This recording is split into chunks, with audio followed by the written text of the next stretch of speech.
Hello,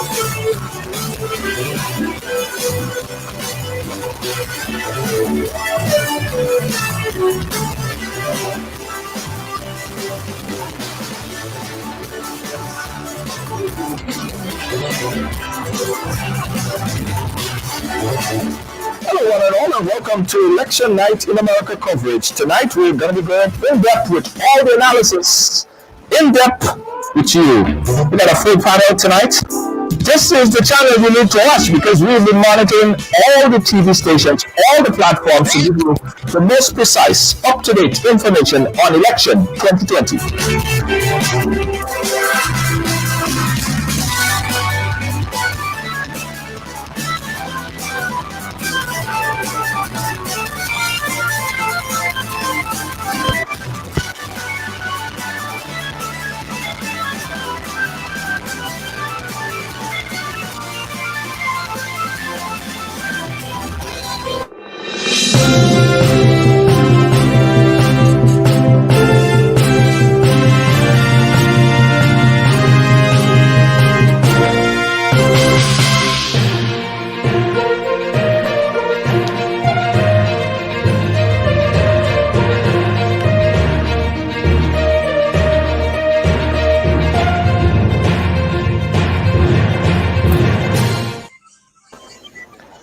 Hello everyone and welcome to Election Night in America 2020, and tonight we're going to be giving you up-to-date information on this election. The polls are the first of the polls are just about to close, but before we do, let's kick it off with our full panel today, and folks that you know, in fact, and taking it from a very diverse background and to give us in-depth information. Right over to the side, you know her very well, Deanna Winter-Fundy, who is a lawyer, and she's going to give it from a legal perspective as to what's happening. A resident Republican in the room, giving up a trip, and he's going to be giving us his analysis and monitoring what's happening on Fox and other TV stations also. We have Dr. Z, who is joining us live. And Dr. Z is going to give us all her analysis. And she's Dr. Z, welcome to the program. And of course, myself. Welcome, guys. Welcome to Ridealong Live special election coverage together with the team. Guys, this is a very, very, very important election. I cannot say it enough. I cannot stress that enough. I want to welcome the panel. Deanna Winter-Fundy, how are you doing today? Good evening, everyone. Good evening, everyone. I'm struggling with some connection issues. I'm here in Jamaica, and my Wi-Fi is not allowing me to be great. But I'm excited this evening to have a great discussion on this election. Absolutely, absolutely. Dr. Z, welcome to the panel tonight.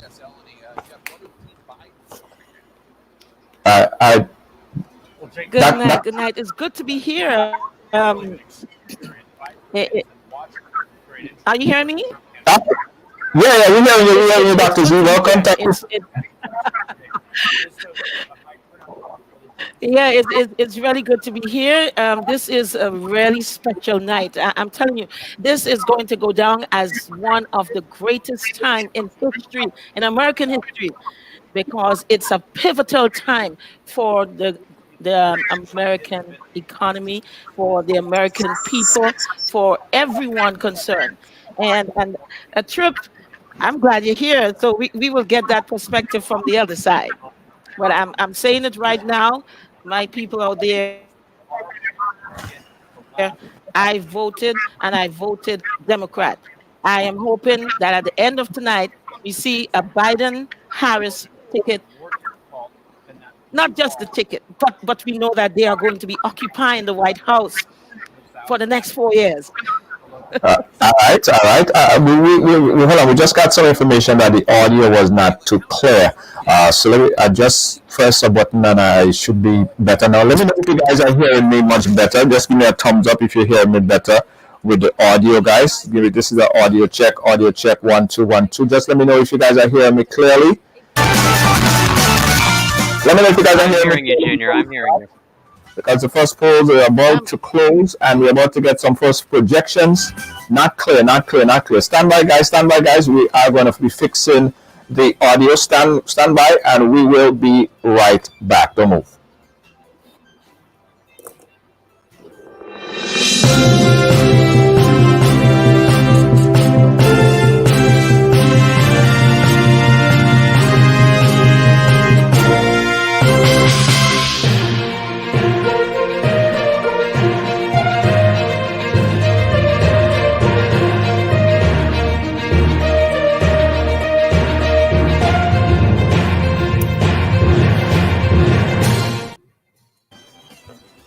All right, guys. Let me know if you guys are hearing me much clearer now. Sorry for the audio problem earlier, but I think it should be resolved now. Everything should be resolved now. Let me know if you guys are hearing me Yeah, we're clearer. still here. One, two, one, two, Yes, one, I'm two. hearing This is you, the audio Junior. check. Audio check. Let me know if you guys are hearing me clearer. The same. You guys are hearing me the same. All right. All right. All right. I'm gonna try to fix that. I'm gonna try to fix the problem there. While we fix the problem, I guess we could still talk. Trip, early. The first poll's about to close, like in about a minute or so. What's your feeling about this election, Trip, from your perspective? Well, first of all, I just want to say thank you very much for having me here on your show tonight. This is a very historical election. We've probably had the largest turnout in probably modern times. And so my feeling is that I'm glad people are showing interest in going out and voting and making their voice heard. Very important in these times, and just very glad people are making their voice heard. So my predictions tonight are very mixed. It could go either way. There's a lot of swing states, and the election could be very close when it comes down to the Electoral College. I think both candidates have a very good path to victory. Now, there are also NPAs who are going to be voting, probably independent or for the Green Party, which will take away votes from both Biden and Trump. However, based on the electoral map, you're probably going to start seeing these polling places close. Based on the previous election, states are going to be very hesitant and probably doing their reporting until later into the night, possibly after 10 p.m. However, I do see certain states being secured by either Biden or by Trump, and it'll all come down to the Rust Belt. So I'm pretty optimistic tonight. I'm glad that the electors are going to be ready to do what they have to do, and I'm glad the American people have made their voice heard within their respective states. So thank you so much for having me here, Junior. Let's look forward to a great discussion ahead. Absolutely. I absolutely look forward to it. I just want to make sure. Okay, my audio was kicking some audio output. Trip, when we look at the electoral map here today, I'll bring it up. What we see is a very narrow choice of victory here for the president. Give me your projection. Where the president go to get his 270 electoral votes? Let's do it on the interactive map. What's your path to victory, Trip?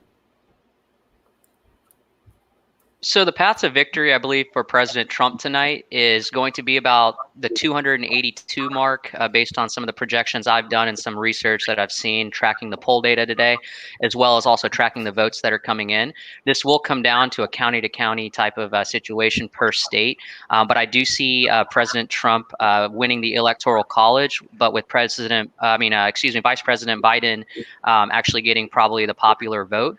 You will see those cities where metropolitan cities, either in California, New York, Raleigh, North Carolina, cities like that are going to give Biden a little bit of an edge. But however, you have to remember how the electoral process works. And I do think President Trump prevails just over the 270 mark by a very narrow margin and a close victory as it relates to the Electoral College. And he will probably be our next president of the United States. The states that, if you pull up that electoral map, he's probably going to have to rely on the Rust Belt.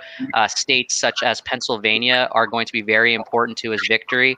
If he loses Florida, that's pretty much going to be a very tough road ahead for him to win. However, based on the votes that are coming out, we like to say that Florida will probably be red, and then North Carolina will probably go red, and Georgia will go red. I know Dr. Z has differing perspectives on that, which is what's going to make this night very interesting as we see the data come in, as well as seeing how the votes turn out. But what I really do believe will happen is President Trump will have to win either Pennsylvania and Florida for sure, and win either one or two of the Rust Belt states as it relates to Wisconsin or Michigan. In my opinion, he will win Iowa and Arizona. I believe currently the map shows yellow for Colorado. I believe Biden easily wins Colorado, Nevada, and New Mexico. And I also believe he'll win Minnesota as well. However, I do see President Trump winning Maine. I do see him winning Michigan, or excuse me, Wisconsin. And I do see him winning Ohio, Florida, North Carolina, and Georgia. And ultimately winning those Rust Belt states, along with getting the plurality, I think is going to be his path to victory. What's interesting is looking at Joe Biden and kind of how his campaign trail has gone, and looking at the electoral map during the debates, he did have different perspectives on the energy sector, on fracking, on issues that do really resonate with the people of Pennsylvania, the people in those Rust Belt states like Ohio. President Trump has had multiple rallies within the past few weeks within those states. So it's going to really come down to voter turnout, and it's going to come out to who has the momentum going into the end of the polls tonight and the closing of the election. And so let's see what happens. If he has to win Florida, has to win Pennsylvania. If he wins either North Carolina or Georgia, it's game over because he only then has to win one of those Rust Belt states. So it'll just be very interesting to see how this will progress as the night progresses and the votes start coming in. All right. Well, this map that you set up right here, Trip, I think it's pushing it to a point, right?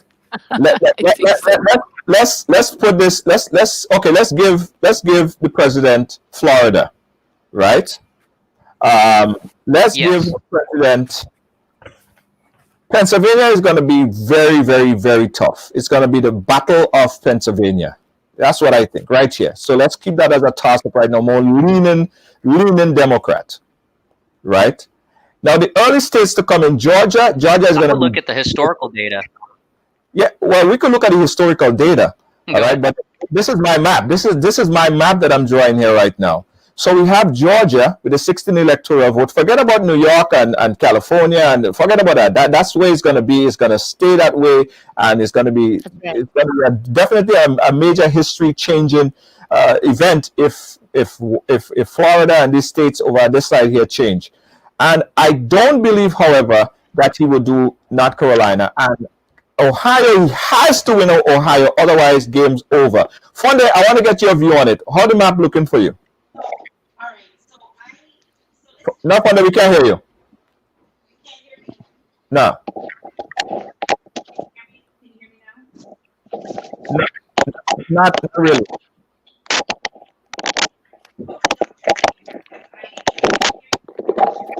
Yeah, we're not really hearing it. Try your headphone.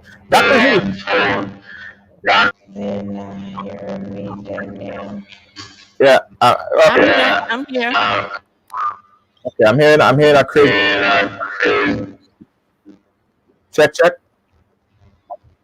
Okay, I don't know why.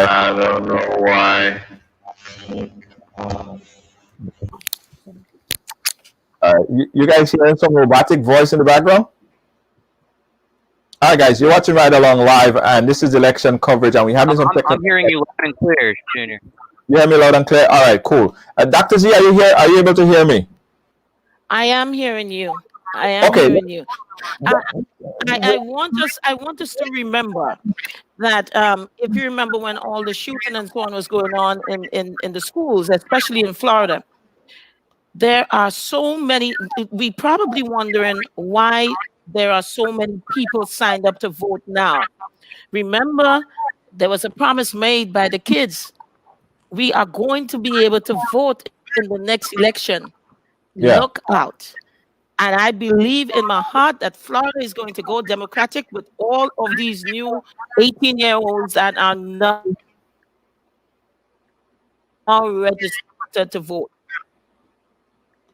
Yeah. And that's where I think Trip, you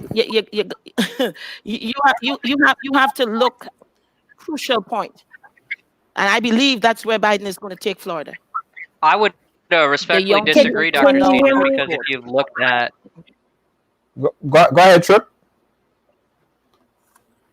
Oh, I said I was just respectfully disagree with Dr. Z, just because if you've actually tracked the data today, we've had more Republican turnout in a lot of counties Broward County being the only exception, along with two others, I believe. But if you have tracked the voting on a county by county level in the state of Florida, you're starting to see that there's more turnout for the Republican Party, and so I do think that with the facts and the stats going in, I think they have a really good chance of winning Florida.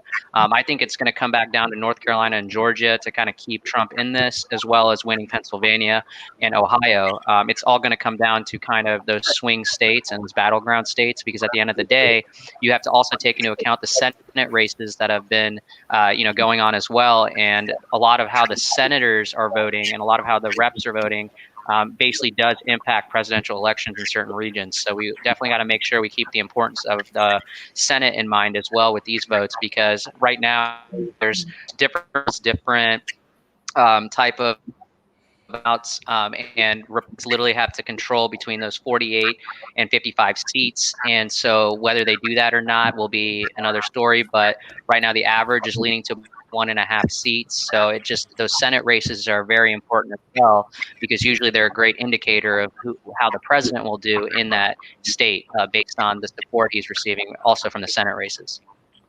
All right, Funde. Can you hear me, Gilbert? Yeah, go ahead, Funde. All right, finally, I feel like I can finally be a part of the conversation. My apologies, everyone.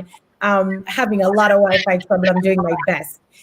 So I wasn't able to hear most of the conversation.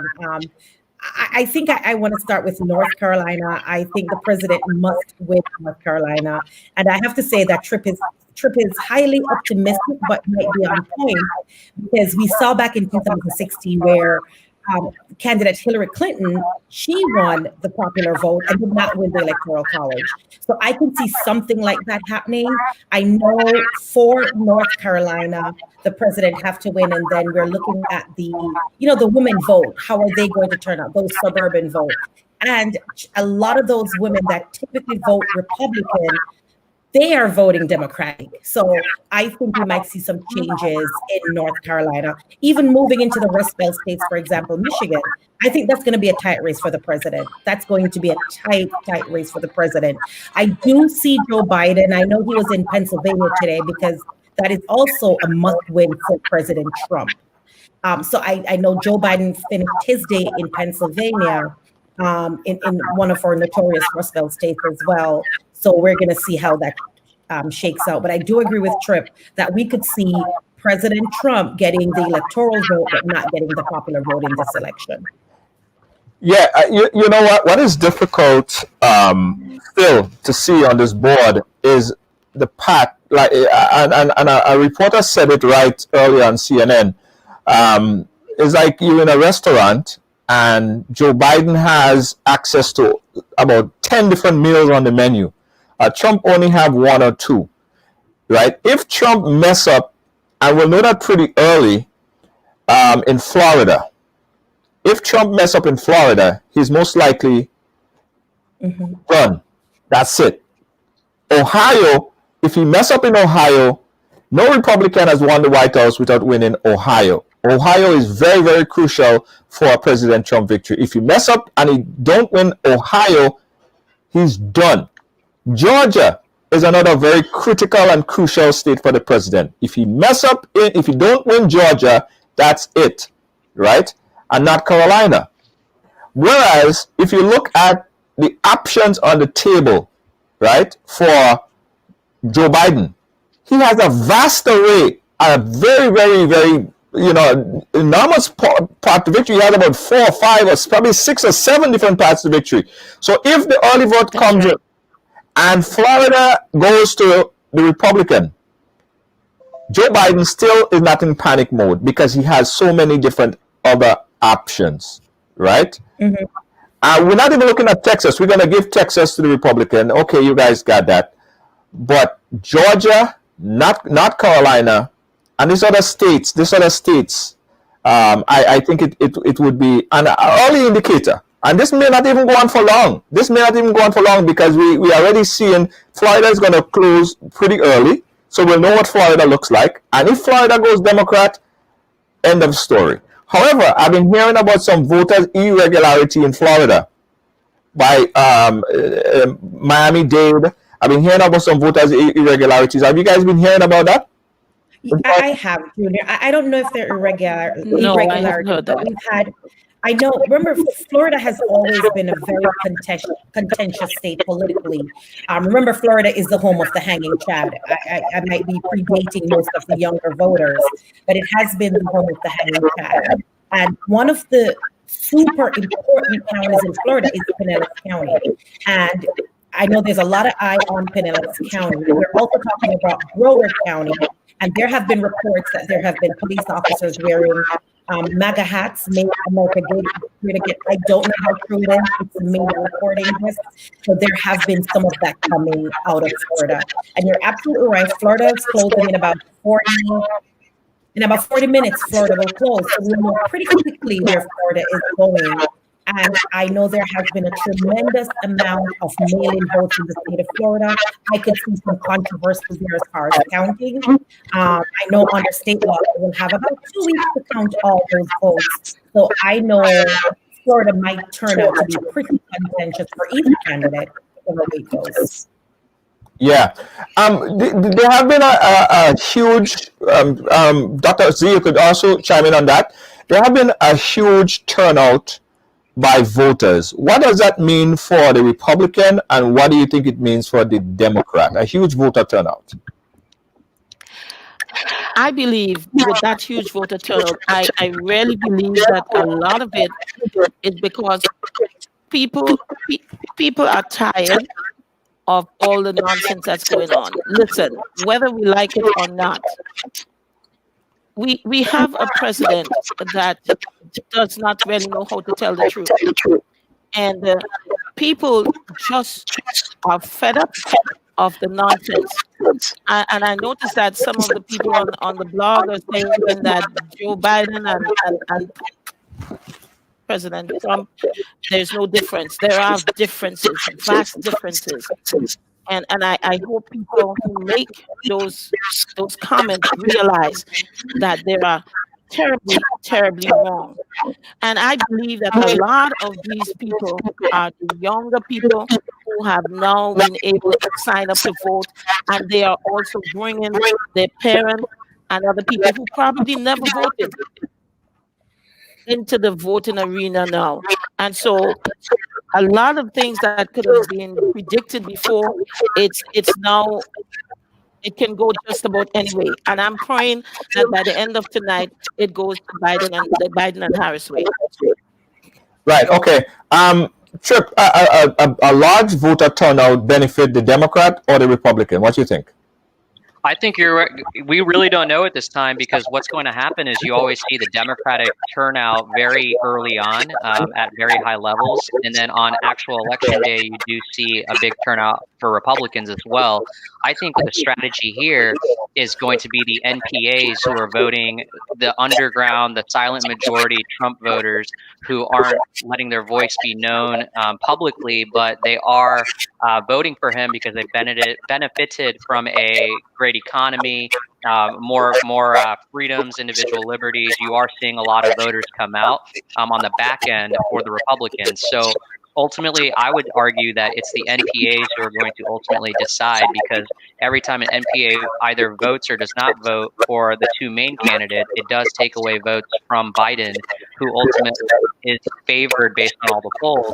However, you can't forget that there's certain segments in rural America. Also, there's large voter turnouts, even within young voters and minority voters who are, for once in their life, are now voting more predominantly for voting for Donald Trump, and for what he has done. And the campaign effort has been so successful for Trump, and the momentum that it brings. And you're seeing record turnout because this election does matter. You are seeing that a lot of people have qualms with kind of how Biden's kind of how what his health is like. Also, you're looking at Trump, and a lot of people are voting not for Biden, but probably against Trump. So you're seeing a large turnout on the Democrat side as well. But ultimately, I think that it's going to go around more of the rural aspects of the country. And ultimately, there's no defying, the amount of voters that are going to come out in mass numbers because of the momentum President Trump has created with his rallies. And for the first time, you're seeing merchandise being sold for a president. I just think there's a certain level of fervor, I think is the best word to use, associated with President Trump. And Dr. Z did bring up a great point about young voters, but you are seeing young voters through concerted effort within the Republican Party going to campuses, educating the youth on kind of how these presidents, one or the other, will benefit them. And I think more and more people are waking up to what's actually going on in the society and in this country. There's also a globalist concept. A lot of people are worried about China gaining power from a geopolitical standpoint. You're also looking at how our country is headed from kind of how we were originally intended to be as a free nation with constitutional rights and liberties to now more of a socialist type of agenda, more Marxist level, where people on the left are radically going left, and people on the right are also arguably going to the right. So you're seeing a huge divide. But ultimately, I do think that you're going to get a lot of voter turnout for Republicans who are going to vote for Trump, just like they did in 2016, when everyone was so sure the polls were saying that Hillary would win, and that was just not the case. So I think that you will see bigger amounts of votes for Biden in major metropolitan cities.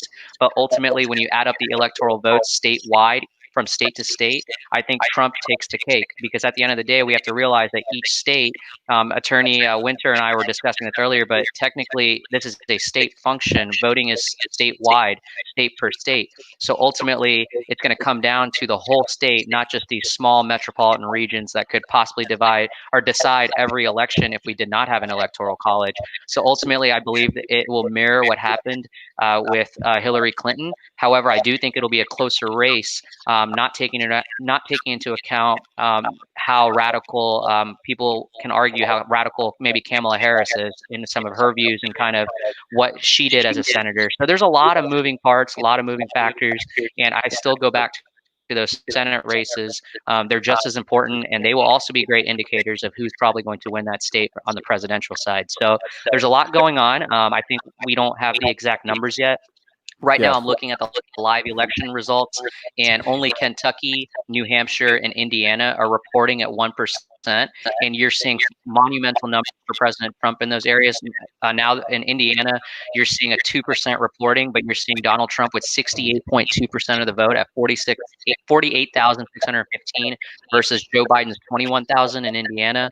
In Kentucky, you're seeing a 68.1% lead for Donald Trump at 25,000 votes versus Joe Biden's 11,000. And then we New have to Hampshire, you're also, saying 61%. in perspective, So, put it into perspective, Trip.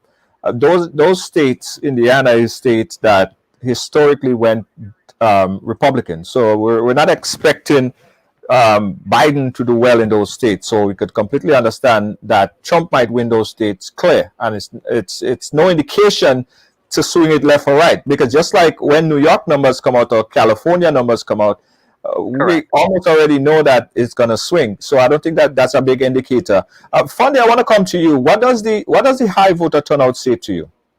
So first, I want to say that it's hard to compare this election 2020 to 2016. What we saw in 2016, I do believe, was a vote against the Clinton machine. When Trump came out of nowhere, he had no ties to Washington, D.C. So it was very easy for individuals to vote Trump. Why? They were tired of this political machine. The Clintons had been around for a very long time. So that's what happened. There was this excitement about voting for the unknown. If you think about it, President Trump came into this campaign as a somewhat celebrity.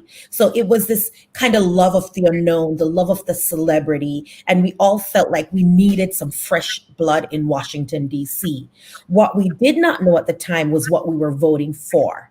So we had no idea that along with the celebrity, along with the idea of getting rid of the Clinton machine, and I won't even go into what that represents to most Caribbean states as far as what the Clinton machine represents. But with that, with President Trump, then 2016 President Trump, we were super excited about the idea of getting some fresh blood in Washington, D.C. What has transpired since 2016 is racism, tougher immigration laws, the economy. We've had a pandemic since then. So there are all these things that we've had a chance now to see how this fresh blood has done in Washington, D.C. And I can tell you, I'm here in Jamaica, and I'm talking to Jamaicans on the ground, and the world is watching. The world is watching, and the biggest things that are coming out of these, from the outside of the United States, is the president's position on racism. He has not come out and condemned any of the racial crimes that we've seen against minorities. So are minority voters voting for Biden with a lot of excitement that we see in 2008 Obama? I'm going to say no. I'm going to say absolutely not, for a matter of fact. I think what we're voting for, or what we're voting against, is another year under the regime of the current administration, vis-a-vis, and it's not even a vote against the Republican Party or the Republican principles. It's a vote against Donald Trump, racism, his handling of the coronavirus, tightening of the immigration laws. These are the things that are affecting the Caribbean community, and they don't want to go through that for another 4 years. An early opinion poll that came out, that's of course before the numbers, it stated that the people that was questioned as the exit poll, stated that one of their main priority for voting, 41% for the economy. Coronavirus was at 31%. It was the third, I believe, and that's in the exit poll. What does that tell us about what's on the minds of people as they went into the polling booth? Anyone could take that. Oh, okay. Yeah. I think it goes back to some of the things I just mentioned. There's cross sections of America that's doing well economically. And then there's the minorities, there's immigrants, and they are not doing well. So going into that poll today, I imagine people were concerned about their health. People were concerned about Obamacare. What will happen to Obamacare? What will happen to their health insurance, not getting that wiped out? I think people are also concerned about employment. We have a very high unemployment rate, and certainly we've been able to reclaim some of those jobs that were lost during the pandemic leading out of March, but people are still losing jobs in droves. We know we have not seen the second stimulus bill come out. So those are some things I would imagine, and I do believe were on the minds of individuals as they were going into the polls today. Yeah, Trip. So, Junior, first of all, I kind of want to go back to what Attorney Winter has stated about the racism aspect. I know last time we spoke, we were talking about Biden versus Trump and the racism involved. If you do a simple fact check on this, President Trump has condoned over and over again and condemned racism. He has literally, I can provide you data, but if you could just let me finish. If you could let me finish. He has not. If you could let me finish, I just want to just say, I just think that's a very good point because he's condemned it. No. He has not openly He's openly condemned it. Yeah, That's not true. I can provide dates. I can provide. He sends out dog whistles to the Proud Boys and KKK. They no longer wear masks. They open about it because they know they have the support. So how have you said that he condemned racism? I would argue from a devil's advocate standpoint, I would argue that some of the policies, like when we talk, like I know this is a very important election for a lot of people. People are very passionate about who they're going to vote for president. But to paint with that broad brush saying Trump has never condemned racism when multiple times he said it on the news media at multiple conferences. What has he I just don't think it's fair. He literally said the day after the Charlottesville issue that was going on, he literally said, I'm thinking this right now. He said, we condemn, and that's what I'm going to go over, right? And the thing is, when you look at how the media does things, and this is very important, you brought up a really great point, the both sides type of thing. A lot of the times when you see the media, they're very good at taking one little chunk of a full sentence and shaping it in a way where they're going to get higher hits or control Americans to vote a certain way. The actual quote was literally him saying, we condemn in the strongest possible terms this egregious display of hatred, bigotry, and violence on many sides. He has not openly condemned police brutality. Trip. He has not openly condemned it. I think it would have made a huge difference in the African American community if the president had come out and condemned racial profiling by police. It would have made a huge difference. Well, I would love to provide you with links on articles so our viewership can see it. But also, there were times where during the actual briefings, he literally brought it up, and there were statements issued by the White House multiple times. He's done, and my thing is, I would ask you something back in the fact that why, when he was getting all these awards from African Americans and when he was a celebrity, at what point did he turn into a racist? See, that's just it's so sad because especially when Biden comes out and says things like we're going to put you back into chains, when he says things like when he basically makes fun of going into a convenience store, and me being of Indian descent, I understand that, and making fun of people's accents, when he goes out and has even in actual in front of rallies, he said multiple racist things or could be viewed as being racist. How is it fair to say then that President Trump has always been racist when in the past he's done the most for African Americans, especially with his policies? Come He's on. literally come out with a plan. You didn't bring that Kool-Aid at all, did you? He done the most for African Americans. No. I have to say something here. Go ahead. You know what is amazing to me? It's the way that the people that associate themselves with Trump, they lie just like him. And they lie so easily. It's just not funny. Listen, the only time this man comes out and says something remotely kind of trying to make himself look good where those things are concerned is after a lot of people are lashing out and hit back at the things that he's saying.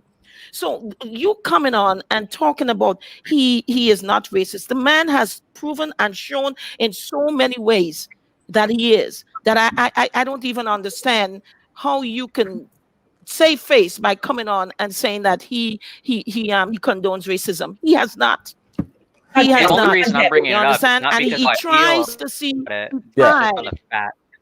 Yeah, Trip, let me take you back to the Central Park 5. He's literally said quotes where he says racism is evil and those who cause violence in its name are criminals and thugs, including the KKK and neo-Nazis, white supremacists, and other hate groups. So why can't he he has call, said these things. It's just sometimes not reported the way we would all like. Okay, Trip, let me ask you a But question. yeah, I know we're going to keep going, so I'll keep it at that. But that's my... Yeah, no, but I want to take you back. I want to take you back to the Central Park 5. That's before he was the president of the United States, right? Even back then, he wanted those 5 boys to be hung. He took out, he spent a whole front center page in the newspaper to rally people to have those guys hung, and it was innocent. Hung, yeah, right? Yeah. Donald Trump. I'll agree with you. He could have articulated that better, and he was absolutely wrong for doing that. Everybody can understand that. This is not news flash. Donald Trump is a racist, and to say that he has done the most for African American, I don't know how you can say that with a straight face, and that is just absolutely not true. Funde, coming right here. All right, thanks. So I think that's a new soundbite that he has done the most for African Americans, and I'm not going to buy into that soundbite. When it comes to immigration policy, we've seen the last 4 years, immigrant rights have all been eroded. That again is a big and his policies have affected the darker countries. When we think about the darker countries, I'm talking about our Muslim majority countries, I'm talking about our African countries, and I'm talking about our Caribbean community, whereas most of his regulations of immigration has not really affected our lighter friends from our European countries. So these are things that I point to that says he has some racist tendencies, right? And these are the things that are important leading up to this election, that are on the minds of Caribbean people, that are on the minds of people from the continent. And like I said, it's not as if Biden is the best man for the job, because I can still point out some inconsistencies with Biden, even when he go back to some of the tough laws that he had back in the early 90s that he was a part of, and that he openly apologized for. So these are some things that I'm looking for from the president. Either you apologize or own up and apologize for some of the wrongs that you've done to our community. So I cannot agree. I cannot agree with Attorney Tripathi at all on this one. Yeah, guys. Again, you're watching a Dion, live broadcast. Hold on, oh, 1 second. Let me just give a brief update. You're watching a live broadcast. This is yes, election night in America. I want you guys to also participate in this discussion. So we're going to open up the phone lines. The poll is going to be, or a few other polls in Florida and Georgia is going to be closed pretty soon. And we're going to be getting those information as soon as it closes. We're monitoring all the TV stations. We're monitoring all the stations to make sure that you update with all the developments so you could keep it right here, keep it locked. And as the result come in, we're going to bring it to you live. The number that you could call if you want to participate in this discussion is 718-701-5720. That's 718-701-5720. Dr. Z was going to say? Dr. yeah. Z was going to say? Actually, I'm looking at one of the updates now. With 8% in Kentucky is showing 54.6% for Biden and 43.8 for Trump so far. That's Right. Kentucky. What Kentucky is expected to go. And then they're going up now. Biden. Ken, okay. Yeah, it's Kentucky. expected, I think, to go Biden. Okay. I would How you feel respectfully about this? disagree. I would say that they have. But you know, I wanted to throw something in here, Dione. Yes, Dr. Z. When you talked about Biden and the laws that he was part of, yes, he was part of it. But I also want us to remember, at that time in our history, there was serious crimes going on. It was so bad that it wasn't just him; it was the entire Senate that voted for that law to try to curb what was going on at that point in time. What I like about Biden is that, you understand, and he apologized. But at that point in time, that was the way that even the black members in the Senate was on board with that. So I'm happy that he apologized, but I'm not going to blame him alone for that law being passed. I think we are looking at it as, because it's his name, he was the guy in charge of that department, that we say, okay, it was Biden's fault, but it was not him alone. So let's look at that and give due where it's due. I am very happy that he actually apologized. He took it upon himself. And when you have a president or someone vying for that post who can apologize for something, it is so refreshing, because we have a president now who thinks that he can do no wrong. He would not even apologize for something that is staring him in the face that he's wrong. Yeah.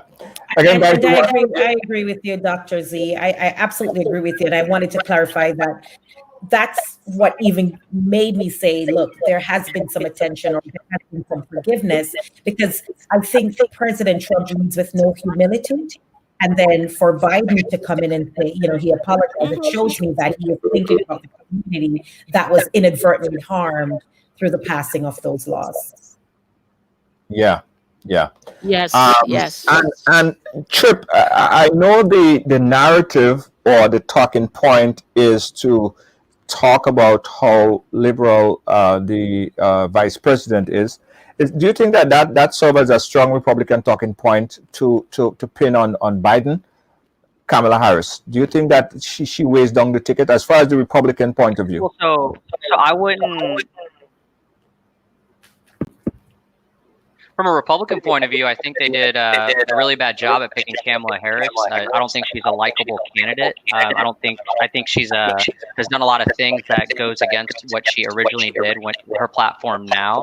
If you kind of look at Kamala Harris, she was one of the most radically left senators, and a lot of policies she did at the state level when she was Attorney General were very tough on African Americans. I mean, this is facts. She had put more people behind bars for low-level drug crimes that could have been avoided. Rather focusing on rehabilitative measures, she made it very punitive for political gain. And now the fact that it's coming back to haunt her, she doesn't really have great recourse for discussing why her past has been completely against what the platform she's trying to go through now. And if you saw the primaries when Biden and Kamala Harris were debating each other, you saw Kamala Harris call Biden a racist. You saw Biden come back with Kamala Harris's policies.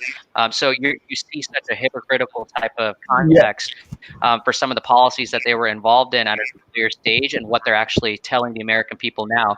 You're seeing Joe Biden, who has been in public office since he was 29 years old, one of the youngest representatives at that time, and what has he really done for minorities? And just to suddenly see him come out this year and to listen to some of the policies he's going to talk about, it's more about to get Trump out of office than it is for him to actually cause systemic positive change for the African American and minority community. But So you're talking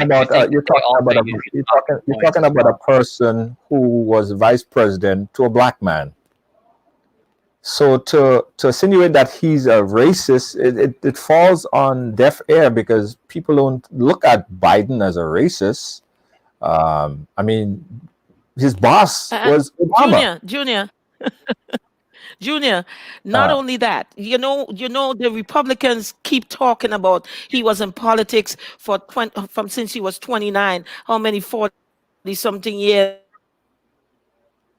or something like that. What you guys don't understand, years. It is not a good talking point, because the position he was in, the position he was in, he had no sway. He had no pull to do what he will be able to do as president. So talking about all of that time when he was a senator, when he was doing what, let me ask you, what is it that he could have done in those years? I think what he could have done better is, rather than coming out to change anything, it is a mute argument. It's dead in the water. It makes no sense. We are going to give him, hopefully, the opportunity as president with the Senate and the House, so that we will see what he'll be able to do for us. And I think, and to add to Dr. Z, I really respect to add to Dr. 1 second, Trip, but to add to what Dr. Z has said, I think the Black vote have to start holding our politicians accountable. Too many promises, right? We throw our votes towards a politician, and then we allow them to give us these excuses as to why they could not deliver on the promises that were made. In Obama 1, we saw a lot of promises were made to immigrants. Then there were the excuses of, well, we didn't have the House or we didn't have the Senate, right? So we could not deliver the promises. So much so that in 2016, when we see President Trump comes into power, he has used policies to tighten and shut out immigrants from the country. So for me, I feel like I'm in between Dr. Z and Tripp with what I believe, right? I think we have to hold these candidates accountable for the Black vote and stop giving away our Black vote. Yes, we're going to vote against Trump for whatever reason as a Black community, but I think we have to start holding, if we look at the Republicans, right? They're loyal to Trump for a reason. He has delivered on every promise he made to them. He said he's going to build a wall. Guess what? He built a wall. Not the whole wall, not everything. I mean, he's building a lot of it. He built a big wall by the White House. But who paid for it? Who paid for it? He said he was going to build a wall, and the Mexicans was going to pay for it. The wall is being built. And where did the millions and billions of dollars come from to build a wall? Not the Mexicans. I hear you, Dr. Z, but the wall is being built. And nothing the president promised. He promised his base. I'm going to tighten immigrations. Guess what's happening at our border? Every person who is seeking asylum is now remaining in Mexico. So there's a reason why we see the Trump supporters so exciting and rallying behind this man. No matter if we call him crazy or insane, he has delivered on his promise. Let's take it. If we see... to his base. Point taken. for his base, for his to base. his base, Right. right? So Yeah. even on the outside, and we it's might be the angry. nationalism. We might be angry. Yeah. We might be looking at Trump like he's crazy. But guess what his base is saying? He has delivered. He has delivered. The Democratic Party has not delivered for the Black people. I am telling you, they have not delivered. Let me just put a comment right here real quick. And You see, when you are president of a country, right? It's like you are the mother or the father of a family, right? You're not gonna say, well, you are lighter skin, I like you more, you're red, and then you black, I don't like you, but I like you. If you're a president, you're a president of the whole United States. You're not just a president of the states that voted for you. And that is the problem here. President Trump, yes, he delivered for his base, but what about everybody else? That population of people who feel disenfranchised, who feel like they did not connect, they didn't get anything, like in the black community. I think that President Trump did the worst for the black community. And when I look through my timeline, I see some people, friends that supporting Trump. I had to nod twice because I'm like, okay, where are they basing their support from?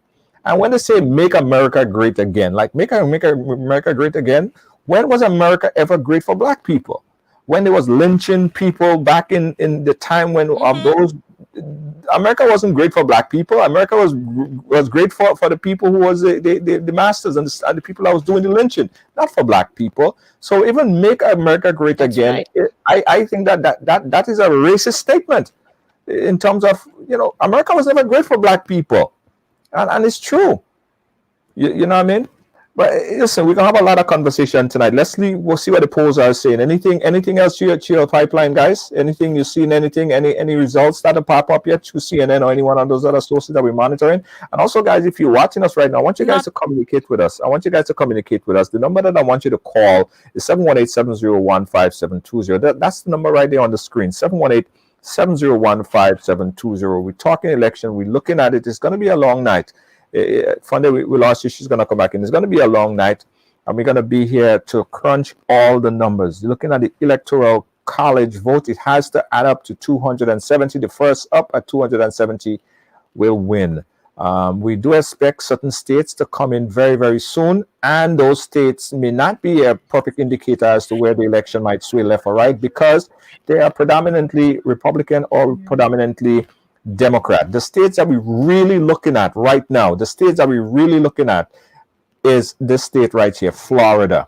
If Florida goes goes blue, that is it for Donald Trump. Donald Trump could go packing if Florida goes blue. That's it.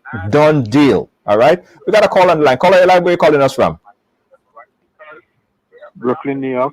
Go ahead, Brooklyn. Turn down your background audio. We're hearing a little feedback. I want to ask a question. Go ahead. I'm a young voter. I voted, but there is something I wanted to ask for a while now, and since I have you guys on the panel, Yes. I want you guys to educate me about the question I am about to ask. Okay. A president supposed to love and care for a whole nation.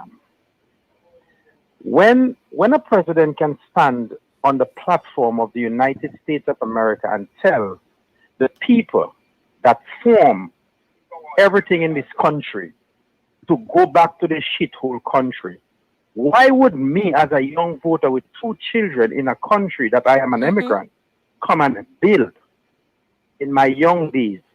Why would I vote for a president that is speaking like that to my other brothers and sisters? True.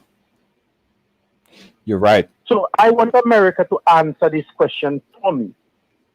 If we are from the Caribbean descent and we are not good enough to eat and drink as the other people that are not the color of our skin, why are we working the hardest to build this country?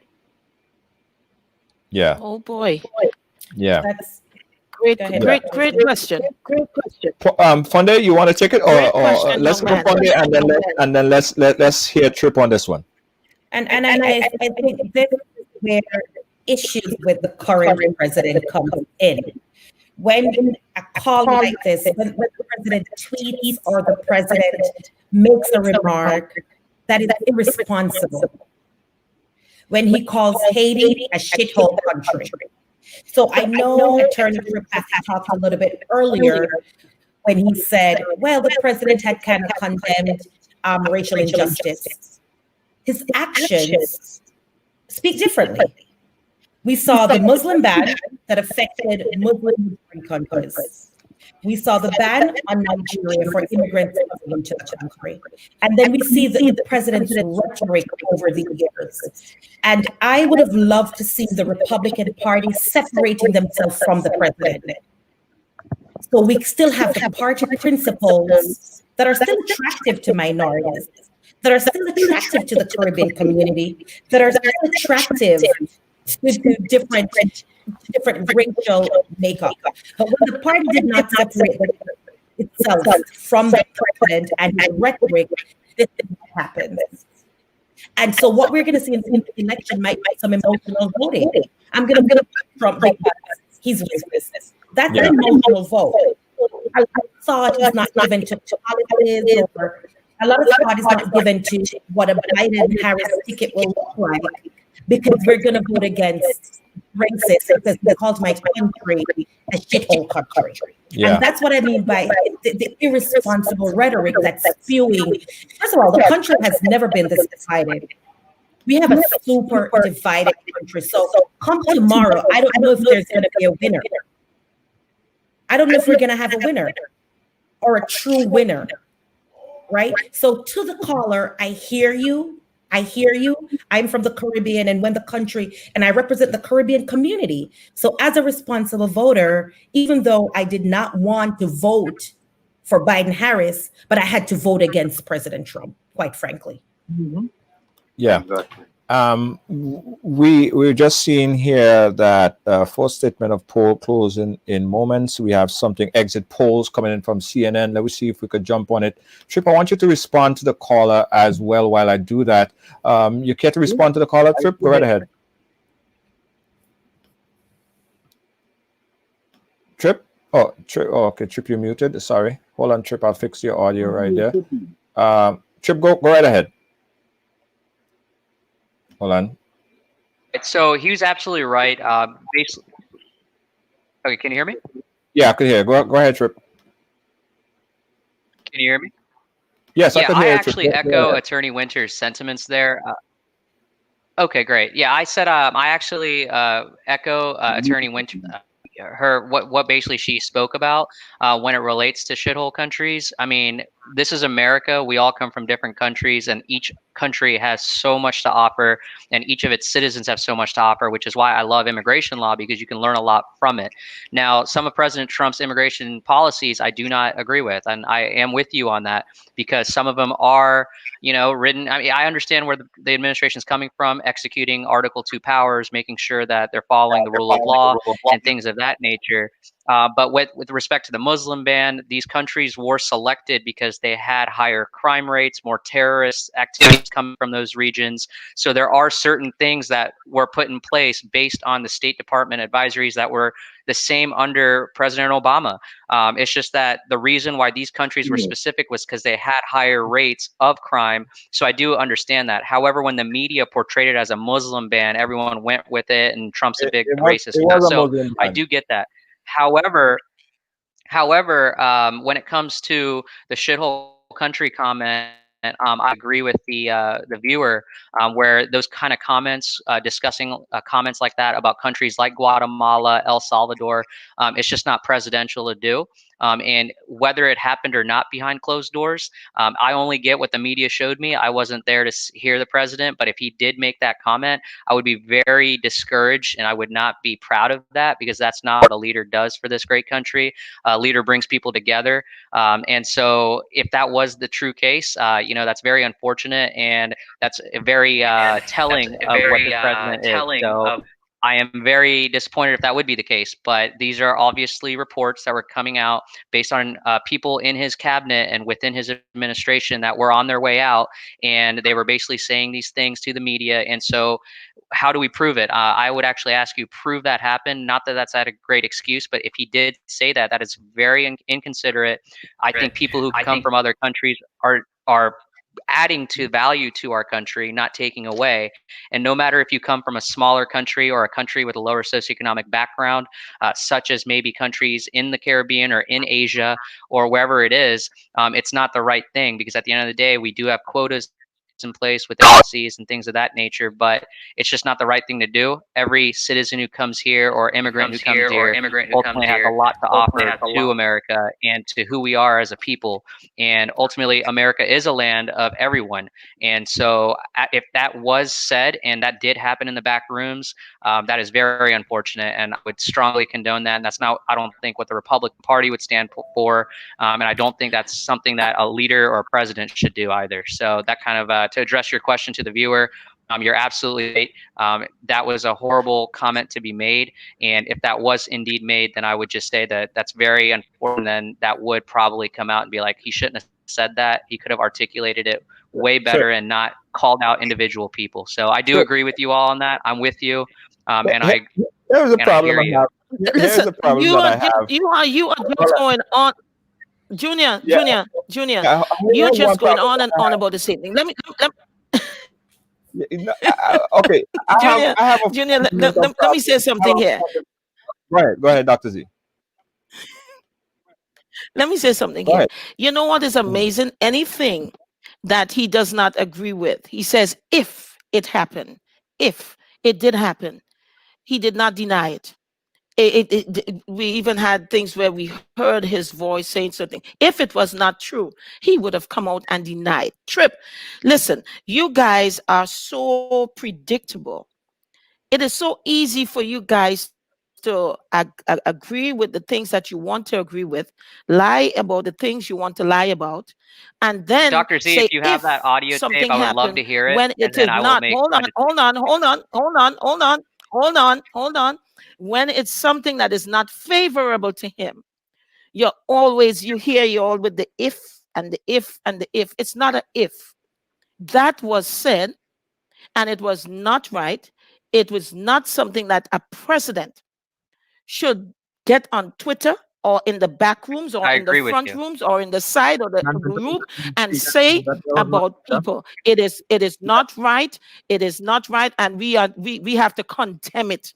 And Yeah, stop I about agree with if you. he said this and if he said that. Be straightforward. Say what he said was wrong. It was not right for a president who's supposed to be I representing just the never heard it, entire ma'am. But country if to say something like that. And stop beating all around the bush. Say all it. right. He was wrong. Yeah, let's take a I mean, he call. was We'll come back to definitely tape. wrong if he said that. I agree with you, Dr. Z. Hold on 1 second. I'll pull up the tape shortly, but we got a call in line. Caller, go right ahead. I think it's me again. Oh, go ahead, caller. Go ahead.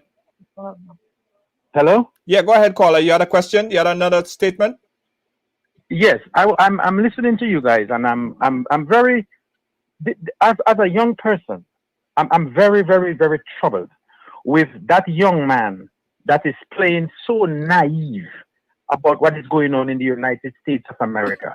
You have two women and two men on that platform right now that I'm listening to, and I'm paying very close attention to you guys, because education is the key of life, and we need all the education we can have in the United States of America right now to educate the black man like myself. Chuck, if that's your name, I have this to say to you. You are an embarrassment to the nation. We all carry an American passport.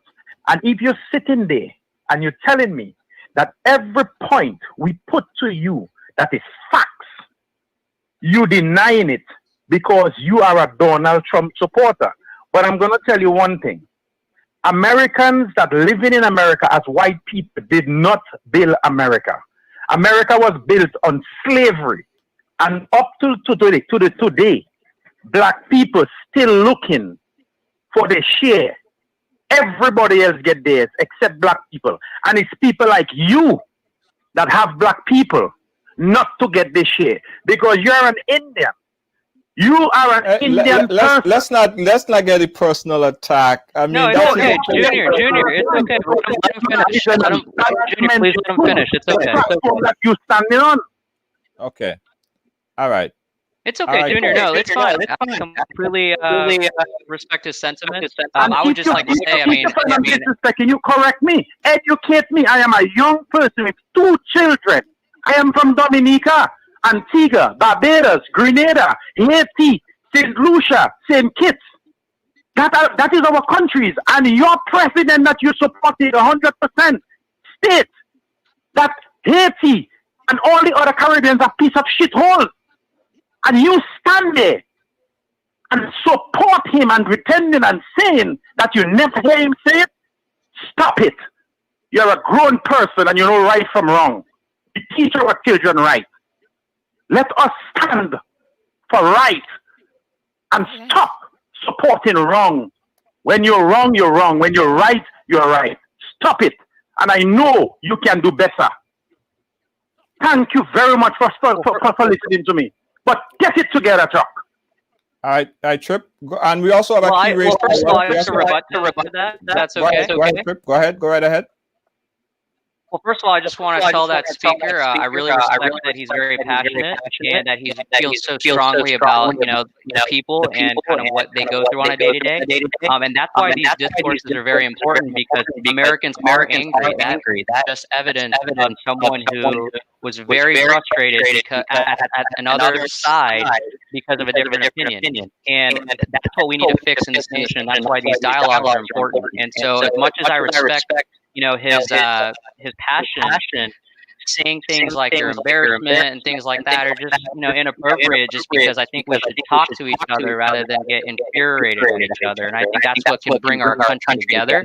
As much as we may differ in policy viewpoints or certain things that may make us so triggered and angry, it's better to talk about it, figure it out, and then vote in those electors who are going to follow your views. So to that young man who's on the phone with his 2 children, he probably believes very much so for a better life for his children and his family. And that's why he is acting the way he did. Because I believe voters during this election are so passionate and they feel such a strong way that at the end of the day, we do have to listen to each other. I could have easily said, I'm not going to listen, and we could have done a lot of different routes. But I think the importance of it was giving him his voice, letting me hear him out, and kind of coming up with a conversation so that we can all be better as a nation and as a people. So I do appreciate his insights, and I just want to say thank you for that. All right. And what sends a lot of the community very upset, Trip, is that the lies that keep repeated by Donald Trump on a daily basis, continuously, over and over. And then the next day, he said he never said it. And then you have his supporters come on and back him up. It's like they never come out and denounce his lies. When he said at the debate stage, and he said, the Proud Boys, stand by and stand strong, advocating for white supremacy, the Republicans didn't come out and speak out against him. Instead, they tried to change the narrative. And we see this over and over. Donald Trump is a liar. He lies about everything. Like half of the things that come out of his mouth is a lie. And it's very clear. But then we hear Republicans come and deny the fact that he lied. Like put lipstick on a pig. A lie is a lie is a lie. Funde, I know you was trying to chime in on something. Yeah, I wanted to say it kind of goes back to the Republican Party not separating themselves from the president. And I also want to say to the caller, I think one of the things that I find, and I love Democrats, don't get me wrong, but I think it's so hard to have a conversation sometimes because a lot of people are so emotional about what's going on that they are not wanting to respect somebody else's position. So just like how we have individuals that we support the Biden-Harris ticket, Councilor Tracy, he supports the Republican ticket. So I think we have to have these conversations and we have to do so respectfully. There's nothing inherently wrong with anybody who supports the Republican Party. Just like how there's nothing inherently wrong with somebody who supports the Democratic Party. For whatever reason that we choose, that is our political preference, that is our political choice. So I'm always open to have discussions with individuals of the other party.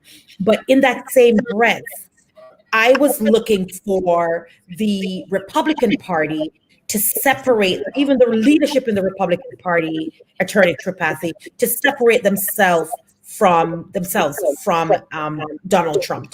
I think from Donald Trump. I think it would have been an easier sell, an easier task, or an easier road to 270 if they wanted to win the minority vote. They should have been separating themselves from earlier on, a year, 2 years ago, from Donald Trump. All right, guys, we got a key race alert. We'll be right back.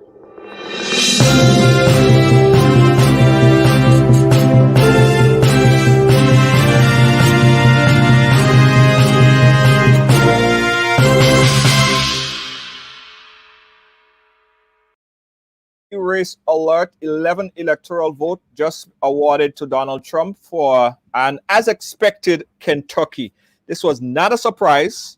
By no space of the imagination, everyone knew that Kentucky would have gone red, and CNN is projecting now 11 electoral votes to Donald Trump. We're looking for Georgia coming in shortly, and also Florida. Trip, how you feel about where you are right now? 11-0.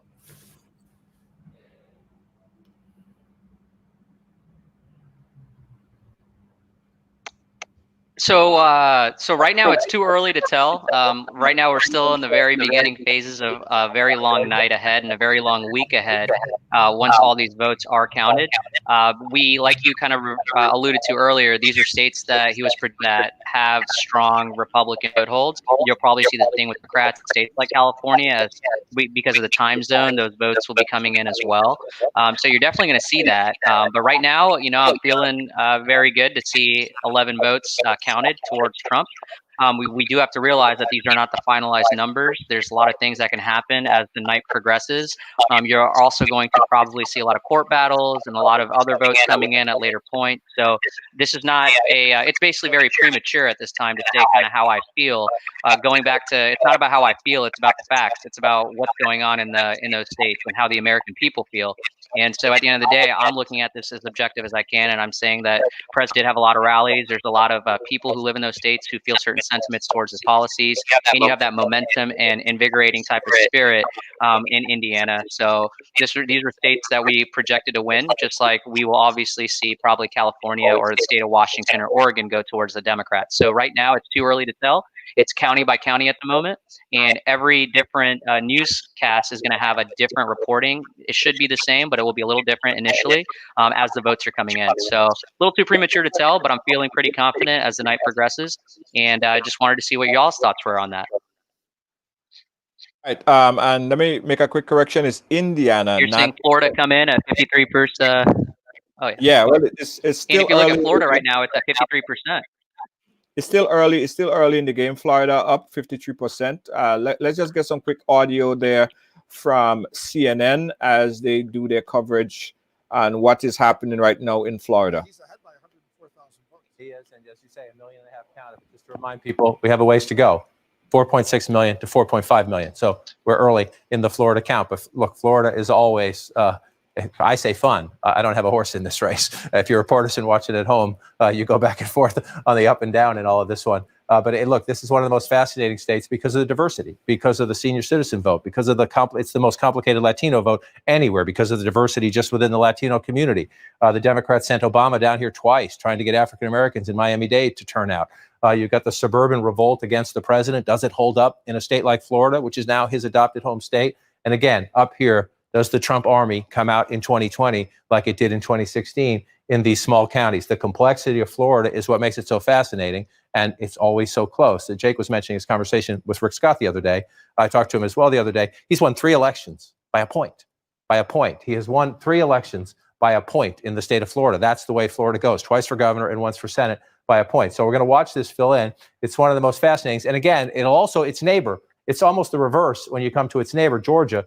This is the South, right? The northern Florida votes like the South. So this part of Georgia votes like the South. It's white, it's rural, it's reliably Republican in recent years. But then we get up here, Savannah, Augusta, Columbus, Atlanta, the suburbs. Can African-American votes in the inner cities, the suburbs around them? How far out? How far out can the Democrats stretch it in the suburbs? That'll be the key, not only across here, but to the north in Georgia as well, in an election that the Biden campaign tells us and the polls tell us could be a very different election, but the could be part disappears now. We count votes. So the only thing that jumps out at you right now is Pinellas County over there. Pinellas County, and again, I looked at those counties, and I'll do it again. Let me come down here. I don't want anyone to make too much of this early because we're trying to get votes. But one of the things in a close state like this, especially with an incumbent president on the ballot, is to match him up, right? 39,000 votes, 67% if you round up in 2020. You come here, 68%. So it's roughly close, a little down. I wouldn't jump up and down about that one. It's down a little bit. We'll see. 28%, 22,000 votes, 29% if you roll up there. Joe Biden's percentage is a little better. We're not done with the math yet, so we don't know. These are the little things in a very close election that you do in a campaign war room. You're matching up county to county, and you're looking through it to try to see. And especially, in places where the polls are still open and they know the votes, then they're trying to surge voters in. So you look at Lee County here, again, 81% estimated vote. Some of these things can be a little off this year too because of the early voting and the mail-in voting, but 57% to 42%. Again, for me, it's the math, 185,000, 186,000. If you round it up, 191 last time. This is what we're just going to go through. If turnout is up everywhere in the state, the president probably needs to exceed his numbers from 4 years ago, especially in the smaller, more rural places, to match if the Democratic numbers are up as well. And now, since we've been waiting here, we get Hillsborough County here, and this is Tampa. So this is a big county. The double whammy here of Hillsborough and Pinellas. That's the signal about the suburbs right here, right? And so you look at this, it's the fourth largest county in the state of Florida. Democrats can run it up here. It gives you a cushion, right? Before we go to Hillsborough and Tampa, take a look at the state right now, because the gap between Trump and Biden seems to be narrowing pretty significantly right now. Trump is at 50.9%. Biden's at 48.2%. Trump is ahead by almost 65,000 votes. 64,157. And again, welcome to the roller coaster that is Florida. That's why it's so fun. I just want to come in here and take a look. 55 to 44 if you round the president's total up there. And then you go back in time here again, 51. So if this holds, and it's a big if, Hillary Clinton at 51, Joe Biden at 55, if that's exactly what Joe Biden needs to do. Run a little stronger than Hillary Clinton. Take a look at the state right now. Biden has just taken the lead there you go. With 22% of the estimated vote now. They do it quickly in Florida. Right. Very impressive. Broward County, that's Fort Lauderdale. It has now come in. Look at this in Broward County. Let's take a look at Broward County right now. I was trying to get you the full totals there. Welcome to Roller Coaster Florida again. 12,000 there, 75%. It's only 16% of the vote in. Again, this is the second largest county in the state. So we're going to get a lot of votes out of here, and Democrats need them. Miami-Dade, Broward, Palm Beach, 1, 2, 3, as we go through them here. We got a lot going on in Florida. We're standing by for another round of crucial closings of the battlegrounds. Fonde, tell me a little bit about Florida. You're from Florida. You know the terrain. Tell me about Broward. Tell me about these counties at the bottom there and what is happening right now in Florida. So Tripp and I might differ on this. So there's a lot going on with Florida. One of the main things in Pinellas County has always chosen, if Pinellas County chooses, if for example, if President Trump wins Pinellas or if Biden wins Pinellas, then they typically go on to win the election. So there's some myth about that. The mixed votes we talk about, the Latin vote in Florida is very complicated. You have Cubans who will vote red, meaning they'll support the president. You have a lot of Latin votes that will go for the president. You also have Broward County, which is super complicated because you also have those suburban moms. So in the past, in 2016, they supported President Trump. A lot of the suburban mothers, a lot of the suburban women, they supported President Trump. What we have seen in this election is a change where you have the husband going Republican and the wives are coming out supporting presidential candidate Biden. So Florida is a super complicated state. Also remember, Florida is on 2 time zones. If you go up to the thumb, they're an hour behind us, so they haven't even closed yet. They still have an hour an hour to close. So that's going to be interesting for whoever takes Florida tonight. Trip, what do you think about Florida? Is it where Yeah, so you she like hit to the be? nail on the head there. Oh, sorry. Go ahead, Junior. No, is Florida looking like where you should be right now? It's looking like it exactly should be. Earlier on, like you said, with the time zones, there's 2 different time zones. I used to live in the Panhandle, and up in the Panhandle, it gets to become more like rural South, very rural, very southern Georgia, southern Alabama-ish. It just feels like Alabama more than it does It's Florida. very red. So It's you very see a red. different, yeah. And it is very red. I mean, that whole area, they're gonna be very mountain vote. So you are going to start seeing things come out as the time zone kind of closes the polls around 7 o'clock. Right now it's 6:16 there Central Time. So ultimately you are going to see the polls wrap up in about 44 minutes. And so as soon as that happens, you're going to see the numbers change, which within the system. But we also got to look at the Electoral College. Ultimately, even if you get these type of larger suburban areas, you do have a lot of geriatrics living out here, a lot of retired individuals who have their economic interests in mind. So you are going to see a lot of different type of demographics of people with different goals in mind and why they're voting for each candidate. You're also going to see, like you said, the Hispanic vote is going to be very, very important. Time around. You are seeing a lot of Hispanic people who have certain sentiments towards kind of some of those socialist type of countries like Cuba. So you do see what they've gone through in their personal lives and what their families have gone through. So we are seeing a larger Cuban demographic voting for Trump. And then you do have the kind of the Puerto Rican people who have moved here who also feel certain sentiments as well. So you will primarily see Miami-Dade and a lot of those southern counties go blue. However, you are seeing a lot of the other parts of Florida, county by county, where there's a lot of Hispanic voters and a lot of retired voters. And going back to Deani's point, where the suburban moms, I mean, that's going to be the Woman for Vote movement or Woman for Trump movement is going to be very pivotal in determining who wins the state of Florida, along with that Hispanic vote.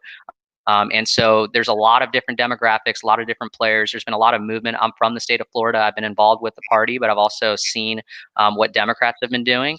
And so it's going to be very close when it comes to Florida. But I think the Republicans do pull it off only because if you've kind of looked at the past elections, you saw Rick Scott win by a very close margin. You see Marco Rubio winning in that Senate race. So at the end of the day, Florida still is a pretty red state. It leans red, kind of similar to Texas, but you are seeing different demographics changing kind of how it could shift in future elections. But I think for this specific election, there has been a lot of campaigning. It is Trump's home state, and there has been a lot of movement on the Republican side as it relates to Hispanics. And so you will see it come down to a very close number count.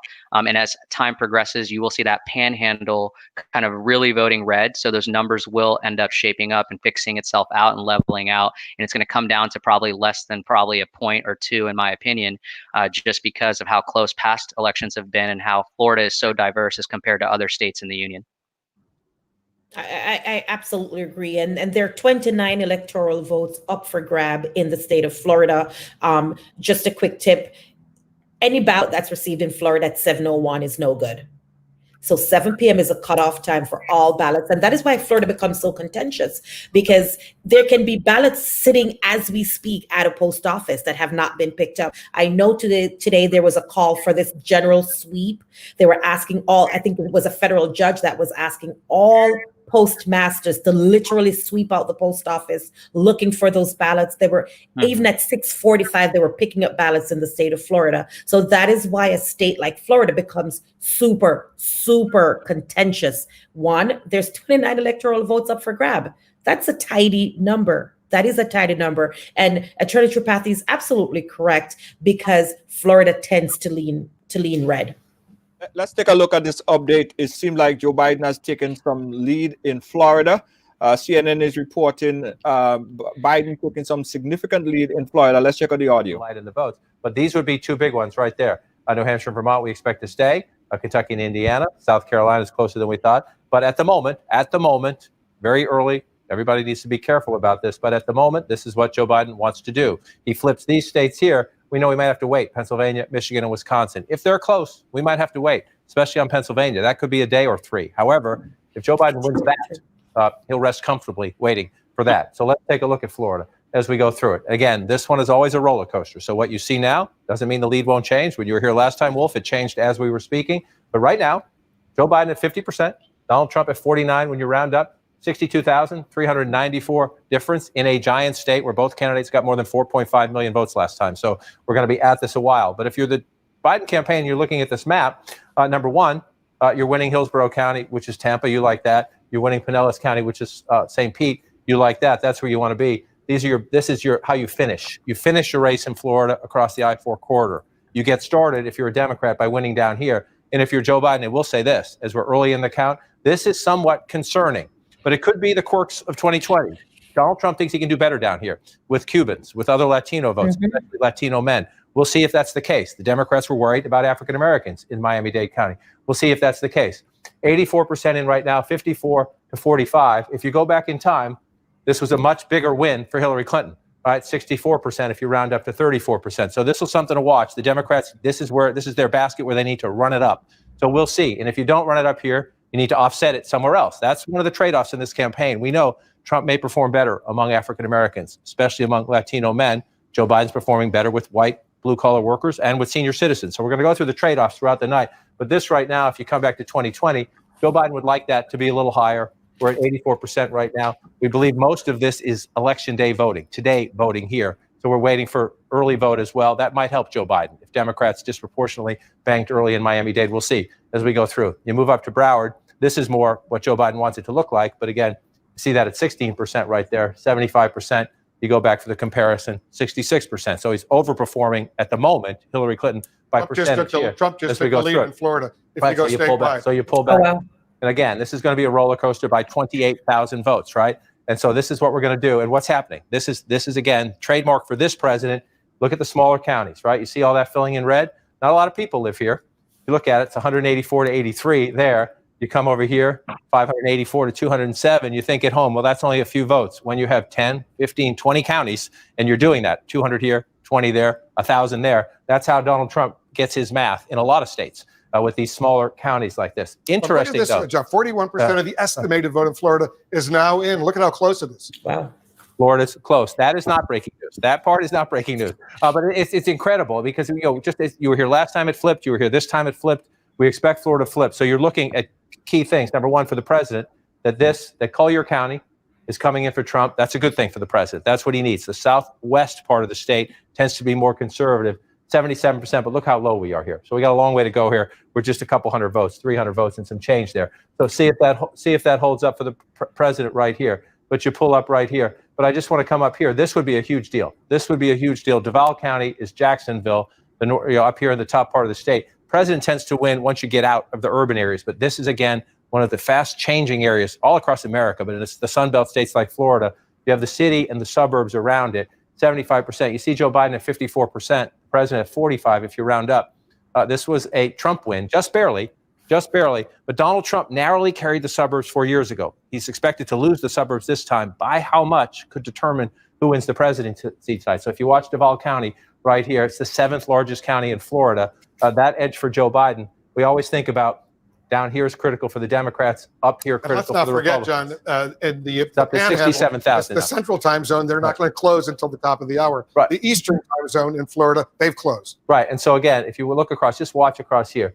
They're still voting out by Pensacola and on the Panhandle. So let me just go back and show you, just to remind you, all these smaller counties, you're going to see a lot of red.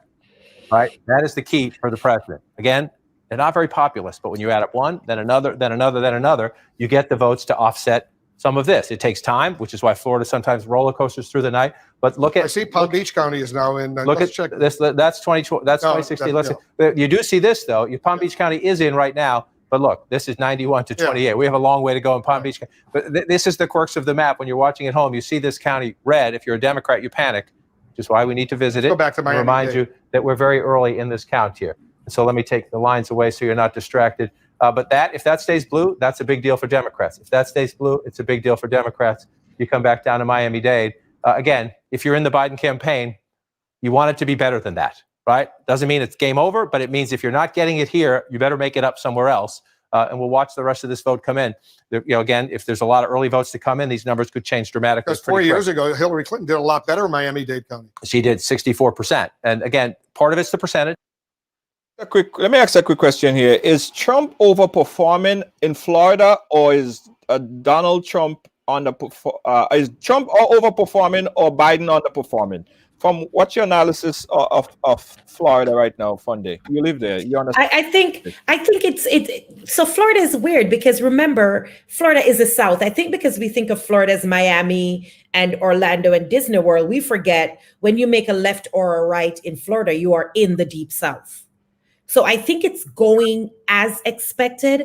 I am curious to see what will happen when the Panhandle comes in, because then we've left Hillsborough County behind, which has a mixture of immigrants, Latinos, suburban moms. That's what you're finding in Hillsborough and Pinellas counties, and also further south in Broward with more of the Latin and Cuban mix. So we know Cubans typically will vote Republican. And Tripp kind of talked about why earlier. The why is they don't like a lot of those socialist issues that the Democratic Party stands for because it reminds them of home. It reminds them of Cuba. It reminds them of what they fled, right? So, and that's what I mean about the party not separating itself from the president. So I think Florida is coming in. It's looking like how Florida normally looks. It's going to be a roller coaster all night. It's going to be a tight race. It's not going to be a slam dunk for either candidate. I don't see it. And just to answer Colleen, I wanted to clarify what I meant about the ballots being in the post office.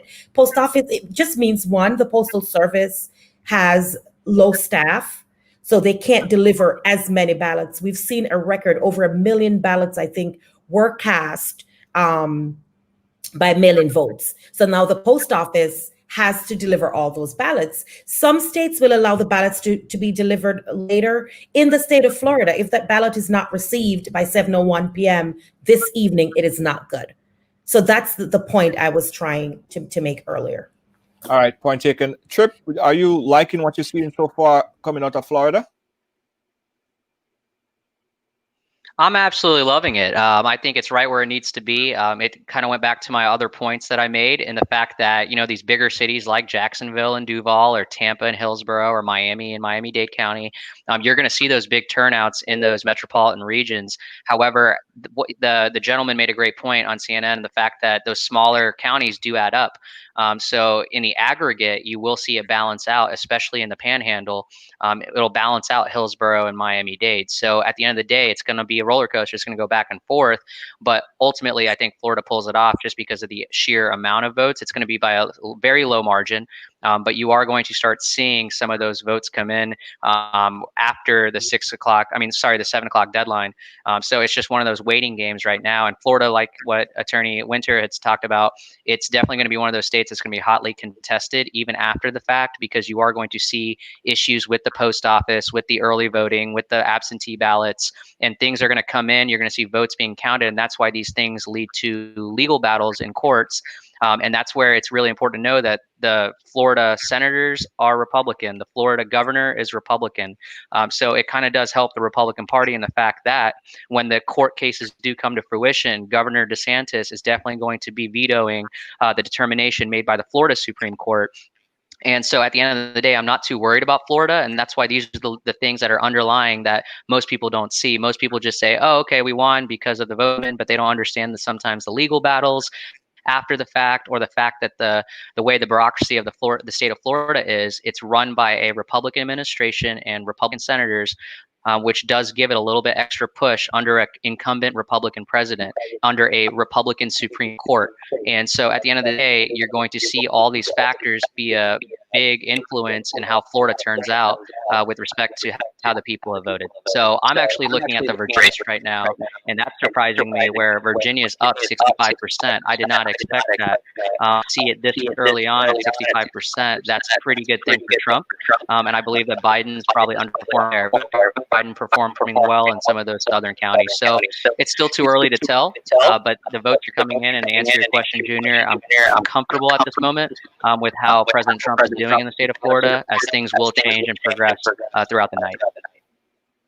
And I'll just add, Junior, we also have the military votes that still have to come in. So those will be counted. For all our military members that are overseas, those votes will have to be counted as well. And I think Tripp is making a good point about some of those, who's running the state? Who's running the state? So when we have a state like Florida being run by the Republicans, it is highly likely that any kind of veto, any kind of powers they have, as far as counting and recounting is concerned, will tend to lean somewhat towards the Republican Party. Yeah. How is And, how and, is and Go ahead, Fonde. I mean, Dr. Z. we also have to remember that Trump recently put in a new postmaster general, and that guy has done a lot to cause problems where the postal service is concerned. He has had some of the machines dismantled, and even though they went to court and he was told to stop doing that, there was already a number of machines that was dismantled that they were not able to put back together. So listen, man, right now, I'm going to say it, whether people like it or not. The world is looking at America right now to see what we're going to do, because we were supposed to be the police for fair elections. We have gone to utmost parts of the world, policing and trying to make sure that people that people vote, get a chance to vote. And now they are looking at us because there have been so much things, so much voter suppression, and all of these interference in our election in-house. That is not good. Yeah, the votes that we're seeing right now on the board is polling votes. That's not a cumulative count of the mail-in votes, right, Fonde? Or That's Tripp? true. That's true. Some states opened their ballots. I think Arizona started counting way before today. Some states opened their ballots literally today. So you will see a mixture of mail-in ballots as well as ballots that were cast at the poll. Right. Let's take some audio again coming from CNN on the state of Florida. It's going to be a fight for 3.4 million Florida. votes. Check this out. 4.6 is what it took to win it 4 years ago. We think turnout is higher this year. So we're going to watch as this goes. But here, if you're looking for trouble signs in the Biden campaign, it is right here. In Miami-Dade, again, we have more votes. This is early in-person voting, predominantly, I'm told. People who showed up to vote in person early before Election Day. Joe Biden with a very narrow lead. You could say that's a 9-point lead, but narrow by comparison to where we are 4 years ago. That's nearly 30 points there. It's 28 Biden points. just took the lead in Florida once again. It's moving very quickly, so let's move back and forth. Let's come back and see where it came from. Now, by 134,000 votes. They are reporting very quickly in Florida. Congratulations to Florida. We hope it plays out. 65% of the vote is in, Play two-thirds. it around the rest. So let's see what happened here. We got a big jump in Palm Beach County, 60% to 39%. Remember, a short time ago, the president was ahead there, but it was only a few hundred votes. So again, you're looking at 60% there, especially if Joe Biden is underperforming in Miami-Dade, and we'll go back and check on it in a second. If he's underperforming there, you got to make it up somewhere else if you're going to win the state. And Hillary Clinton lost, right? So you look at Palm Beach County here, 60 to 40, 60 to 39. You come back here, it's a little bit better. She's at 57. But so if you're Joe Biden and you're underperforming one place, you got to make it up somewhere else. We'll watch and see if that holds up. Let's just move south as we go. Broward County, 66. To me, what's more important is the 562, because we know turnout is up this year. We'll come back here, 66. So about the same there. The vote total is actually incredibly close to the same. If we come back to 4 years ago, he's a little bit above it there, but we got a little ways to go still. So turnout's up a little bit, which you adjust your math, and then you come down here. Again, in the Biden campaign, you think in a normal race, you're winning anyway. You say, 54-45, I'm doing great. No, the Democrats need to run it up more here. And you see Hillary Clinton with 64% when you round up last time, and she lost the state. Remember that. She lost the state, ran it up here, 624,000. You come back to 2020, Joe Biden running under that vote total here. Again, that happens. Elections change. Constituencies change. Donald Trump doing better, perhaps, with African Americans, with Latinos. It's a very complicated, diverse Latino community in Miami-Dade. So Joe Biden has to make it up somewhere else. You can make it up with senior citizens. You can make it up here in the growing suburbs across the I-4 corridor. And let's see the case. At the moment, Orange County, again, 700 votes and change. So this one doesn't count yet. No offense to the people who voted for the president there, but that doesn't count yet. We're not high enough up in the vote count to understand that. So we are up high here, though. Hillsborough County, which is Tampa and the growing suburbs around it. Pinellas County is St. Pete, and the suburbs here as you move over. This went red 4 years ago as President Trump carried Florida. It is staying blue at the moment. Narrow, though. Look at that, 50.3 to 48.4. But again, in a state that often goes a point or two, sometimes within a point, right? Little margins matter. Donald Trump carried it just barely by a point 4 years ago. At the moment, Joe Biden carrying it just barely by a point. That's how you win a state as close as Florida in on the margins like that. And if you come over here, 55-43, so 12 points almost. You know, if we go statewide, 12 points on here. Hold on, I just want to check this one. That's 7 right there. You want to go statewide now? We'll see if it changes again as we pull it out. Show us where each candidate is overperforming and underperforming. All right, so we can go back and look at this. We can match this up to 4 years ago. Where is Trump underperforming, right? So where is the president underperforming? He's underperforming so far in these 2 counties. Now, they're blue. That means the Democrats are winning in those counties, but the president's vote in these counties is below where it was. You see the Trump vote here by more than 5 points from where he was 4 years ago. And again, it's one county. It's not a lot of people, but in a state that is so close that could come down to several thousand votes, 2,000, it was 537 votes.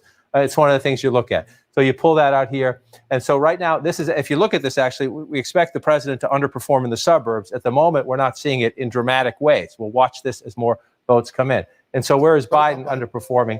Where is Biden underperforming Clinton? And you see it right there. That's what we were just talking about. If you come back in here, this will slide over in a minute. Underperforming. This doesn't count yet because the vote is very preliminary. Let me just check on this one. Also very preliminary there. So this we're waiting on. Don't focus on that. Where's Biden overperforming? But look at this here. You see this. This is right now a warning sign in the Biden campaign headquarters for that. And so then you want to look at where are they overperforming. So let's do Biden first. Let's turn this one off and bring this one up. And he's overperforming again. These are Republican counties. The red counties are voting Republican at the moment. But you see Joe Biden at 41% here. You go back to Hillary Clinton. He's only at 36%. There are some places, and again, this can matter if you get down to a race settled by a couple thousand, 5,000, 10,000 votes. It's a performance like this that matters when you go through and match it up. There's not a lot of it, given how big Florida is. He's out. Let's see, he's outperforming Clinton here. Leon County is Tallahassee, but again, this is very preliminary. So let's not go to the bank on this. There's not many votes in there just yet. But it's one of the things you look at as we study it throughout. Where's Trump overperforming? Let's take a peek at that as well. We're in the neighborhood. Yep. Let's do it. Where's the president outperforming himself? Again, right now in Miami-Dade matters. These other places, the votes are very preliminary. Let's see. If Diane or Trip, let me come to you on Florida. Florida is tricky. Florida is always tricky. Biden is underperforming Clinton in about 3 different counties. What does that say for the Biden campaign, and what do you think it says for the Trump campaign? So I would love to address that real quick, just because it speaks volumes about the minority vote. I know we were discussing that earlier. I do think that African Americans and Hispanics are waking up. They're kind of realizing that some of the issues that are helping the administration has put into place. I know we got a little heated about it earlier, but technically there has been a lot of things that the current administration has done for African Americans and Hispanics, and you are seeing those votes coming out in Miami-Dade and in Broward and all these other counties, and that's why you're seeing him not performing as well as he did as compared to when he was running against Hillary Clinton. You are going to see a lot of Asians come out as well voting for President Trump. There's big communities in the Taiwanese community and in all these other different smaller communities that have certain business interests in mind when it comes to their economy. I think the coronavirus situation we kind of talked about last time we spoke, Junior, that has affected a lot of small businesses within the communities in Florida. So you are going to see people lashing back who are maybe minority or just people in the majority who just want to live a better economic lifestyle. And with what's going on in Florida, I think you will see a lot of voters come out, which is you're going to see lower margins. And because he's underperforming in those southern states, it speaks volumes about kind of how he could have picked a better vice presidential candidate. And I'm speaking of Biden here, because when you looked at the when you looked at the Harris versus the Pence debate, you saw Mike Pence bringing up facts over and over on how Harris would probably not be for the American people when it hit their pocketbooks based on the policies she's trying to implement. With also the higher taxes, you got to take into account that Florida doesn't have any income tax. Florida also is used to not paying taxes because of our industry. You're also looking at environmental issues where President Trump helped the environment working with Governor DeSantis on offshore drilling off of Florida's industries. So you're seeing a lot of different businesses also being affected by some of the positive things President Trump has implemented during his administration, but also some of the policies that are recommended by Harris and Biden. So those little things do add up. And even if he is underperforming in some of those counties, when you start seeing all the panhandles start turning red, you'll initially see Biden leading because we still haven't counted a lot of those votes in the panhandle, but you're eventually going to see it stagnating, and you're going to see a minor lead for President Trump because of all the aggregate counties that are going to be picked up. So it just goes to show that you can't really call an election early on because a lot of things change, and a lot of people, based on the momentum, it also changes. And you've seen Trump visit Florida many, many times, and with him having a big here, you're going to see initially a lot of those down be blue, not in 2016, and that's an indicator of why the state does still lean slightly left. And because of all the minorities who have benefited from this administration, you even heard the gentleman there say that you're seeing a lot of African Americans vote for President Trump in Florida. Well, you're going to see that throughout the union because there have been communities who are waking up and they're starting to realize President Trump has been good for their pocketbook, and that does go a long way when you have a better quality of life and tax cuts and deregulations that do help minorities succeed as it relates to their small businesses. So it's just something to consider. I know it's maybe a lot of viewers or people can think it's a talking point, but it is fact. It's being discussed on CNN out of all places, which does lean left. And so it is giving you an indicator of what is to come for the state of Florida as it relates to the votes coming in for this election 2020. All right. So, great point. So, Junior, if we were to take out like one of the things that I think we have not taken into consideration. Dr. Z, hold on one second. Dr. Z. Sorry. Fonde, go ahead. Dr. Z, will come back. Fonde, go ahead. So, I agree with most of what Tripp said. So, if we were to take out police brutality, racial discrimination, or things that have affected the African American community that the president hasn't really addressed openly, leading up to March, pre-corona, we were living in a really good economy. And if you think about some of the businesses that were doing well under Trump, those are people that are earning the $400,000 and above. So when we hear a Biden-Harris ticket and we hear about tax increases, it makes a lot of individuals nervous. So when we have the African-American vote leaning towards President Trump, it's because a lot of those people have been doing well under a Trump administration. People like myself, you do well. So you have to think about, what about those that are not doing so well? And that's where the legal debate comes in. But leading up to March, lots of people were doing economically well in the state of Florida that we're talking about. The businesses were doing well. Their pockets, like you said, their pockets were lined. So when we hear a Biden-Harris ticket, it makes us nervous. African Americans also, some of them are holding Senator Harris responsible for some of her tough criminal laws back in the 90s, right? She was she was the Attorney General in the state of California, and they're holding her accountable for some of those actions. And of course, we can debate whether, how that went down, who went to prison. There can be a huge debate about that. But a lot of people are not liking the policies that the Biden-Harris ticket, including minorities in the state of Florida. And I think a lot of minorities that live in cities think that cities win election. New York City is not going to help anybody win this election. This election will be won by people that are, in the California, Pennsylvania, North Carolina, Florida. Yeah.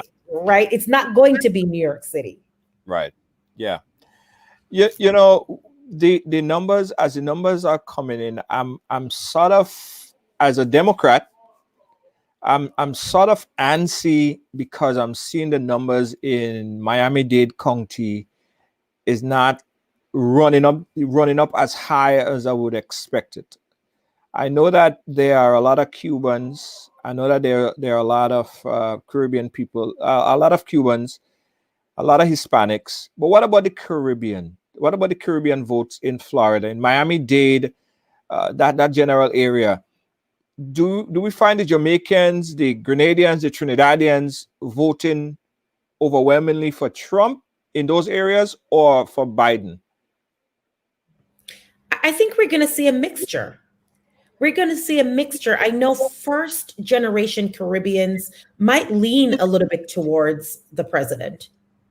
We might see a mixture. It depends how the families are doing, right? It really depends, because first generation immigrants are not so attuned to what's going on with immigrant rights, right? They were born here.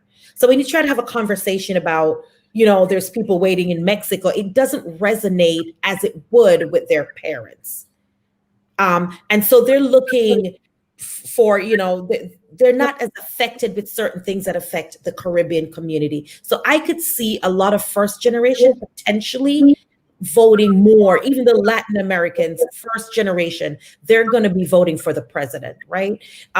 Because of, I think the Biden-Harris ticket is not the strongest Democratic ticket that we could have put forward. It's not. And that's why I'm saying African Americans that will more than likely vote Biden-Harris is simply a vote against the Trump-Pence ticket. It's not really a vote for Biden or for Harris. They're just simply voting against another 4 years with President Trump.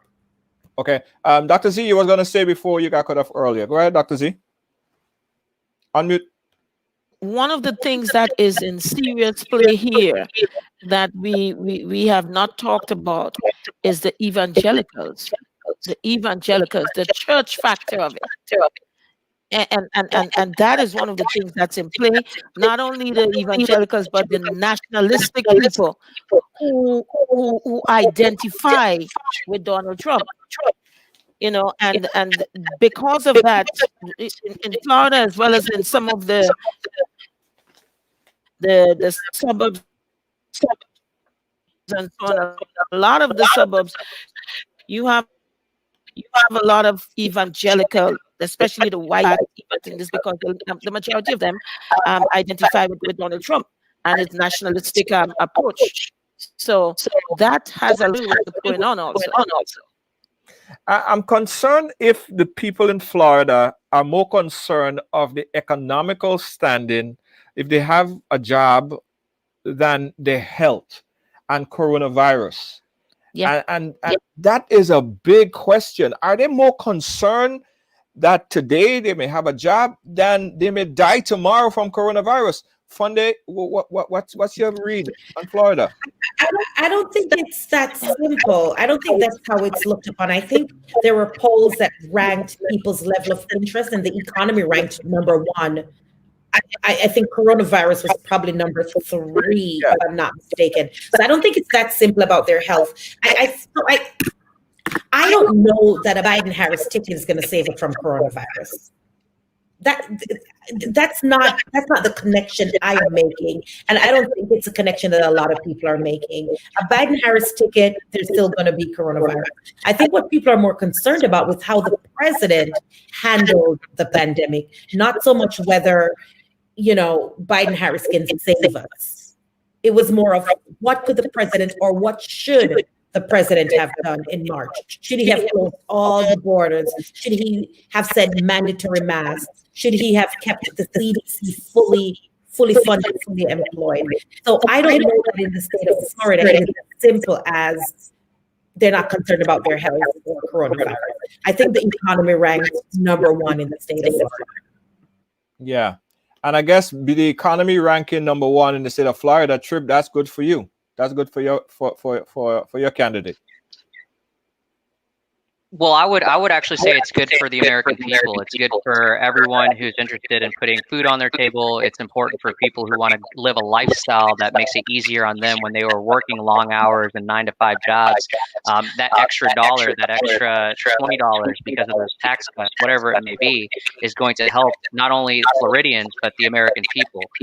Ultimately, when you look at economics, the reason I think that is number 1 issue that is most important to the American people is because politics politics is not national; it's more local, in my opinion. It's how does it affect your personal pocketbook? How does it affect your quality of life? How does it affect your children? I just think when you have a better economy, people are spending more money, businesses are doing well, stock markets are going great. It leads to better health care outcomes. It just ultimately leads to better education. So ultimately, economy is the thing that keeps people in check. You're not going to worry more about what's going on in a foreign country versus what's going on in your own household.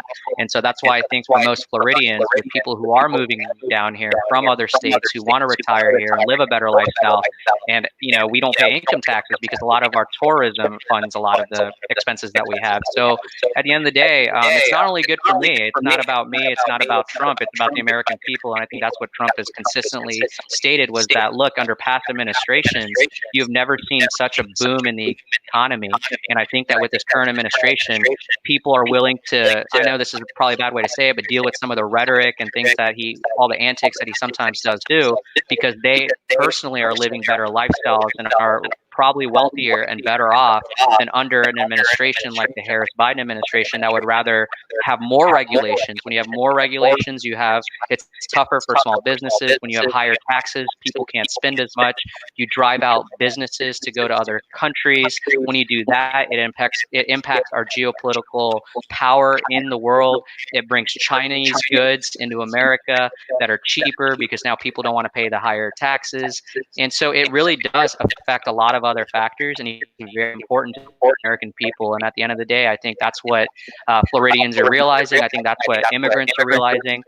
I think that's what minorities are realizing when they come from these other nations where they've tried this and it hasn't worked. And I know that maybe when I say this, you're going to say it's a talking point, but look at countries like Venezuela. Do look at countries like Cuba, where the same type of policies that Harris is trying to implement. We all know that if Biden is in, Biden has certain medical conditions. We know that. I mean, it's not something that it's not something that we're making up. It's obvious. And so he is very geriatric. And when you compare to someone like Trump, who's pretty old as well, pretty seasoned, he's just going to multiple rallies. He's just a healthier individual. And so at the end of the day, when you do see these kind of things, you're going to end up seeing Kamala Harris be the true president, kind of like what you saw with Dick Cheney and George W. Bush. You are going to see the vice president actually running the country, in my opinion. And when that happens, and when you have policies and actual things that we've seen in the past that Kamala Harris has done, I think it does scare a big populace, a big amount of the populace in America that just don't want to go that drastically left. And I think they want to be more moderate. Most Americans do understand that economics will control their pocketbooks, and they do understand that it's going to be a better quality of life financially if Trump is president. Trump does have that business background as compared to someone who has been a career politician like Kamala Harris and Joe Biden. And so when you do have that higher regulation and more higher taxes, it impacts at the local level, going back to why local politics is important. It affects how states have to operate then from a national Department of Labor viewpoint or from a executive viewpoint. It does ultimately affect how Congress will run and how laws will be passed if there is someone like Biden at the helm of the presidency versus Donald Trump. So these are all subtle factors that I think most Americans are debating and battling. And I really do believe, and I agree with Attorney Winter's point, in the fact that most Democrats aren't voting because they actually truly believe in some of the major policies. I would actually ask a lot of Democrats, what are some of the policies you agree with? Well, it's because of the emotional nature of what Trump has done that their vote is more against Trump than it is for the policies that Biden and Harris are going to do. I think the American people are going to realize if they do vote in Biden, ultimately it's going to be too late. They're going to realize that when financially struggling come year 3 of that presidency and year 4 of that presidency, because of all the taxes and all the different regulations, it's going to be too late. And by then, China will be a powerhouse. You're going to start seeing a lot of changes in our economy, and it'll just be too late. And so it's too late now because everyone's polling stations are closing and whatnot. It's you reap what you sow. Ultimately, if you end up voting for a president, you got to understand that there are going to be economic implications as a result voting for Biden and a Harris ticket versus a Trump ticket. And at the end of the day, people just want to live a better lifestyle. They want to feel comfortable. And under this administration, they have been able to do that. And that's why you're seeing a lot of minorities vote for Trump. And that's why you're seeing that lower threshold of victory for Biden in counties like Miami-Dade. So it's all runs full circle, and Florida is just one state. You see a lot of this in other Rust Belt states as well. So it's going to be very interesting to see how the night unfolds. But with this administration, I think Americans are waking up knowing that, yes, he's probably not the best candidate when it comes to emotions and things like that, but he's a great logical candidate for stepping up for their financial freedom. You said a couple words there I take a lot of issues with. You said geriatric when Trump and Biden is almost the same age. And then you talk about logic and you put Donald Trump in the same sentence. They're both geriatric. I think they're both That's right. geriatric. So it's not one or the other. They are. They are. both- They're in their late 70s. Let's Listen. geriatric. Let's be fair. They're both older white men, right? Exactly. I'm speaking about healthy. Donald Trump eat hamburgers like this, and he's obese. So let's not even talk about healthy from what we've seen from the outside. Let's just go back to CNN real quick to see what's the update in Florida. It's a very, very interesting race in Florida right now. Let's check it out. Well, let's pop them out. This is where the president runs it up, right? He doubles your vote, essentially. And so the challenge for Biden, if that fills in, and we'll watch turnout, we'll see if the Trump voters come out in those places, is he has to, in all of the urban centers, Franklin County, that's a good number. It's not just Columbus. Huge suburbs around it. Columbus has been Democratic a long time. The suburbs used to be more Republican, so you get a more competitive county. You see that, right? That's about half of the vote, 76%. You come back in time, 61% for Hillary Clinton. That's how, those are the building blocks for Joe Biden. Win in the cities. A lot of that's the Democratic base. In Columbus, it's the capital of the state. It's unions. It's African Americans. It's turnout. But then when you get out here, away from it, you have to win the suburbs, and that has been the challenge. President Trump has lost the suburbs. Let's come down here to Hamilton County. Used to be a Republican county. It's becoming more of a Clinton county. More of a Democratic county. We have no votes there yet. You saw how Hillary Clinton carried it. It's also a House district in the Cincinnati suburbs as well. One of the House districts, Democrats are trying to expand their majority. So it's John, Ohio. I want to go back to Florida because it's essentially tied right now. Let's take a look at Florida right now. 81% of the estimated vote is in. There's only a 2,000 vote separation. Biden has had 2,033 votes. That's incredible. I was just going to say, some people at home who have a partisan stake in this will be throwing things at the television. Wow. This is why this.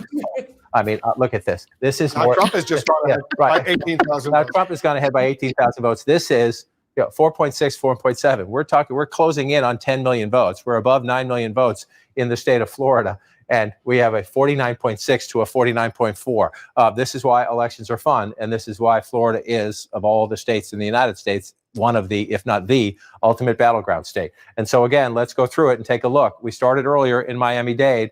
This, to me, so far, the biggest warning sign. And again, every election is different. So you're not performing, if you're Joe Biden, you're not performing as well here as Hillary Clinton did, as well as Barack Obama did when he carried the state. That's not necessarily fatal. It's not good. Then you got to make it up somewhere else. If you're not getting it here, you got to get it somewhere else. 54 to 46, if you round them up. Again, you go back in time. This is the largest county in the state.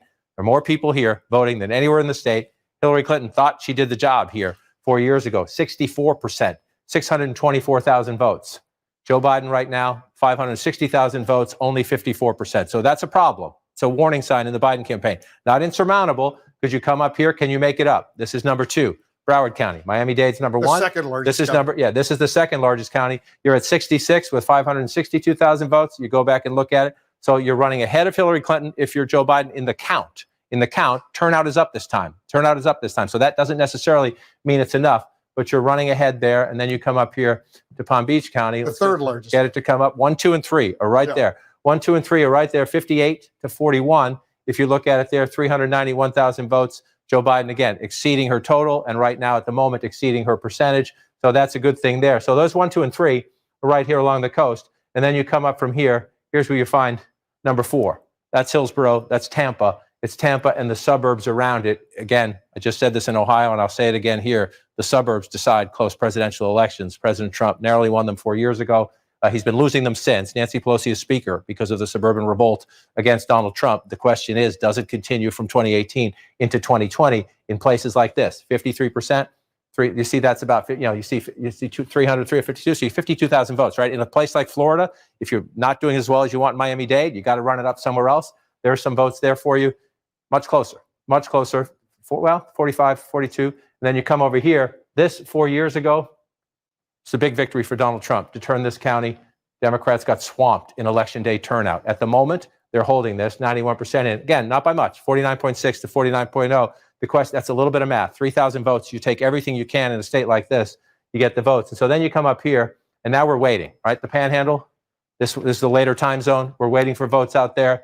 If you come through here, just want to show you, the president runs it up in these smaller counties. There's not a lot of people. But 6,000 votes to 2,000 votes, that's 4,000 votes in the bank to offset the Democratic advantages elsewhere.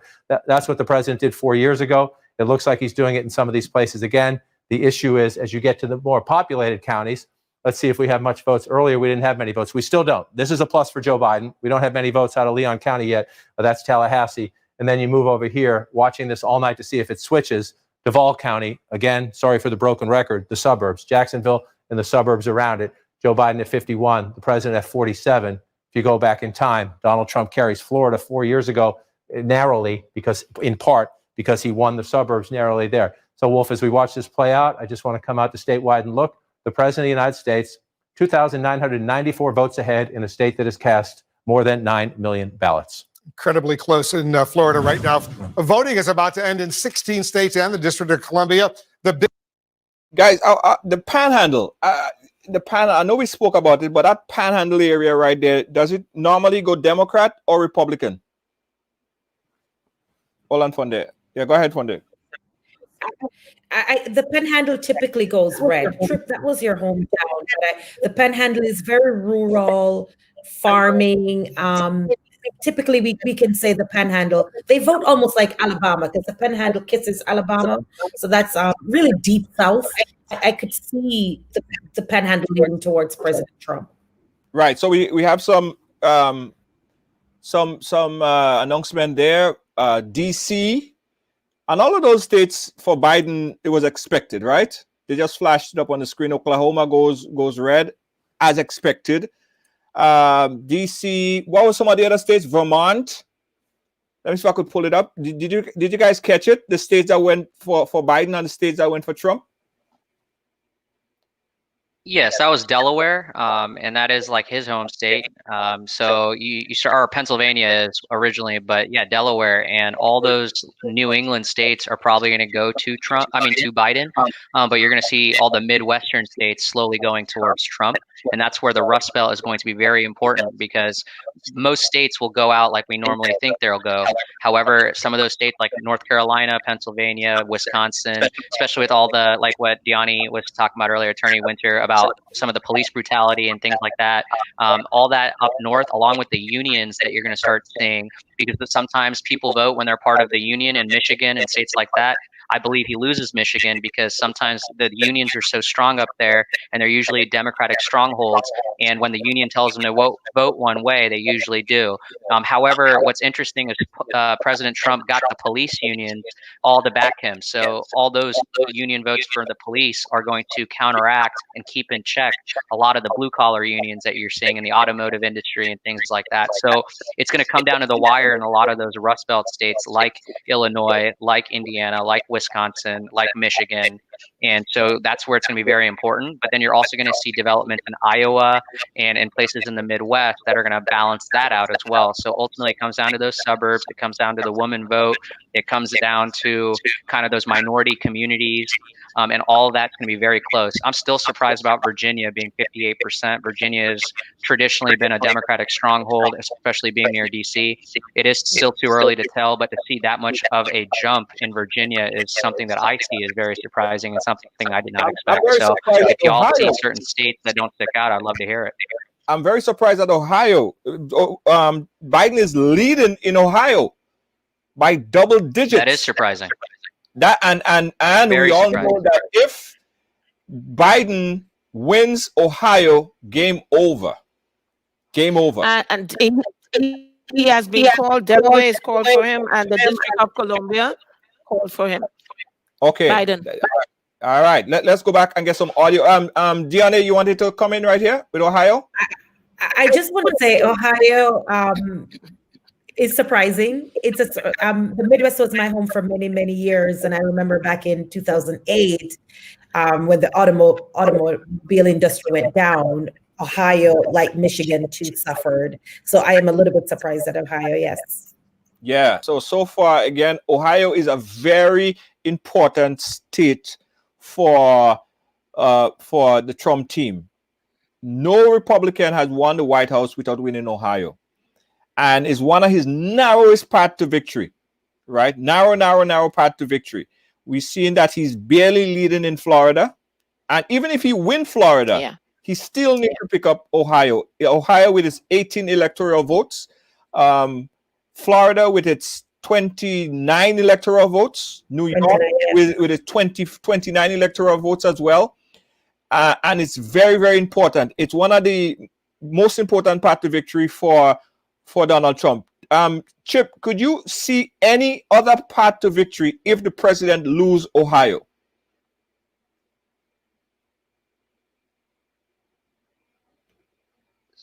Sorry, I had to unmute myself. You said, do you see any path to victory for President Trump or for Vice President candidate Biden? For President Trump. Vice President Biden.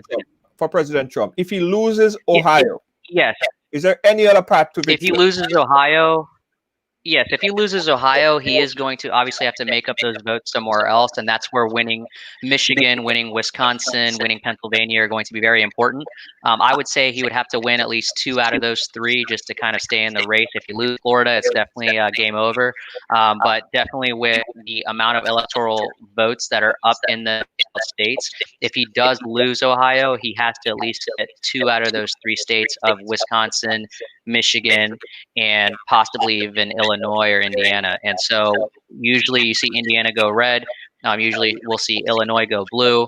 But one thing I really want to bring up is the fact where I just saw this news, but Senator Mitch McConnell, who is the majority leader of the U.S. Senate, is projected to win. It just came out that he is probably more likely than not with the votes. He will beat Amy McGrath.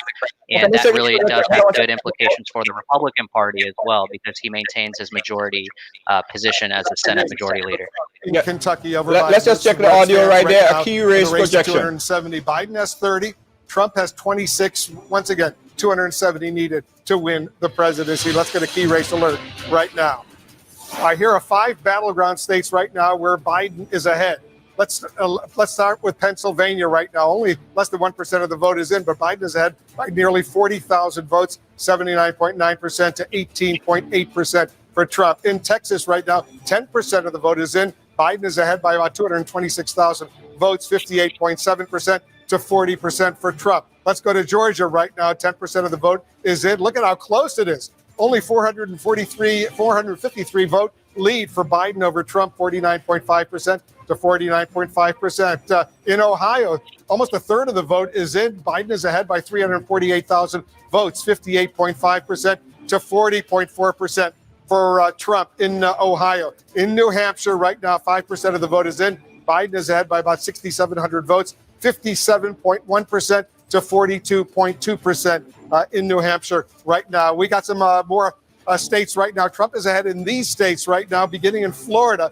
86% of the estimated vote is in. Trump is ahead by some 65,000 votes, 49.8% to 49.2%. Very, very close in Florida, 29 electoral votes. In Virginia, about a quarter of the vote is now in. Trump is still ahead in the Commonwealth of Virginia by more than 214,000 votes, 58.9% to 39.3% in Virginia. All these races so significant. John King, you're looking at all this as close. Yeah. All right. Starting to get antsy. Mitch, you was talking about Mitch McConnell and his victory, and it was projected that Mitch would have won Kentucky, I believe. Yes, sir. Right. So it's not breaking news. It was expected that he would have won in Kentucky, but I'm very concerned about Lindsey Graham. Lindsey Graham is going through a very tough battle right now, and I'm not sure that Lindsey Graham would have the same fate as your Kentuckian friend right there. Let's shift a little bit and talk, because we haven't been speaking about the Senate. What do you think about the Senate? Do you think there will be a flip tonight? What you saying, Funday? I think it's possible, but I don't know if many people are looking down the ballot, especially on the Democratic side. I don't know if Democratic voters are looking down the ballot. For most people, they're just looking at who is going to be the president and who's going to be the vice president. Most people are not looking down the ballot to see how much can be accomplished when the House and the Senate represent the person that's sitting in the White House. So I think that's going to be an interesting takeout tonight.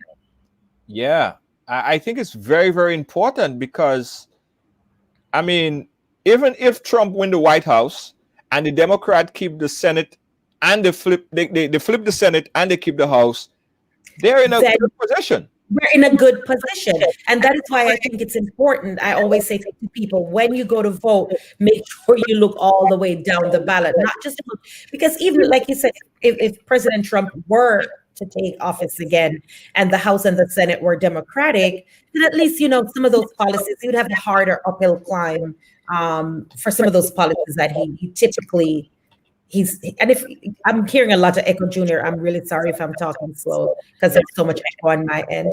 But even if the president were to win,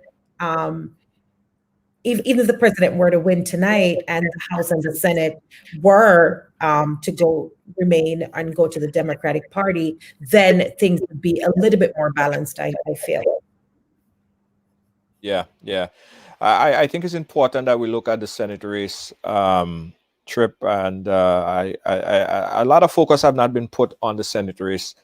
I think, and they haven't been speaking about it as well, but I think it's very, very, very, very important. I'm looking at the Senate, and they need to flip 4 seats in the Senate, so it would turn over to in the control of the Democrats, and that's very possible here tonight. Guys, you're watching a live coverage of this 2020. It's a nail biter. We have Trip, and he's here with us. I don't know how long Trip could stay up. I don't know how much time we have with Trip. I don't know how much time we have with Deanna Winterfunde, and of course Dr. Z. I just want to see how Florida look, and I really want to see how Ohio look. And I think after that point, we could say, okay, well, we could go home now. We understand what's happening at Pennsylvania, Arizona. After those states are called, we could say, okay.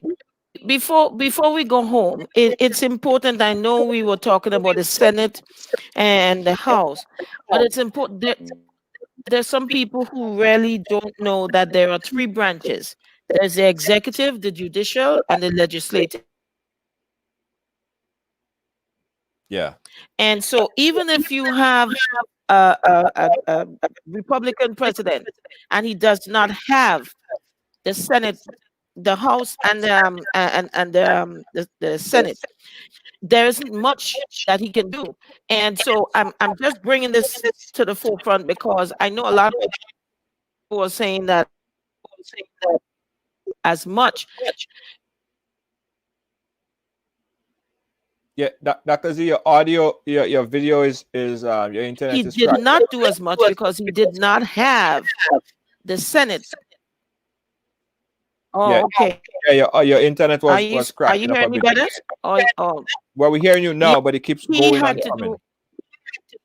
He had to make a lot because of that in order to get anything done. So it as you are rightly saying, it is extremely important that not only if we have a Biden-Harris win, it is important that we also have the legislature in.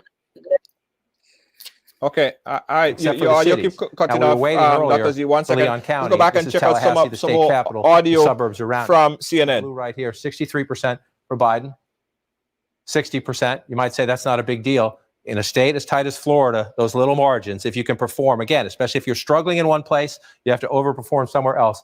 So you're watching that play out there. Again, though, the president's still 112, 113,000 if you round him up. Earlier, I was talking about, this is 2016. I'm sorry, I'm looking at the 2016 map. This is Duval County here. It was red 4 years ago. It is blue right now. You come back out.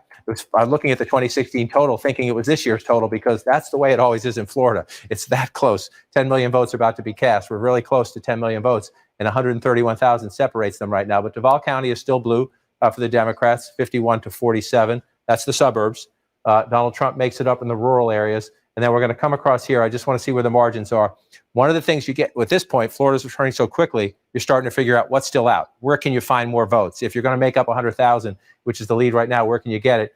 Or Orange County, growing, a lot of votes here, but about 93% of the estimate in. We'll see what the numbers are. We'll see what more votes come in. 383,000 here for Joe Biden right now, 329. So that's 50,000 votes. He's running ahead of Hillary Clinton, 50,000 plus from 4 years ago. The turnout's up everywhere, though. So the president's numbers are up, too. You're going county by county in the campaign war room. This is significant as you come across. Again, Hillsborough County, Tampa in the suburbs, Pinellas County, St. Pete in the suburbs along the coast. This was blue. I mean, this was red 4 years ago. Very close, 49.2, 49.5 to 49.2, 2,000 votes. 2,000 votes there. 2,000 votes matter in a close state. And again, I want to do this again in reverse order this time. Palm Beach County, almost all counted. 56 for Joe Biden, come back in time. 56 for Hillary Clinton, so you're matching it up. Might not be good enough. Hillary Clinton lost the state. Come back to 2020. You come down here, 66%, second largest population center, second largest county in terms of people in Florida, 66. Come back in time, 66. You're essentially matching what happened 4 years ago. The vote count, 553. 562, turnout's up a little bit, but you're essentially matching the percentages there. And then you move down here. And this is the trouble sign. Again, we're not done. We're not done counting in Florida. Joe Biden can make it up somewhere else. But 54% Miami-Dade, 579 to 486,000. If you look at it there, number one, this is your biggest county in Florida. This is where the most votes are. We'll wait for more. But Hillary Clinton won this in a landslide. She walked out of here, 624 to 333. Hillary Clinton built up a huge lead in Miami-Dade, and she still lost the state. So Joe Biden is they're looking at that in Biden campaign headquarters, wondering what's left. You'll see what else comes in. You can make it up. It's a big population center. A lot of votes can come in. You can change the math, but you're not going to get back to that percentage. 63% there, 54% there. If Joe Biden loses Florida narrowly tonight, this will be why. But we're not done yet. We're not done counting yet. You come back out, although that lead now 163,000. Just in the course of this conversation, President Trump has stretched it out. He stretched it out as it starts to fill in here, and as we get more of the votes here. This is what he does. And again, this is the Trump coalition. These smaller places, not a ton of people live here, but the president's above 80% in these places. He racks it up. 163,000 Wolf, 574 votes, 10 million now. We are past 10 million votes in the state of Florida. Remarkably close, 50.3 to 49 if you round that 89% of the estimated vote in Florida has already reported. We're standing by for the first results from Arkansas just minutes from now, as well as the second biggest round of poll closings right at the top of the hour. That's when a slew of battleground states are on the line. Arizona, Colorado. Yeah, guys, you're watching a live broadcast here. So Florida is almost done counting. Troubling signs, good signs. How we looking, Deanna, for the Democrats, and Trip, how we looking in Florida? Florida is going to be Florida. I think no matter who takes Florida tonight, we're going to see potential recounts. We're going to see a battle for the state of Florida. I don't know that it's going to be as easy as let's call Florida and be done with it. It's going to be a battle to the end for either candidate, quite frankly. Yeah. I know, Trip, you wanted to make a point on the Senate race. And it's important. It's important that we look at the Senate race. What's your take on the Senate race? Well, Z was saying what Dr. Z was saying earlier about, the separation of powers with having, Article 1 with Congress and then Article 2 with the presidency and with Article 3, the Supreme Court. Well, the Supreme Court right now is a majority Republican, conservative-based court. And then depending on how this election goes with Biden and Trump, that'll dictate what Article 2 is. But Article 1 is kind of where it really starts to be very important, because sometimes when you have such close races in the Senate, where it could be a 51 vote majority, or 51 senators to get the majority.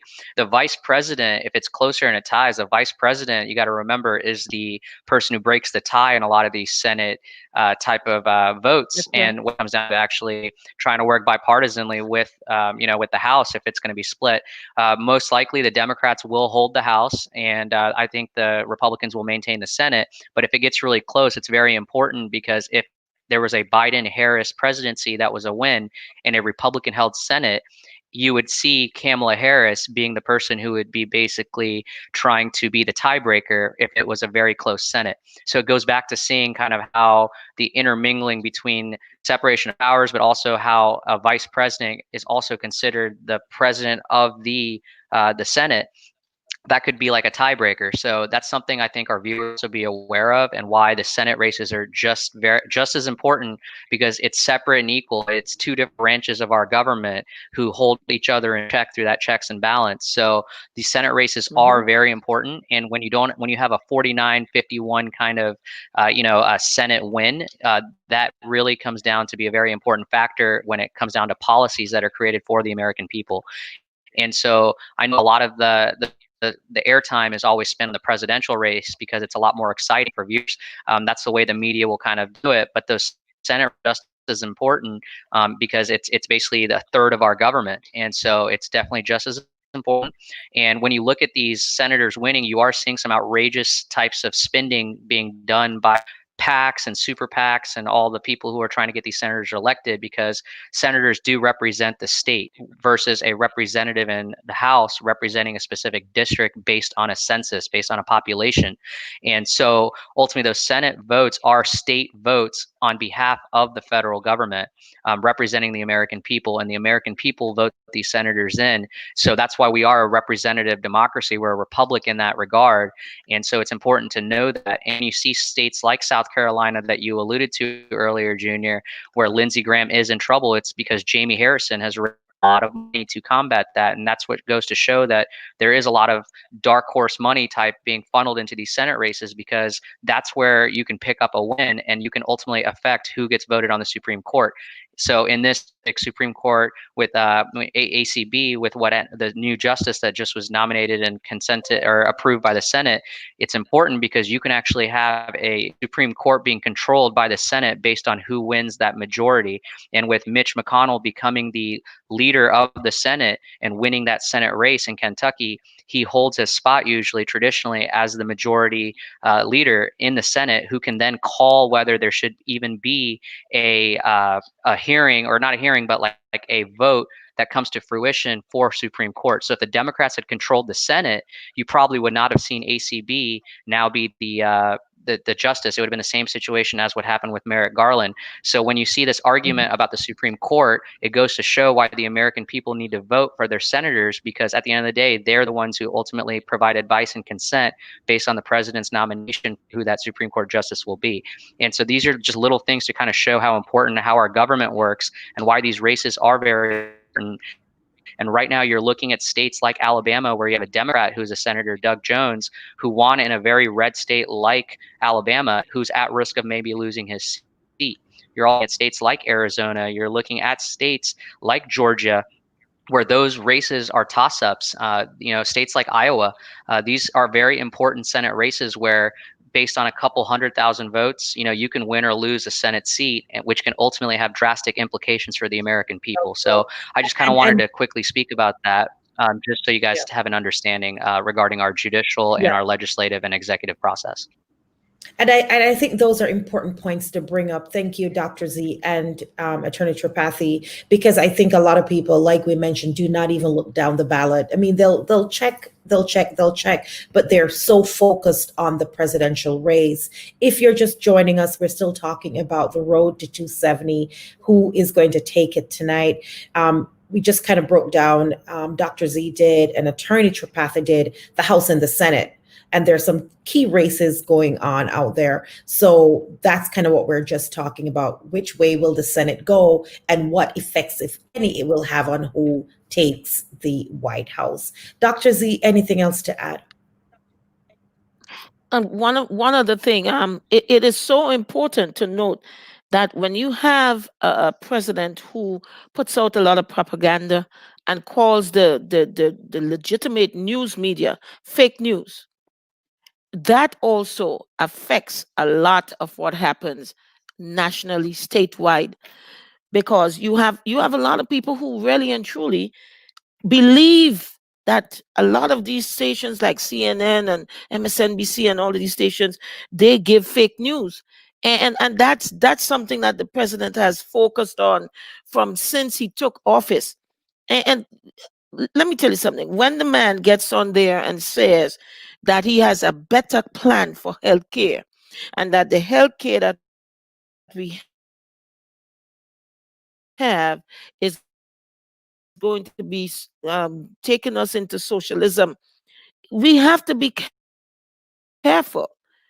We have to be careful what is put out there, because a lot of people, I don't, there are so many more people who are going to have underlying conditions.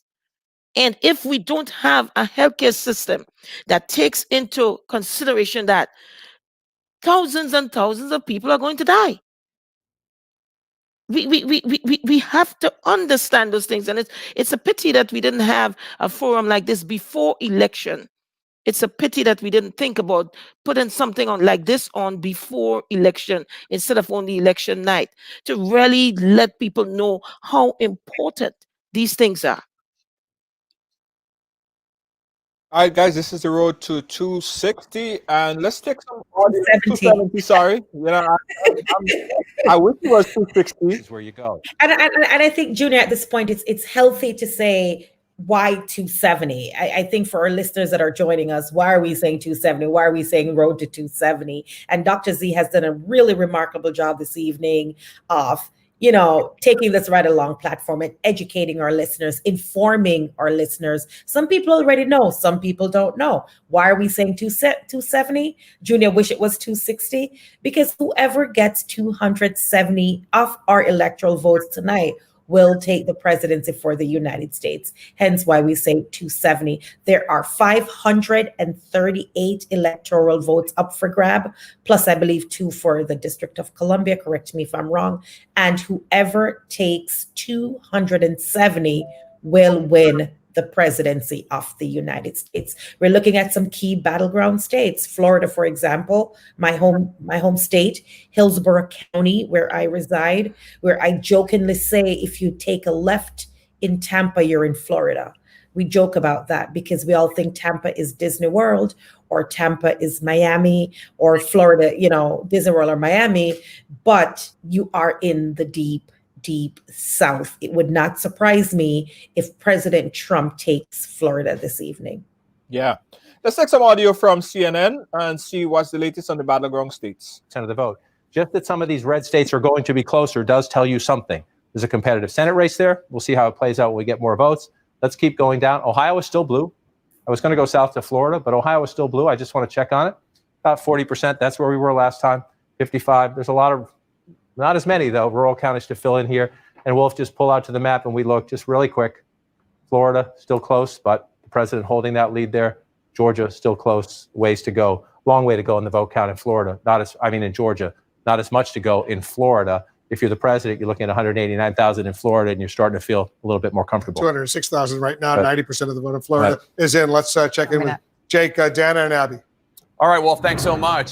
So there's a lot of blue on the map right now, but of course, it's still very, very early. What are you looking for? Florida. 90% of the votes counted there. And I want to reiterate on that fact. Are we only speaking about votes from today, or are we talking about votes that was from mail-in ballots? How are those votes counted, Trip? Right. So there was a lot of initiatives trying to get out the vote on both with both parties. And for tonight, I'm going to leave out the Libertarians. No offense to anyone who voted Libertarian, Also, a lot of sentiment there for a lot of people who are voting Libertarian. But for time's sake, I want to stick to the two majority parties. But a lot of people do vote. They do early voting. They do absentee ballots. You can actually go in, but that's a state-by-state function. And so some states actually have gone through legal battles earlier on with the administration currently trying to keep it pretty consistent, and they were actually lost that battle. The administration did. So you are going to see some states who are going to get 2 to 3 more extra days, even up to 8 days for some states to still count votes. So you're going to start seeing. You're still going to start seeing a whole bunch of states who are going to, on about 2 to 3 days from now, you'll really get that solidified kind of how many electoral college votes were elected for the state. And that's when you're going to start seeing the court battles and the legal battles.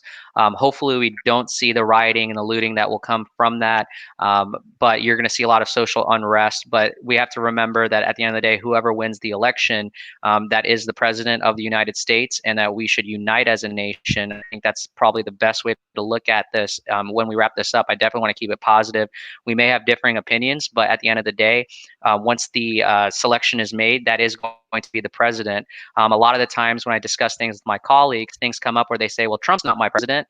Well, if you're a U.S. citizen, Trump is your president. And so, unfortunately, you may not like him because you didn't vote for him. But if at the end of the day, if Biden wins, well, Biden would be my president as a member of, as a citizen of the United States of America. So we should all realize that this is the process. This is what makes our country so great, is the fact that we will hopefully see a smooth transition of power, that we will see if there is one. And also, we're also going to see that there are people who may disagree, but at the end of the day, we are under one United States. And so it's something good to keep in mind. And hopefully there won't be a lot of civil unrest. But at the end of the day, with Florida, Junior, you are kind of what we were discussing earlier. You're seeing Trump pull away. You are seeing all those smaller rural counties come in, and those votes are being counted and allocated. So like what Attorney Winter was saying, as well as what I was saying and Dr. Z was saying, you're even seeing states like Georgia, which Dr. Z originally had predicted would be blue, but you're seeing Trump pull away in Georgia as well, kind of similar to what my prediction was, because you are seeing a lot of those minorities coming out and voting for President Trump. So let's just see what happens as the night unfolds. But you are starting to see also surprises where Biden is leading in Ohio and pulling away in Ohio. So, these are really going to come down to some of those battleground states, and it's going to make a big difference on ultimately who is elected by the American people to run this great nation moving forward. And just to clarify, the votes that are being counted in Florida does include our early votes. Florida, they've been counting votes leading up to today, so those votes do include. It does include the early voting, Junior. Okay, good. Yeah. I want to take a look. Voting. I want to take a look at the board. So this is the board right here, right? And more I look at this board, I'm seeing less of a path to victory for Trump, because I already gave Trump Florida, right? And say we even give Trump Georgia. Say we give Trump Georgia, right? Biden is running very, very strong in Ohio right now, and he's at 247, right? And I'm still thinking, I'm giving this here to the Republican, right? Stop me if I'm going wrong. Minnesota, Republican. I mean, sorry, Democrat. I would, right, Democrat. He's at 263. Yeah, I think he wins Wisconsin. And he's definitely winning Iowa. He's definitely winning Iowa. In my humble opinion, yes, I do think.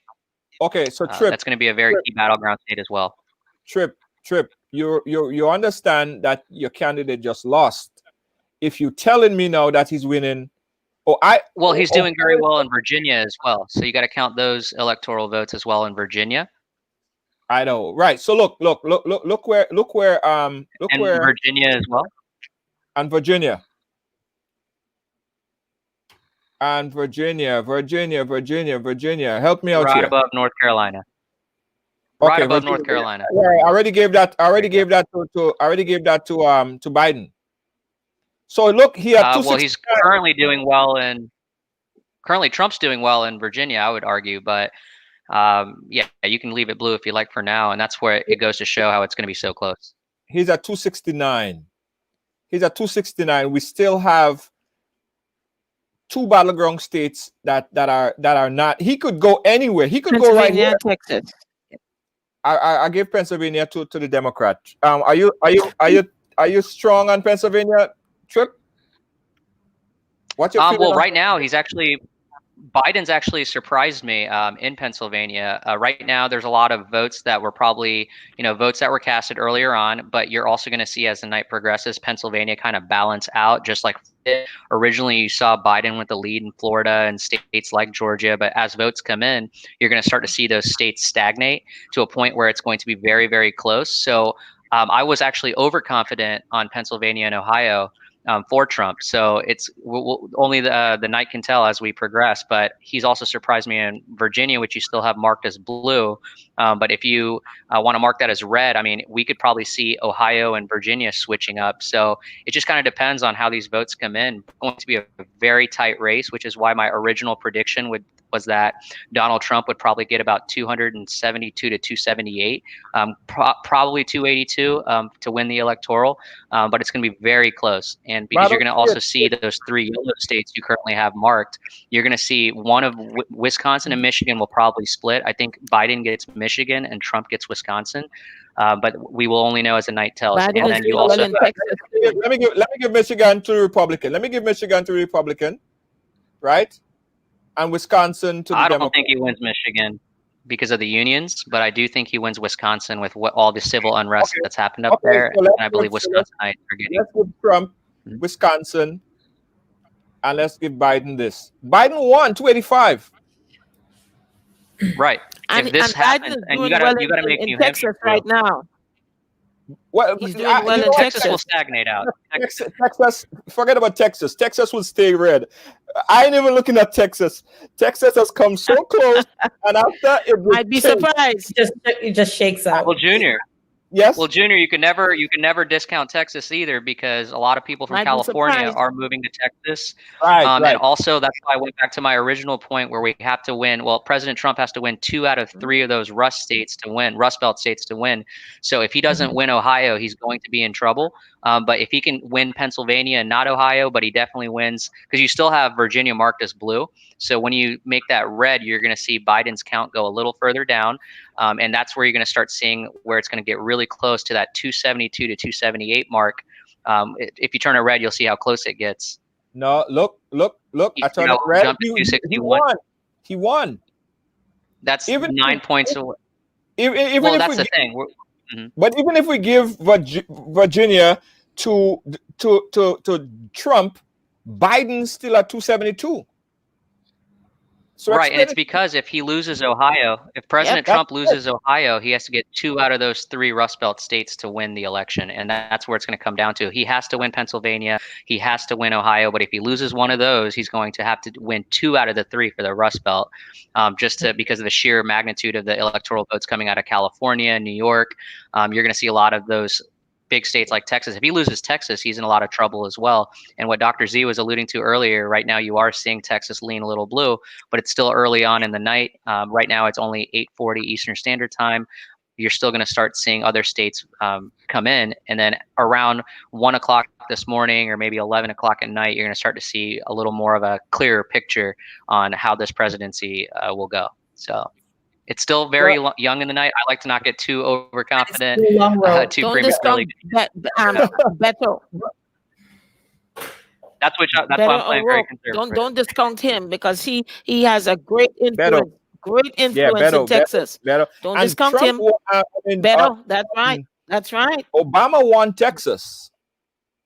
Obama had flipped Texas, right? So it's not a miracle to say that Biden can win Texas, but for the sake of giving Trump the benefit of the doubt, I'm going to give him Texas, and I don't see how the president could get reelected under this path. If he lose Ohio, that is it, game over. You're right on that. He has to win Ohio, but look at all these other states. I mean, New Mexico's still in the game. You never know how New Mexico's going to go, or Nevada. I mean, we they lean slightly blue, but you just never know. The American people will speak a little later tonight, and I think we'll get a clearer picture. But at this time, based on the map you currently have, you're right. That is a pathway to victory for Biden. However, votes are still being counted. You're also going to see things happen after the election with bunches of, just votes, ballot boxes not being counted. So you're going to see a lot of these numbers change as well. And that's why you're going to be very... You're assuming that that's going to be the case. Kind of like Trump assuming that there's going to be a lot of man. fraudulent ballot. I'm not assuming. I'm basically going off of past precedent and what I've seen in the past with these type of historical Fake elections, news. and when they are There has not been widespread. There has not been widespread voter fraud. There has not been widespread. The only time I hear about that is because when I hear the president speak about it, and various Secretary of State confirm that there have not been an excessive amount of voter fraud. Yeah, it might happen 1%, -1%. But not in great numbers, not millions and millions, as the president say. So that is what I say again is probably like a talking point of the Republicans. But I want you to help me out there, because I want to see your part. If Ohio is off the chart, if Ohio is given to the Democrat, the show is over. We're gone. We're done. It's still young. It's still young in the night, Junior. I know how people were feeling with the Hillary Clinton and Trump election, where they were getting very, very happy, and you saw a very big meltdown nationally when she lost, and we all woke up the next morning and found out Trump had won. It's still too early in the night to tell, in my opinion. The votes are still being counted, but yes, you're right. If he loses Ohio, that's going to be a very big, difficulty for him to overcome. But votes are still being counted. You're still seeing other states. We really don't know. Maybe Minnesota could go red. You just don't know. And so this is what makes elections so fun, is because things can change and numbers could come out that we didn't anticipate, like we saw with Ohio or with Pennsylvania, or for Dr. Z's matter when she was looking at Georgia and Florida. So it just depends. I mean, you don't know how New Mexico is going to do. I know those electoral numbers are a little smaller than the other states, but those Rust Belt states is where Biden or Trump win their election. Yeah, Fonde, coming right here. Help me creatively design a path here for Donald Trump. The only thing I say, we have to be cautious, very, very cautious about celebrating. Because we've seen this in 2016 when we thought for a fact Hillary Clinton was going to walk into the White House and Trump came out with a win. So I would say we have to be really cautious. I love your map. I think everybody will get excited about the map. But I am not ready. I am not ready to commit to this yet. I really am not. I'm not ready to commit to it because, a lot of people, they say one thing, and when they go to the poll, it's a whole different conversation between themselves and that ballot. So I am not ready to even celebrate or even commit to any kind of this walk by Biden Harris to the White House. I think it's going to be a little bit more complicated. I think we're going to see some surprise states. I know, we're popping in numbers and stuff. I'm cautious. I am not ready to commit to that yet.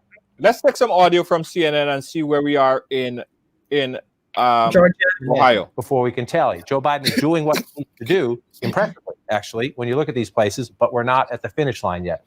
So you come up here to Durham County. Again, 83% in. Let's see when that election day vote comes in. Does President Trump narrow this gap? That's ouch, right? 82 to 17. If you look at it that way, you go back in time. It was ouch 4 years ago, 80 to 18, right? But again, in a race on the margins, can he get it just a little bit closer? A little bit closer. Even in a place you're not going to win, you got to get it a little bit closer.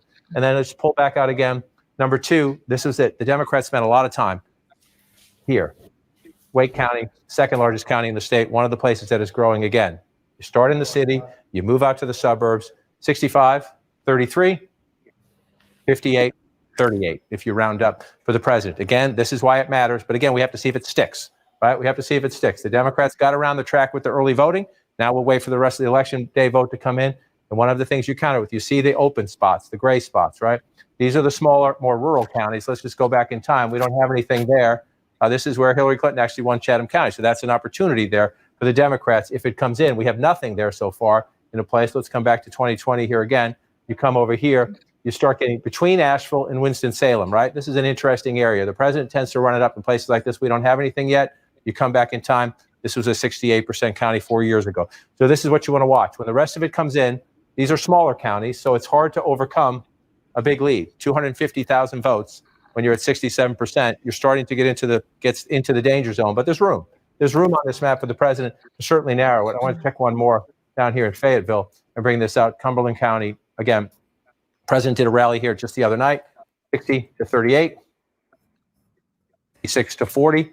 Got to get up a little bit more. Again, you say, oh, that's not that much. It can matter in a very close race to narrow those margins. So let's wait to see if the president can get his vote total up, narrow the margins a little bit as we go through it. And again, you're spending extra time on these states because Joe Biden does not need this. Joe Biden can win the presidency without North Carolina. If Joe Biden wins North Carolina, the president's math gets near impossible. And let's pull back out because another place, if president lost this, it would be near impossible, but they're feeling pretty good. We're not ready yet. Florida's hard. We wait. We count every last vote. They're feeling pretty good at Trump headquarters about that one. Let me just check up here on Georgia. Still very early here to see where Georgia goes again. You want to build a lead. You always want to build a lead, but we're nowhere near done here. I want to show two maps. The map where we see some of these blue states right now, that could easily change. But show us the Electoral College map, where things stand right now as far as the projections we've already done. Right. Okay. So just looking at this map, before I walk over to this map here, Texas, Kansas, Missouri, blue. Right. That would be something. If in a few hours, when we're a few more espressos in, that would be something. But again, please bear with us and bear with these election officials because they're all doing their job. Whether they're Democrats or Republicans, large counties, small counties, these are amazing people. And so they're counting. They have mail-in votes. They have in-person early voting. They have election day turnout. Turnout is up everywhere. So these volunteers, they're always stressed. And guess what? This year, with more people voting, which is a good thing, Democrats, Republicans, Independents, the work is hard. So some of this votes, I'm sure that's early vote. Democrats tended to vote early. We'll watch what happens. Maybe we'll have some surprises. Fine, that's good too. But what you're seeing right here is preliminary. I just want to come over here right now to just look at this map because the idea is to get to 270. And again, we're waiting on Florida to finish. We're waiting for more election day votes in North Carolina. This is what we know. What we know so far, on the way to 270, Donald Trump has 42, Joe Biden has 30, which tells us what? We have a long way to go. Nothing on this map so far. There are surprises over here, but we don't know if they're going to hold. As I said, some of these states are reporting early, so you have red states that are blue states. This is not a surprise so far. This map is filling in as we expected. The challenge for Joe Biden is to flip, right? This is the president's map 4 years ago.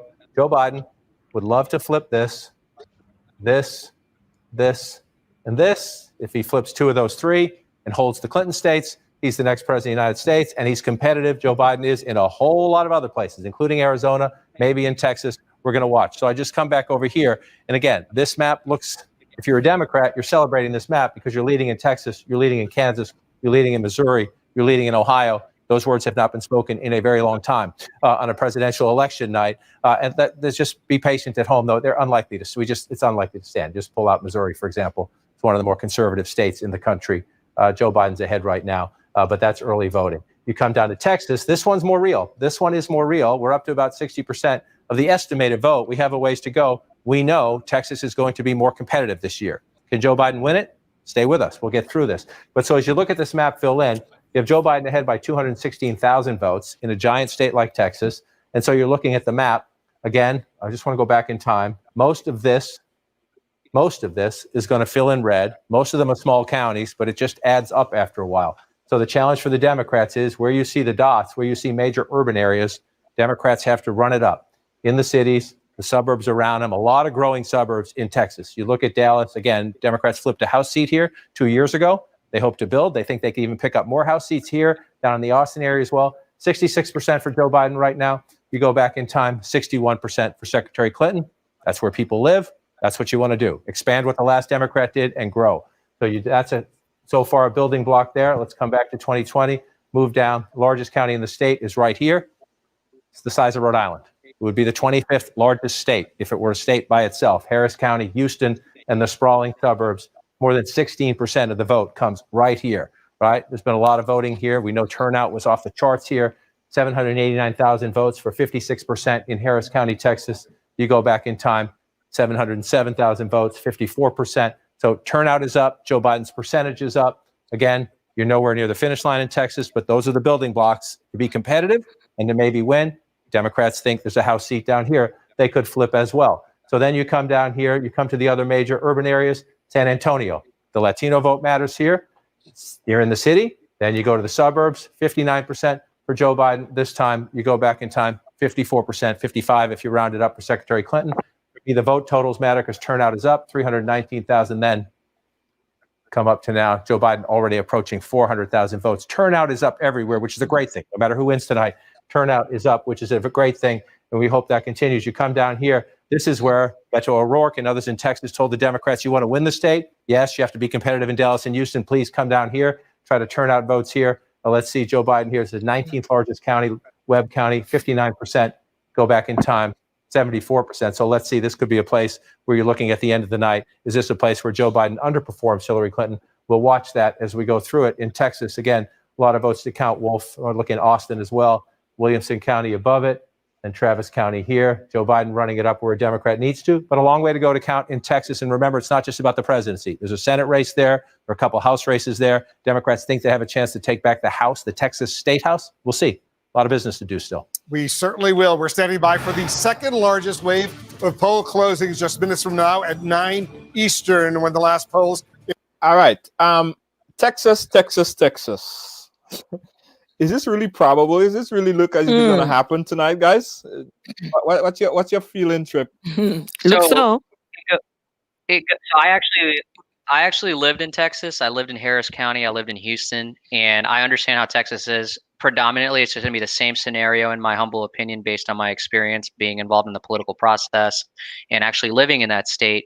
Most people there are also red. You're going to see similar things like you saw in the Panhandle in Florida, where right now all the early voting is coming in, and usually, historically, Democrats are usually voting with the early votes because they trust the process for it.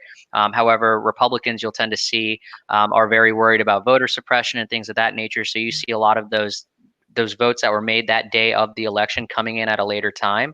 So there's some hardworking people right now in all these states who are counting all these votes and rallying all the tallies up. But when you look at Texas, it's such an interesting state because you're absolutely right. Beto O'Rourke lost by such a narrow margin to Senator Ted Cruz. So it is a cause for concern for Republicans in the near future and future elections, as you see people from California trying to evade those high taxes out of California and a Democratic-led state, and then move over more to a conservative state. But they're bringing a lot of their votes with them, and they're still same mindset, the Democrat mindset. So you are seeing demographics change in Texas.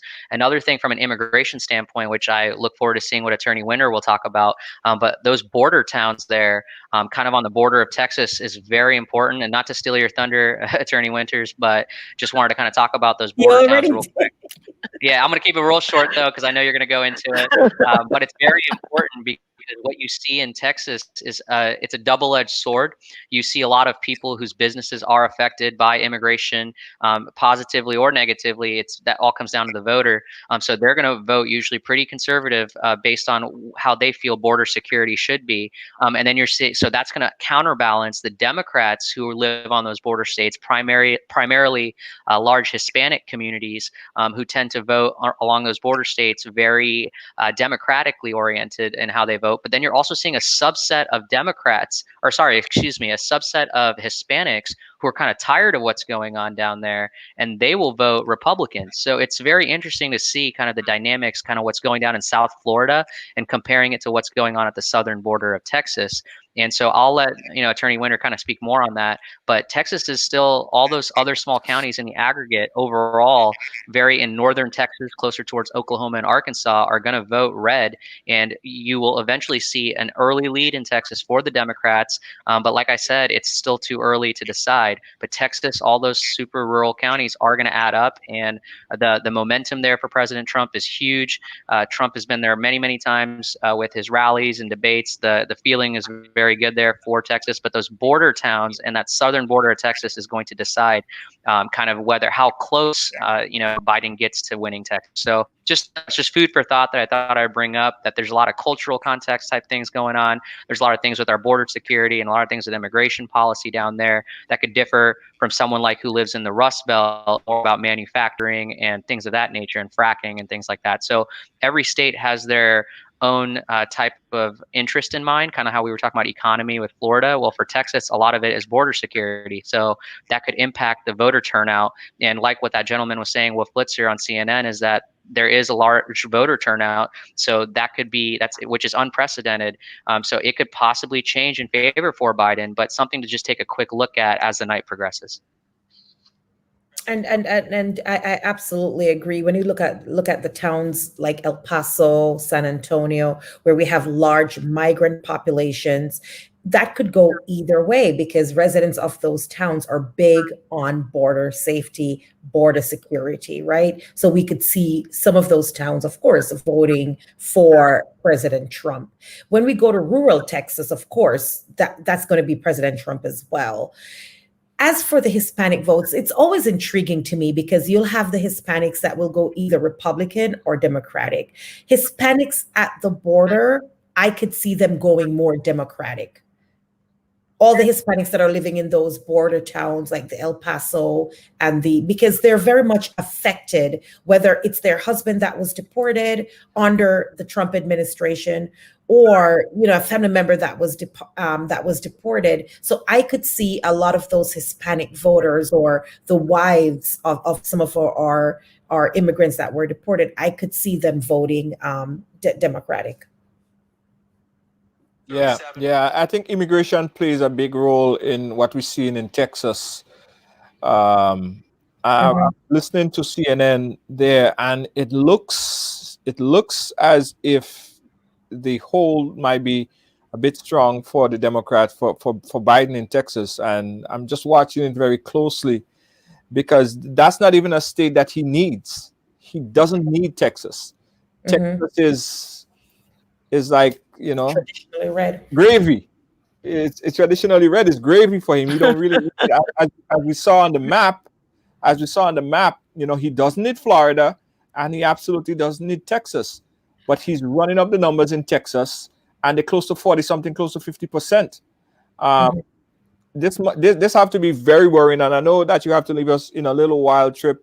But this has to be very worrying for a president in the war room right now, looking at what's happening in Texas, looking at what possibly happening in Ohio. It looks as it's not worrying at all, just because the votes still haven't came in yet, all of them, and it's still early voting that's being counted, and you're not taking into account all the voters who came out on election day from the Republican Party. It's way too early to decide. This is how generally elections generally go when it goes district by district. But right now, the poll workers and everyone who's working counting these votes, these are all early votes that are coming in. I historically believe that Democrats usually win those votes. However, you see the influx of votes coming in later that for the people who voted the same day, like on November 3rd. And when those get counted, you're going to see a big wave of Republican votes coming in to kind of narrow that margin. And so it's still not said and done, and it's not over until the fat lady sings, like they always say, and kind of what that gentleman who said earlier, you can pick whatever you want, but the show's not over yet. It's absolutely true. At the end of the day, this is still going to go on all night. We won't really know what's going on until probably 11 to 11:30, where we're going to get a kind of a more better look at what's the actual electoral picture.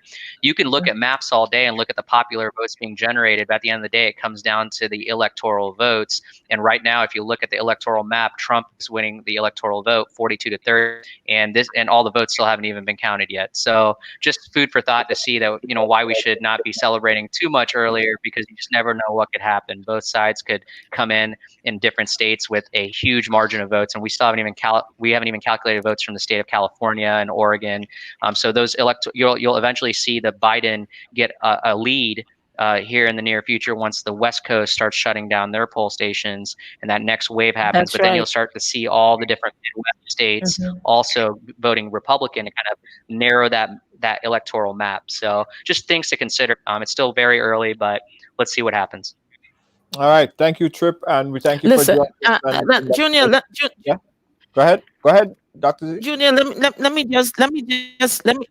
just say something there. One of the things that bothers me, and it has been bothering me for a few days, is the way that the president has been working to try to suppress the votes. And if he was not worried, he would not be doing that. going wrong, and I'm going to use my pastoral hat right now. We've been praying a lot that this will be over, because the world, again, I'm going to say it, the world is looking at America. We need to do what is necessary, and I hope we did it, because we have no other chance. It should have been done. If it was done, kudos for us. If not, as Tripp says, if the presidential race becomes where President Trump wins again, we have to sit down and realize, okay, he is our president. But I'm praying that it will be President Biden. Okay, all right. Tripp, thanks again. I hope you could probably take a rest and come back a little later. I don't know, but you were great. Giving us a kind of balance, counterbalance in the conversation here, and giving your point of view. We appreciate it, Tripp. Hopefully, we could have some discussion again sometime soon, and we appreciate your time, Tripp. Well, thank you so much. I just really appreciate y'all for having me. And I hope that with my presence being here was more to kind of educate viewers of kind of seeing it from both sides. Sometimes I feel like if we surround ourselves with the same type of people who have the same perspectives, we sometimes don't understand, which causes us to be more emotional in our rebuttals and our responses. But when you try to actually have these conversations, these very tough conversations, especially on, election night where things are very testy and people feel and the confidence and the attitudes and the positivity that people like Dr. Z, yourself, Junior, and Attorney Winter bring to the table. Because at the end of the day, an election will ultimately affect our lives, yes, but at the end of the day, we're all Americans. We should all look at this as a way to kind of get better no matter what president wins, and just continue to do great things and work with each other so that America can stay on top and continue to be that nation that most people want to immigrate to. So I'll end it on that. I'll definitely I'll be driving, so I'll still be checking in and observing y'all's video and kind of everything what's going on. But just want to say a big thank you. No matter who wins tonight, we're all American. We all love this country, and let's act like it. So I appreciate y'all. Thank you so much for your time. And I look forward to being back on your show if given the opportunity. Thank you again. Let me extend my thank you, Tripp, before you go, because you always answer the call, and you're absolutely right. I think most people don't want to talk to somebody who does not share their beliefs, which make them just as bad as the person they're criticizing, because if they can only see one side of the coin, no, it does not make sense. So I really want to thank you for joining us. I always enjoy our conversation. And, we're more alike than we think. Absolutely. Absolutely. Thanks, Tripp. While we were talking there, while you were speaking, they just made a key announcement that Biden just won New York, and that was not surprise. No surprise there. Mm-hmm. No surprise. New York. It's not a surprise. Traditionally blue. Yeah, that's no surprise there. For if it went the other way, it would be very, very surprising. But it's actually blue. New York, and that's the president's home state.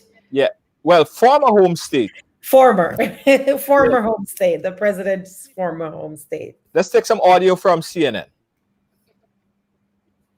Impressive 281,000 vote lead over Trump, 53.6% to 45.1% in Ohio. In Pennsylvania, only 14% of the vote is in, but Biden has what looks like a comfortable lead right now, 353,000 vote lead over Trump, 66.8% to 32.4% in Pennsylvania. In Texas right now, look at this, 65% of the estimated vote is in. Biden still maintains a lead. It's close in Texas. He has a lead of about 84,000 votes, 49.8% to 48.7% in Texas. In New Hampshire, 13% of the estimated vote is in. Biden has a 8,600 vote lead over Trump, 53.2% to 45.7%. Trump, on the other hand, is leading in these four states. In Florida, 92% of the estimated vote is in. Trump has a pretty comfortable 271,000 vote lead over Biden. In Florida, 50.8% to 48.2%. In Michigan, only 15% of the vote is in.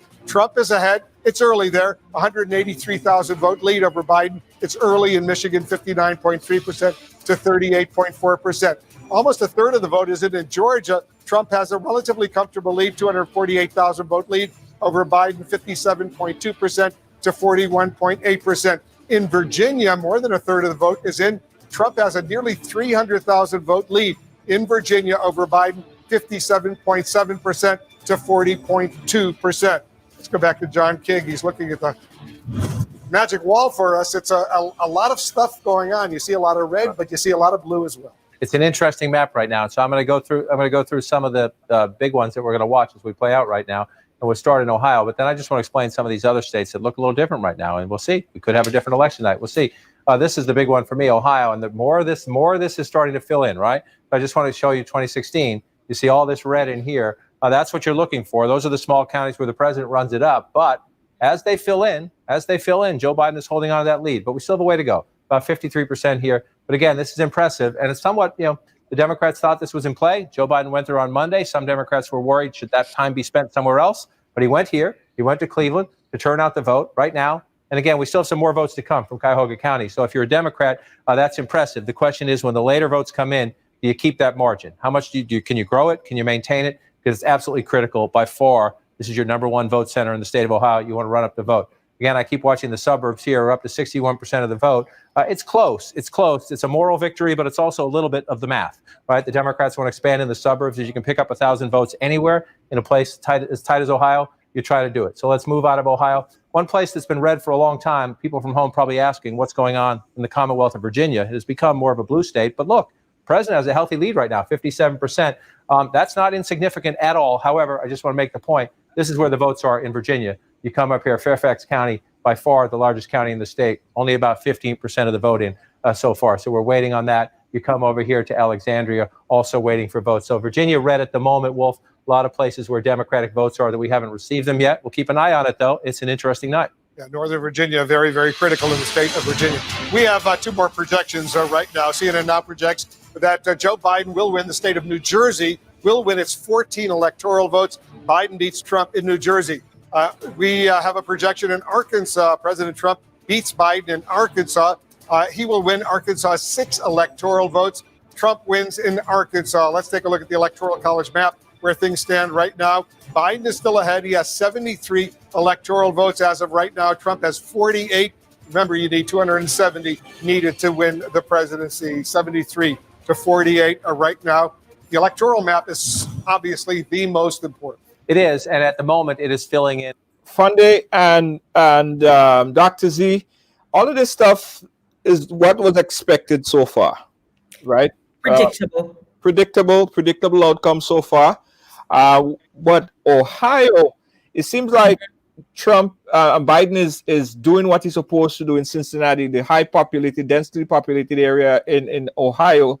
And if he continue on that path, it will be very hard, almost impossible for the president to win the total of 270 electoral votes if he did not or he don't win Ohio. Do you think that with the 56% poll, how comfortable you guys feel about that so far?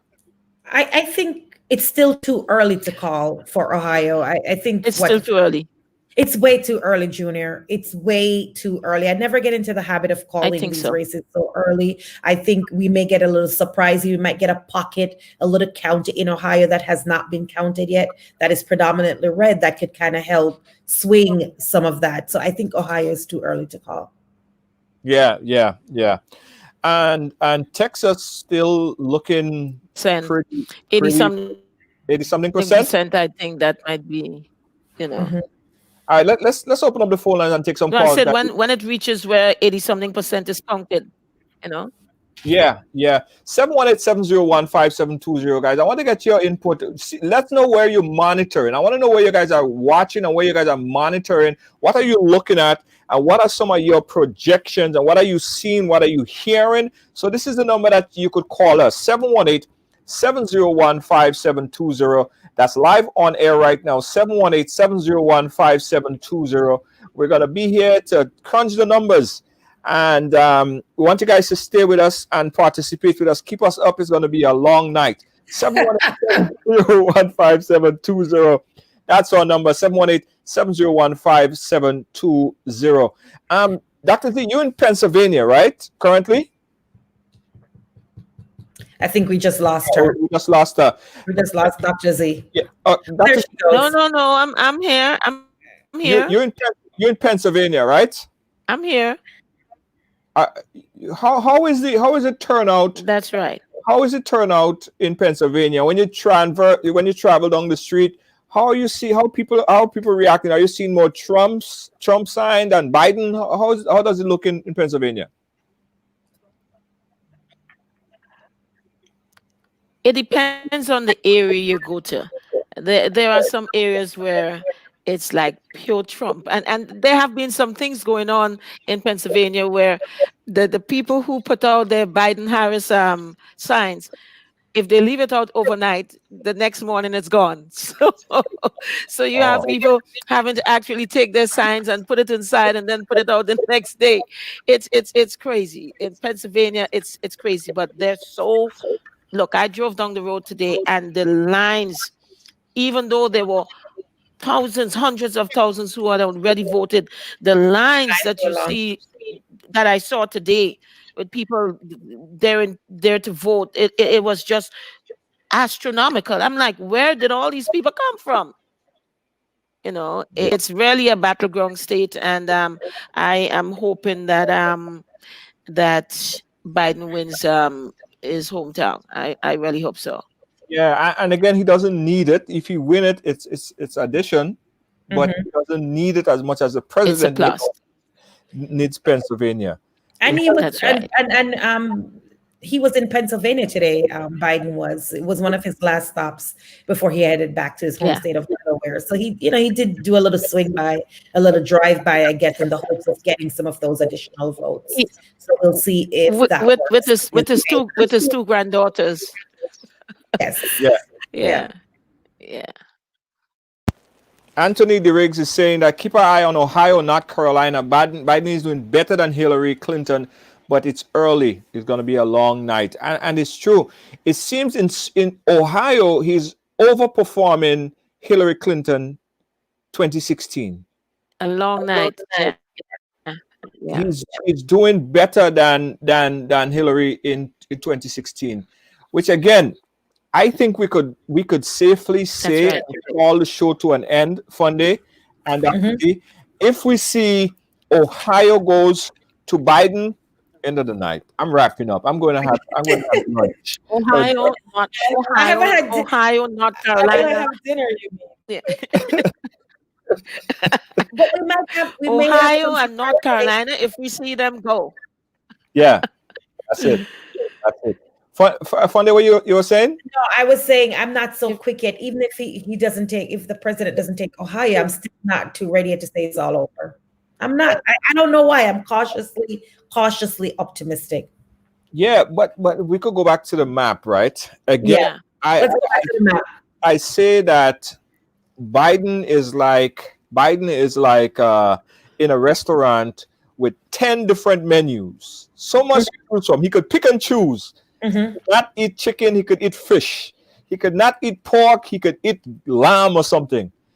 But the president his path to victory is so narrow, he could only order corn. That's it. It looks pretty bad. It looks pretty bad for him right now. Because give him Florida, give him Texas, is still very narrow. It's still very narrow. And it's hard to. Well, I mean, nothing is impossible. And it's early, but Junior, it's super early. Yeah, we're gonna have some of those surprise states. We're going to have some of those states that we think they were traditionally blue. They might go red. We don't know. So that's why I'm saying we have to be cautiously optimistic. Yeah, absolutely. Let's hear what John King is saying. Johnny English. You said we need a lime and Johnny lemon. English wants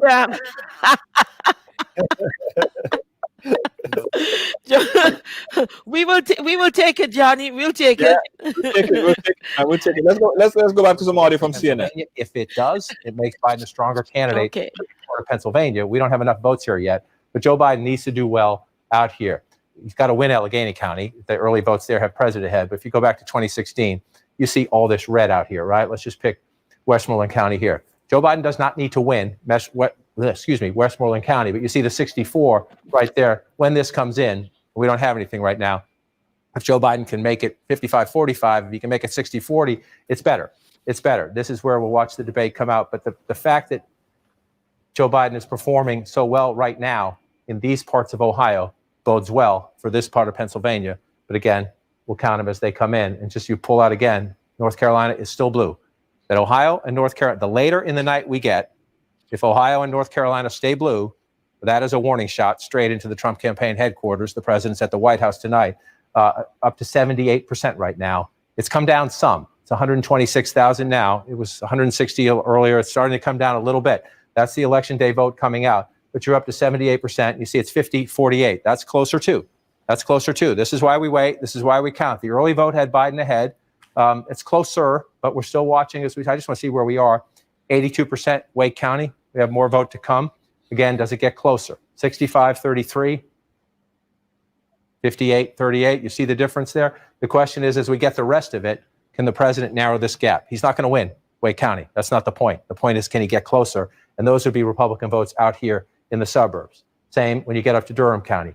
That's nuts, 82-17. Again, Secretary Clinton won this big too, 80-18. President needs to narrow that gap. That is the repudiation of the suburbs there. And you come back in. I just want to check down here in Mecklenburg County, number one. That's the largest by number one. I mean, most populous county. This is where the most votes are, Charlotte and the suburbs. 68% to 31% when you round it up. You come back again. Again, Joe Biden overperforming here. We have a ways to go in North Carolina. That's 2016. We come to 2020. We've got a little ways to go, Wolf, but it's getting interesting. Very interesting indeed. We have two more projections right now. All right, take a look at this. CNN now projects that Joe Biden will win the state of Connecticut. He beats Trump in Connecticut. He wins Connecticut 7 electoral votes. Trump, on the other hand, wins South Dakota. He beats Biden in South Dakota, 3 electoral votes in South Dakota. Trump is the winner there. Let's take a look at the Electoral College map where it stands right now. Biden has 80 electoral college votes. Trump has 51. You need 270 to be elected president of the United States. Let's go back to John King. John, I'm really anxious to take a look at Georgia right now, see where things stand in Georgia. Update our viewers. So we're looking at Georgia 2020 right here. A healthy lead for the president right now, 322,000 votes, 58-40. A little more than a third of the estimated vote in. Democrats thought this was a state where they could be competitive. There are 2 Senate races at play here. One could be settled tonight, one likely to go to a runoff. We'll see how those play out as well. But that's what makes this state even more important. You have a presidential race. The balance of power in the Senate could also hinge on those 2 races in Georgia. So where are we right now? If you look at that, 36% in, that's a pretty comfortable lead for the president. The question is, what is still to come in this night that's a little different than previous election nights because of the mail-in voting, early in-person voting, and election day voting, but we'll watch it play out. So let's look. One of the things we've been looking at throughout the night is the president outperforming. He is in some counties right there. This one tells you this one's important when you look at them. They're all important, obviously. You like every vote you can get, but right here in this DeKalb County outside of Atlanta, the president now he's getting. You see, oh wow, it's very early. So I say it's important. It's important if it stays that way. You see that vote count right there is pretty low. It's important if it stays that way. Is the president underperforming anywhere in Georgia? Well, early on, I suspect I'm going to find the same thing, but I'm going to look in these counties here. The question is how much of the vote is in? Not much. Fulton County is Atlanta. One of the reasons, so Donald Trump has a comfortable lead right now in Georgia. Well, we don't have many votes out of the single largest county in Georgia. So that's one of the reasons we're going to keep looking at this state. The Democrats believe it's much more competitive than these numbers tell you are right now. So I say the president's underperforming there. Let's check in later in the night. There's not that many votes there right now. So we don't know enough. Let's see, is Biden outperforming Clinton anywhere? Again, it says he is up here. Very preliminary vote count, so I don't want to jump to any conclusions. We come down here and let's see. It's also really preliminary if you look at the vote counts. We have a long way to go in Georgia. You just go back and look at the count now. She won that county with 62,290 votes, and we're at 23 right now. We know turnout is up everywhere. So that tells me when you go through it, we're overperforming, underperforming. We'll check in on it later in the night. Right now, the vote counts are pretty small, so it's hard to know whether it's significant or not. But we got a long way to go. This is where most of the votes are right here. It's a big state. It's an important. I'm not saying the other places are unimportant, but this is where most of the votes in Georgia are, right up here in Atlanta and the suburbs. So you start in Fulton County You pull it out. I'm going to get rid of the telestration so it doesn't distract anybody. This right here, 10% of the vote. We don't have much in yet. All right, then you move over here, Cobb County, about 30% of the vote in. That's good for Joe Biden. If you're winning by that margin out there in the suburbs, you come back there. It was much more competitive. Again, suburbs, one of the biggest stories in America right now, American politics as they shift. Move over back to Fulton. You come to the suburbs to the east. Gwinnett, 15%. Again, a long way to go. So you see this, a lot of this is early vote, tends to be disproportionate Democrat. So you look there, you switch back 51%. If it holds up, that's significant. You're overperforming Clinton there. But we're very preliminary when it comes to Georgia. So we want to wait and see how that plays out. I just want to pull out the map again just to see what else has changed. Texas has gone red. Remember earlier we had Texas blue for a while, starting to fill in some counties here. 66%, 1,300 votes in a state like Texas. So it's very competitive. Everything, a lot of these states are more competitive this time. And again, that's part of the story. This was not a close state 4 years ago, almost a 10-point race there, 807,000 votes, 4.6 million won it. Come back here just to look where we are, 3.8. We know turnout is up. So we have a ways to go in the state of Texas as we count through it. Just want to pull out and look at some more. Again, we don't expect Kansas to be blue at the end of the night, but there's a Senate race out there. Let's just watch. About 40% of the vote in. Where is it right now? It's coming mostly from here. You can see Riley County, Manhattan, Kansas. Fantastic military base out there. You come out here, you pull out. I want to check in here again because this is it right now. I mean, no offense to any other state. If Ohio stays, that would be the ball game, but we're still at 58% there. Just want to pull back out as we look. Just check down here to see if we've gotten any higher. We're up to 93% in Florida. By Florida standards, if this holds, a 3-point race, that's a big win by Florida standards, not in many states perhaps, but we'll see. We have a ways to go still in Florida as well. Just pulling out and looking. Again, these are the two that jump out at you right now. I know Pennsylvania blue, Michigan red. People looking, their votes are early there. We don't know enough about them. Let's just look. There's some. I suspect this is very early vote out in Colorado. You see that coming in there. Joe Biden up comfortably. We expect that one to stay blue. So Wolf, I'm a broken record. Well, you see, it just had some votes pop up in Wisconsin, but very few. So you see President Trump, 2,300 vote lead early in Wisconsin. Wisconsin, Michigan, Pennsylvania, all places where we expect to get sort of distorted results. Some states only election votes, some counties only election day votes, then early votes. We'll figure it all out. These ones are going to take a while. But again, North Carolina blue, Ohio blue, this time of the night, that makes it interesting. Michigan and Wisconsin, pretty early right now. Yes. We see they're red, yes. But what, 17% of the vote is in Michigan. Trump is ahead by 200,000 votes. 17% of the vote is in, and you have the president of the United States leading Wayne County right now. That's not going to happen. We don't know what 3% of the vote. Right. We don't know what the margin's going to be in the end, but the president of the United States is not going to win Wayne County. No offense to the president of the United States, but that's just not going to happen. So that's how you just know this is one of those nights where, because of the different ways people voted, mail-in, in-person early, election day, there's going to be some distortions, if you will, some disruptions in the force. The main point is we'll look early on because they're all votes. We'll look at them early on. The key is where are we a couple hours from now? And in some of these states, where are we tomorrow and the day after? And there's absolutely nothing wrong with that. Is that by the end of the night tonight, we could have some people saying we should be done? No. Legally cast ballots can be counted, whether it's tomorrow, whether it's Wednesday, if necessary Thursday. You have good people doing this in every state across the country. So when anyone says we're done, listen to your Secretary of State, listen to your county election officials. They'll tell you when we're done.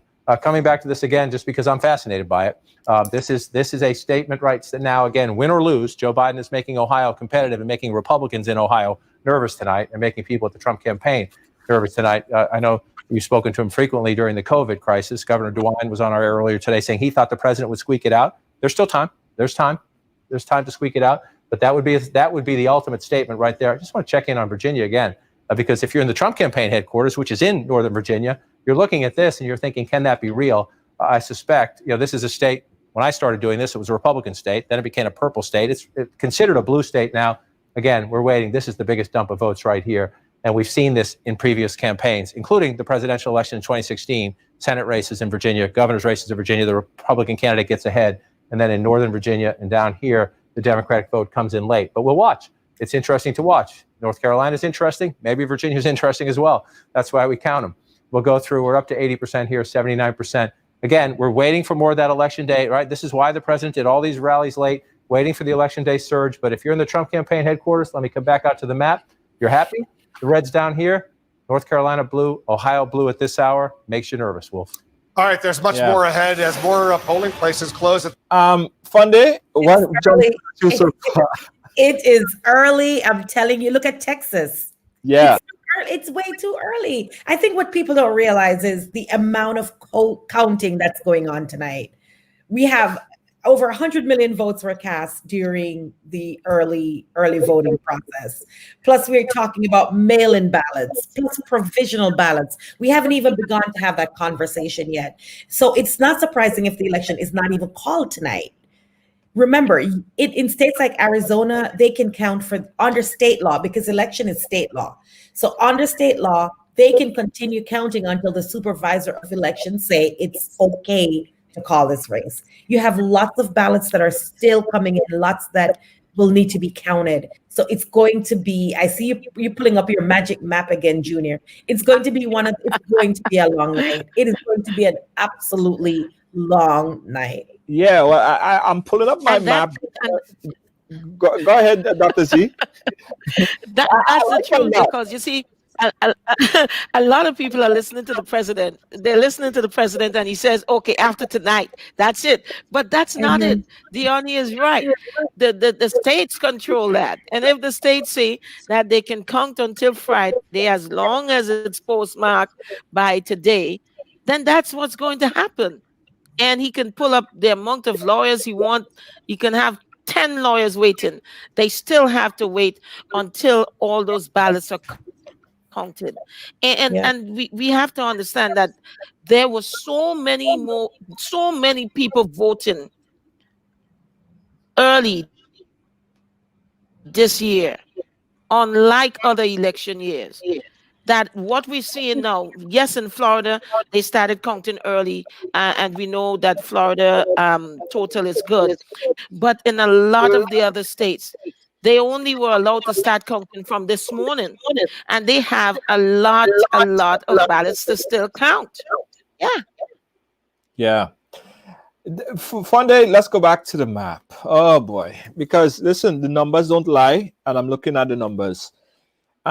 Tripp is still in the comment, and he's giving us some insights. He's saying that Texas is going to stay red. Okay, no problem. Texas red, no problem. With his 38 electoral votes, goes to the president.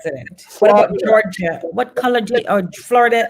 Well, Florida would, all right, let's leave Florida red. Florida is at 93%, right? So Florida stays red. Okay. Georgia goes to the president. Yes.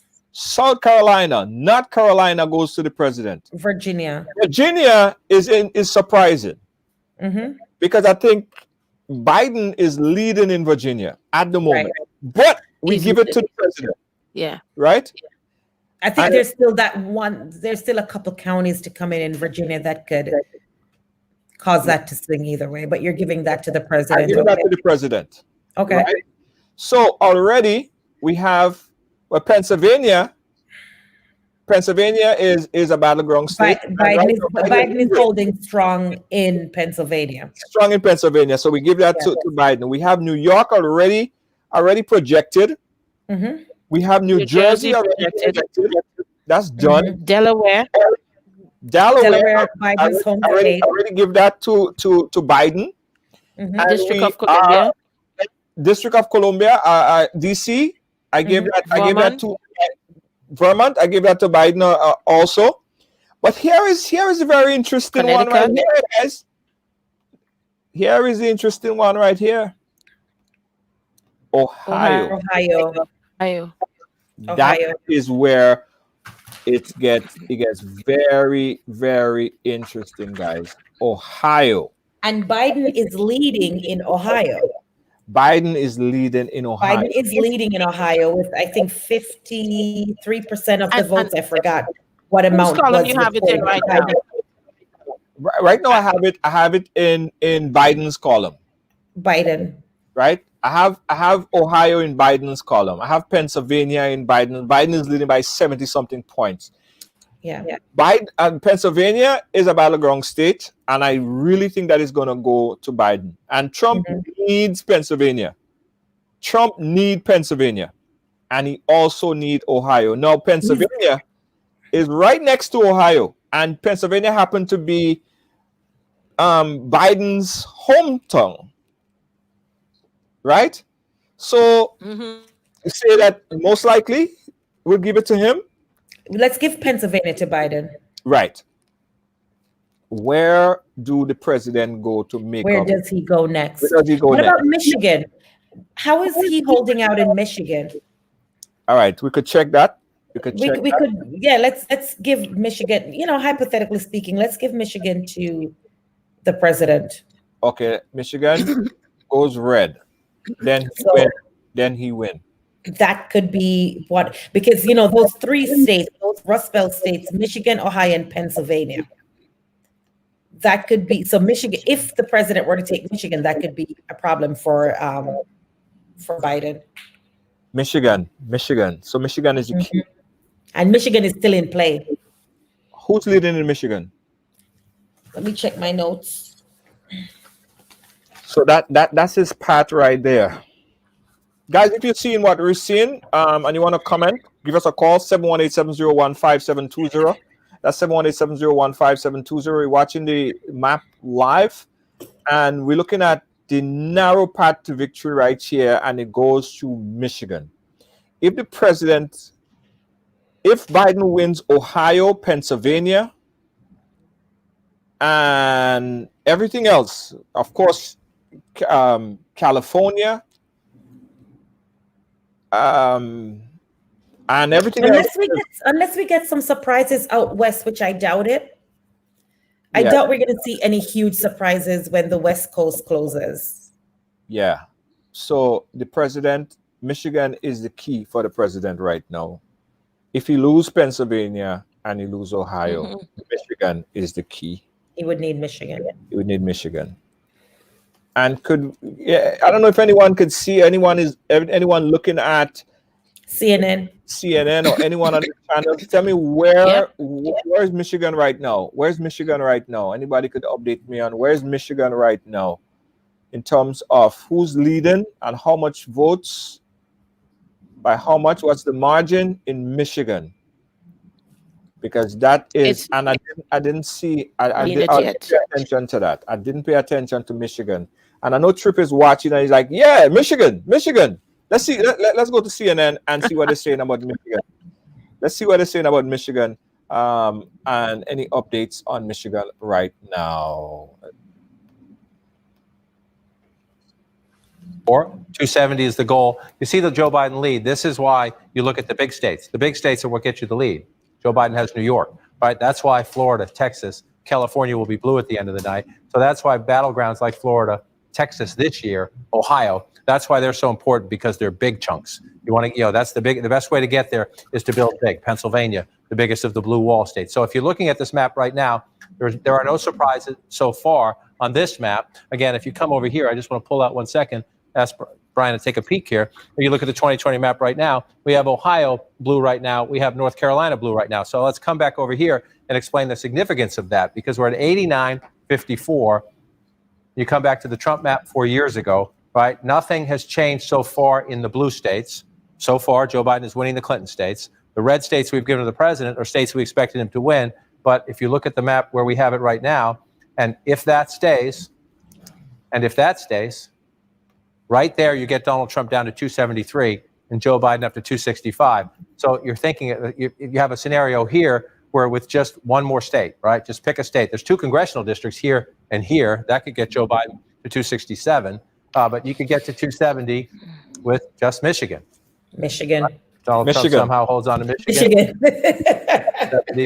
Just Wisconsin. Through Michigan. Donald So Trump. are you gonna pay me now, Junior? Yeah, from 2016, you could get, if you're Joe Biden, to 270 by flipping Arizona as we move west later in the night. This is the dynamic of the night. Joe Biden has more options. The menu to him gives him more options, especially if Ohio is competitive and North Carolina is competitive, and he's leading in those states right now. That is the challenge. President Trump has a much more narrow path to re-election as he tries to defend this map.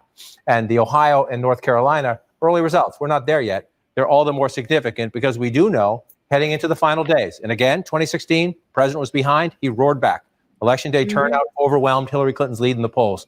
Joe Biden's lead in the polls was bigger this time. It was bigger in Michigan. It was bigger in Wisconsin. It was bigger in Pennsylvania. So there was a path for Joe Biden to win without Ohio, without North Carolina, without Georgia or Arizona. Joe Biden has more options on the map, which is why in the Trump campaign headquarters right now, you're looking at Florida, you're happy. We're not done yet. You're looking at Florida and you think, okay, we're doing pretty well, but you're looking at Ohio and you're looking at North Carolina, and I'll just move over here and do it. And that's what you're looking at, because you can't afford to lose. You don't want to give up anything from your 2016 map, but if you're going to give up anything from your 2016 map, you certainly don't want to give up two of your bigger prizes, which would be Ohio and North Carolina. Again, we're not there yet. And again, right now, Trump's leading in Virginia. So if there are trade-offs, if you give something up, if you lose in North Carolina, you get it back by taking Virginia. I just want to say, though, people watching at home, look at that. Look at that, right? Virginia is a state that has been trending blue, and here's the but. And this is the anomaly of tonight. We're getting different results at different times in these different states. So we have a lot of Democratic votes still to come in. Fairfax County is the biggest. I was looking at some of the other ones early. A lot of Democratic votes still to come in. We'll watch it. It's interesting. Right? Maybe it's going to be closer than we thought. Maybe there's a Trump surprise there. We'll keep looking at it, but there's a lot of Democratic votes out still. So I suspect Virginia may change in a little bit. So we come down to North Carolina. Look at that lead, 85,000 now. What was the question earlier? We were 140 at one point, down to 113. Now we're down to 85,644. We told you early on the Biden big lead early was based on early votes. We know Democrats disproportionately voted early. Vote early. For protection reasons, Democrats encouraged them to do so. And then Trump, all his rallies, what was the goal? Impressive, overwhelming election day turnout. That's what the president wanted. Is he getting it? We're up to 80%. We shall see. Right? 50.3 to 48.5, a much closer race in a state that is a 50-50 battleground. North Carolina may be the most competitive state in American politics. Maybe Florida is a close second. But when you look at the demographics of North Carolina, it is perhaps the most competitive state in American politics right now. Cumberland County, 57%, 90%. You get to this point, 90% of the estimated vote. If you're a Democrat, you're thinking, how much more can I get out of this? If you're a Republican, you're thinking, can I just narrow the margins a little bit?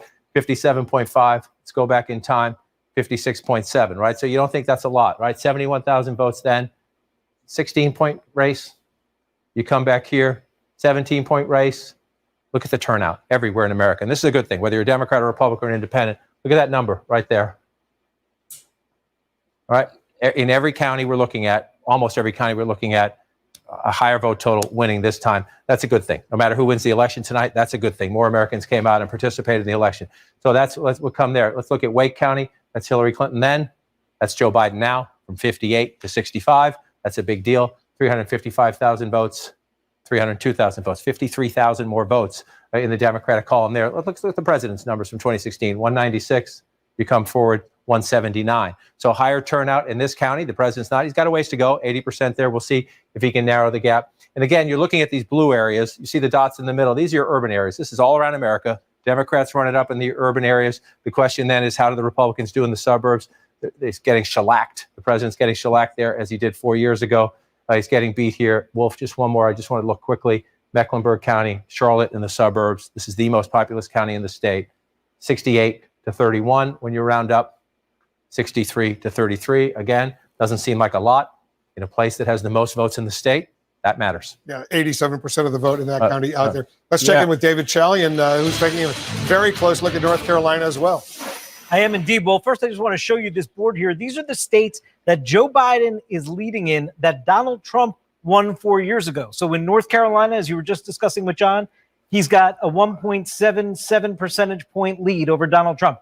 In Ohio, he's just under a 2 percentage point lead over Donald Trump. And in Wisconsin, he's got just over a 2 percentage point lead over Donald Trump. 3 states that Donald Trump won 4 years ago. Let's look at North Carolina and look at what's going on there. What you see the state of play right now, you see that Joe Biden has 2.385 million votes compared to Donald Trump's 2.301. He's ahead with 80% of the estimated vote in. But here's what we have to look out for. All those big Democratic counties John was just talking about, it is mostly early vote. So look, of this 80% of the vote that's in, 90% of it right now in North Carolina statewide is early vote. We think that's going to come down. We think that at the end of the night, 75% of the total North Carolina vote will be early vote. So right now, the early vote is helping Joe Biden. But as more election day vote comes in North Carolina, Donald Trump may be able to benefit from that. So we just got to keep watching as those votes come in North Carolina. Will. All right, David, thank you very much. North Carolina, it's really What jumps out? What jumps out? of the vote is in. Biden's What jumps out so far? from So far, 150,000 to now Fundy. 84,000. And Dave, All right. So for me, I want to talk about Mecklenburg County, North Carolina. That's a huge, huge immigrant community. And that's one of the larger counties in North Carolina, Mecklenburg County.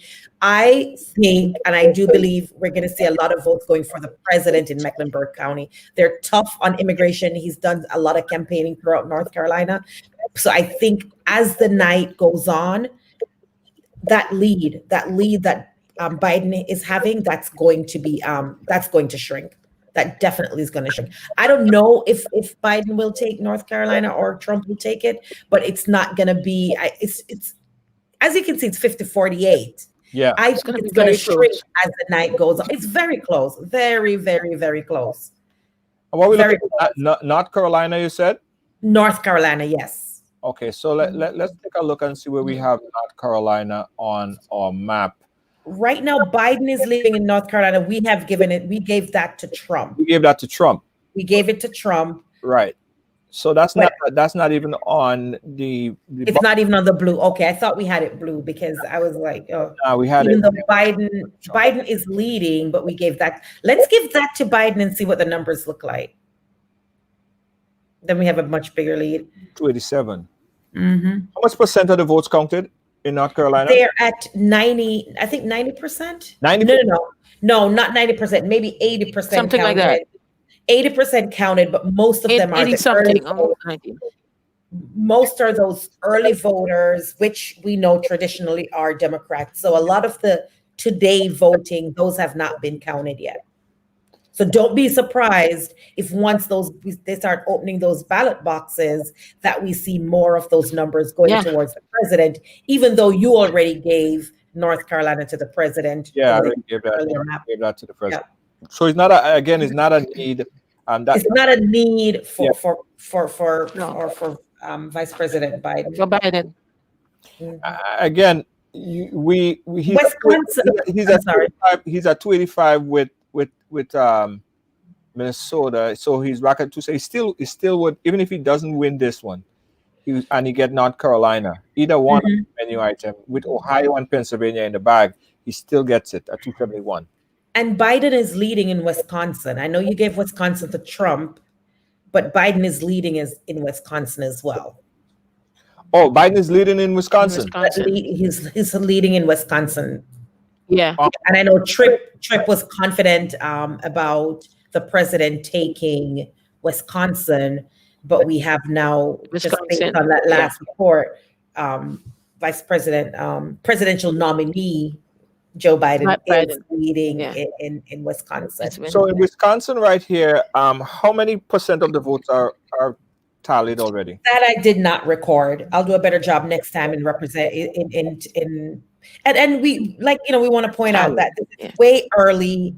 A lot of those boxes haven't been opened yet, so this is super early. I'll take better note next time. It's very early. What percentage of the votes have already been counted? Yeah. All right, guys. So the numbers are what it is right now. The road to 270 electoral votes, and it's nail biting. Do you think that he's outperforming Clinton 2016? I think more people have showed up at the polls. I think I do believe we came out of the last 4 years have been rough for many reasons, right? And now it's on the heels of a pandemic. So a lot of people have so much more to lose than they did in 2016. So I think he's doing a little bit better in some areas than Hillary Clinton did back in 2016. Because I think a lot of people a lot of Democrats confidently thought Hillary Clinton was going to walk away with the presidential win in 2016. And they never fully appreciated how much their vote mattered.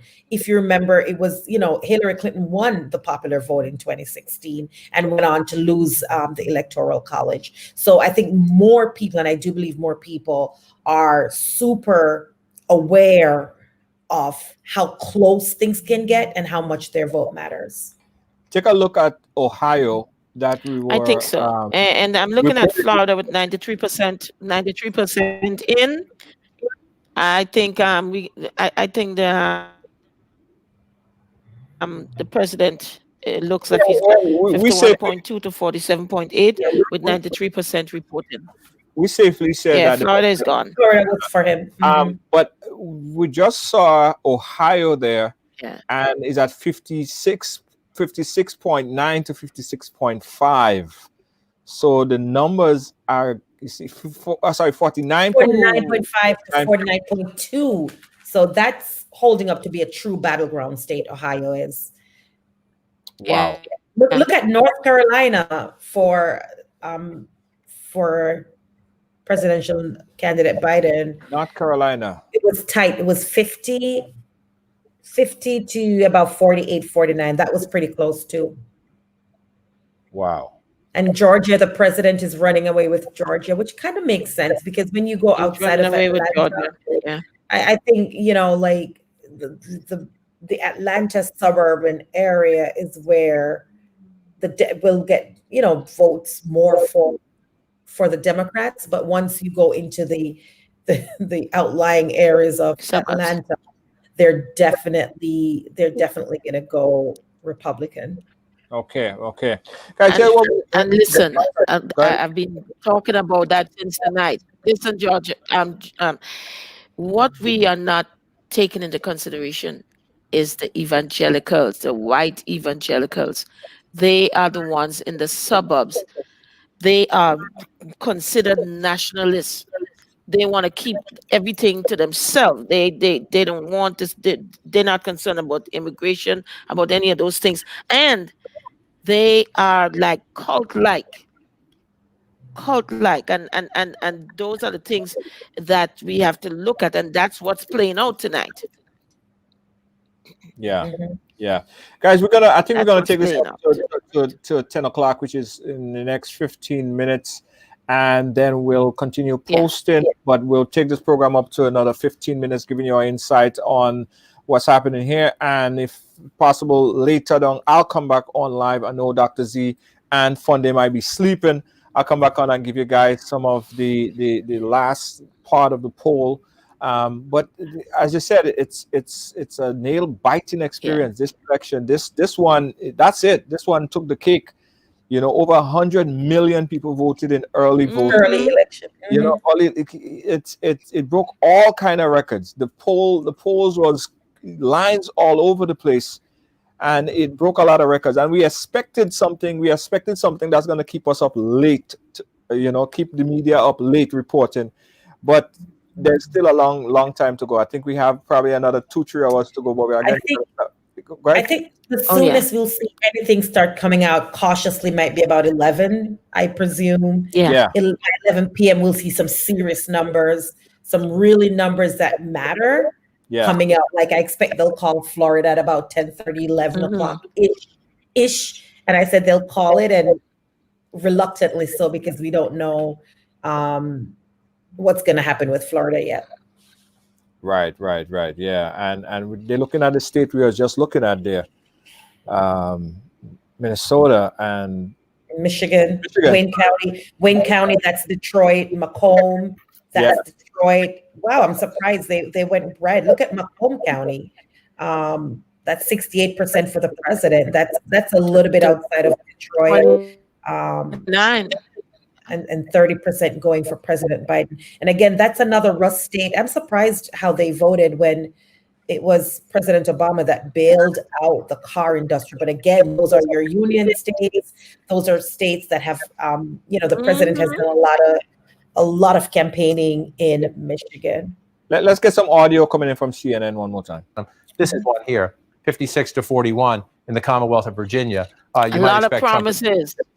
That's a huge lead, about 45%. I just noticed earlier tonight, I just want to check one more time. Fairfax County, the largest county in the state, fast growing, hugely Democratic based, 27%. So there are votes to come in the Commonwealth of Virginia, but again, on a night where we expect maybe the unexpected in some places, we'll keep an eye on that. Let's check in with David Chalian. Give us some context on these two states, what we're talking about. We're talking about Michigan and Virginia. Still early in Michigan, obviously, but that Donald Trump lead 657,000 votes to Joe Biden's 436,000. That is with 20% of the estimated vote in Michigan in. So we want to know, well, how much of this is early vote right now? And take a look here. Only 11% of the vote that's in Michigan is early vote right now. We know that Joe Biden voters are the ones that tended to vote early. We expect that to go up to 55%. We think a slim majority of voters in Michigan will have voted before Election Day by mail, early voting. That could benefit Biden since he's doing better in the early vote in Michigan. He could overtake Donald Trump. Look at Virginia. John was just talking about some of those Democratic areas that are out in Virginia. Here's the current state of play. Donald Trump has a healthy lead there in Virginia with 45% of the vote in. What is the story of the early vote? Currently, of that vote that's in, 28% of it is early vote. And we know Joe Biden's doing better with early vote. We expect that to go up to 66%. So a huge swath of the early vote that is going to be a pro-Biden vote could help Joe Biden overtake Donald Trump's lead in Virginia. Specifically, we see almost no early vote in some of the really heavy Democratic counties of Fairfax and Alexandria. All right, thanks very much. We've got two more projections right now. All right, take a look at this. CNN now projects that Donald Trump will win the state of South Carolina. He's the winner in South Carolina, will win its 9 electoral votes. CNN also projects Donald Trump will win in Alabama, will win its 9 electoral votes in the state of Alabama as well. Here's where the Electoral College map stands right now. It's close. Biden now has 89 Electoral College votes. Trump has 72 Electoral College votes, 270, of course, needed to win the presidency. We're getting deeper into the— All right, so on the projection that was just made, I want to go to my map. Yeah, let's go back to your map. You see how quickly things are changing, though, Junior? Changing pretty Pretty quickly. That's why it's so hard to call. All right, so let's go back to the map. The early voting. South Carolina and Alabama. We both had that in column for the president. So the 9 electoral vote, we already had it there. That didn't change. And South Carolina went for the president. That did not change. We also have Georgia going for the president. And if it stands as how our map is set up right now, take a picture of this map, guys, because this is a map that we think is going to end the night. This is quite a potential that's going to end the night, right? So take a quick picture of this map. Probably we are psychic or something like that. Because it's early. Hold on. I would make Michigan. Hold on. Oh, you put Michigan red. Okay, good. Oh, so I'm taking my picture. Hold on. Yeah. Hold on. I'm taking my picture. Hold on. Take a snap. Take a snap. As you. Don't, hold on. Don't move it yet. Yeah.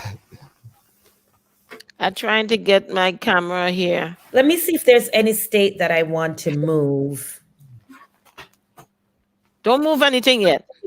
No. Okay. Okay. Go ahead. Take a snap. Okay. Hold on. I'm getting there. All right.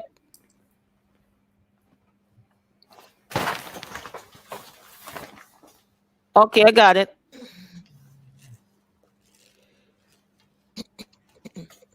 I don't think I see any states that I want to move yet. So let me look closer on my map. I like how Felicia Joseph said Stoops. Dion Prophet said Trump might win. Felicia said Stoops.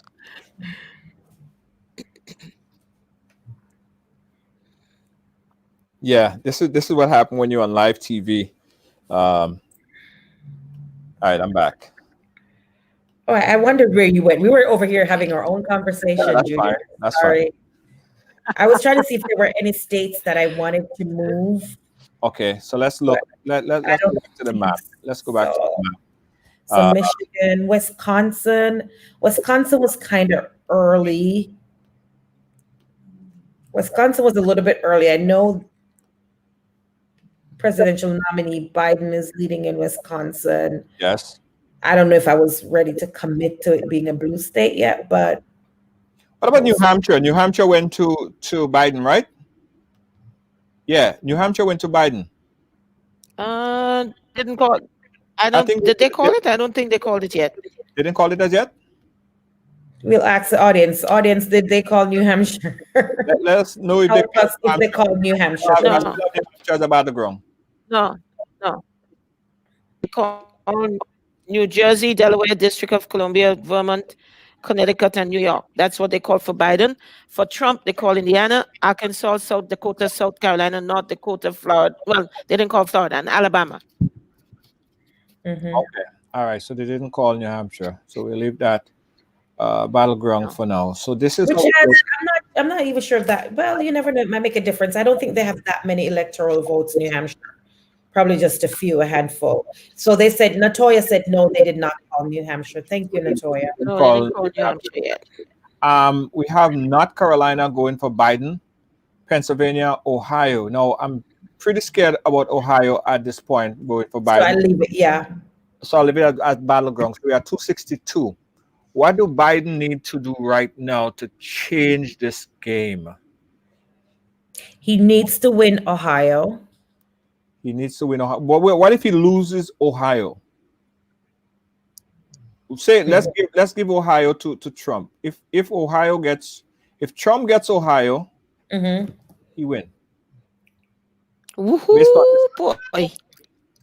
Which means but because we also give him, because we gave him Michigan. We also gave the which in Michigan, President Trump is leading in Michigan. Yeah. So right. So if the president takes Michigan and Ohio, and he's leading in Georgia.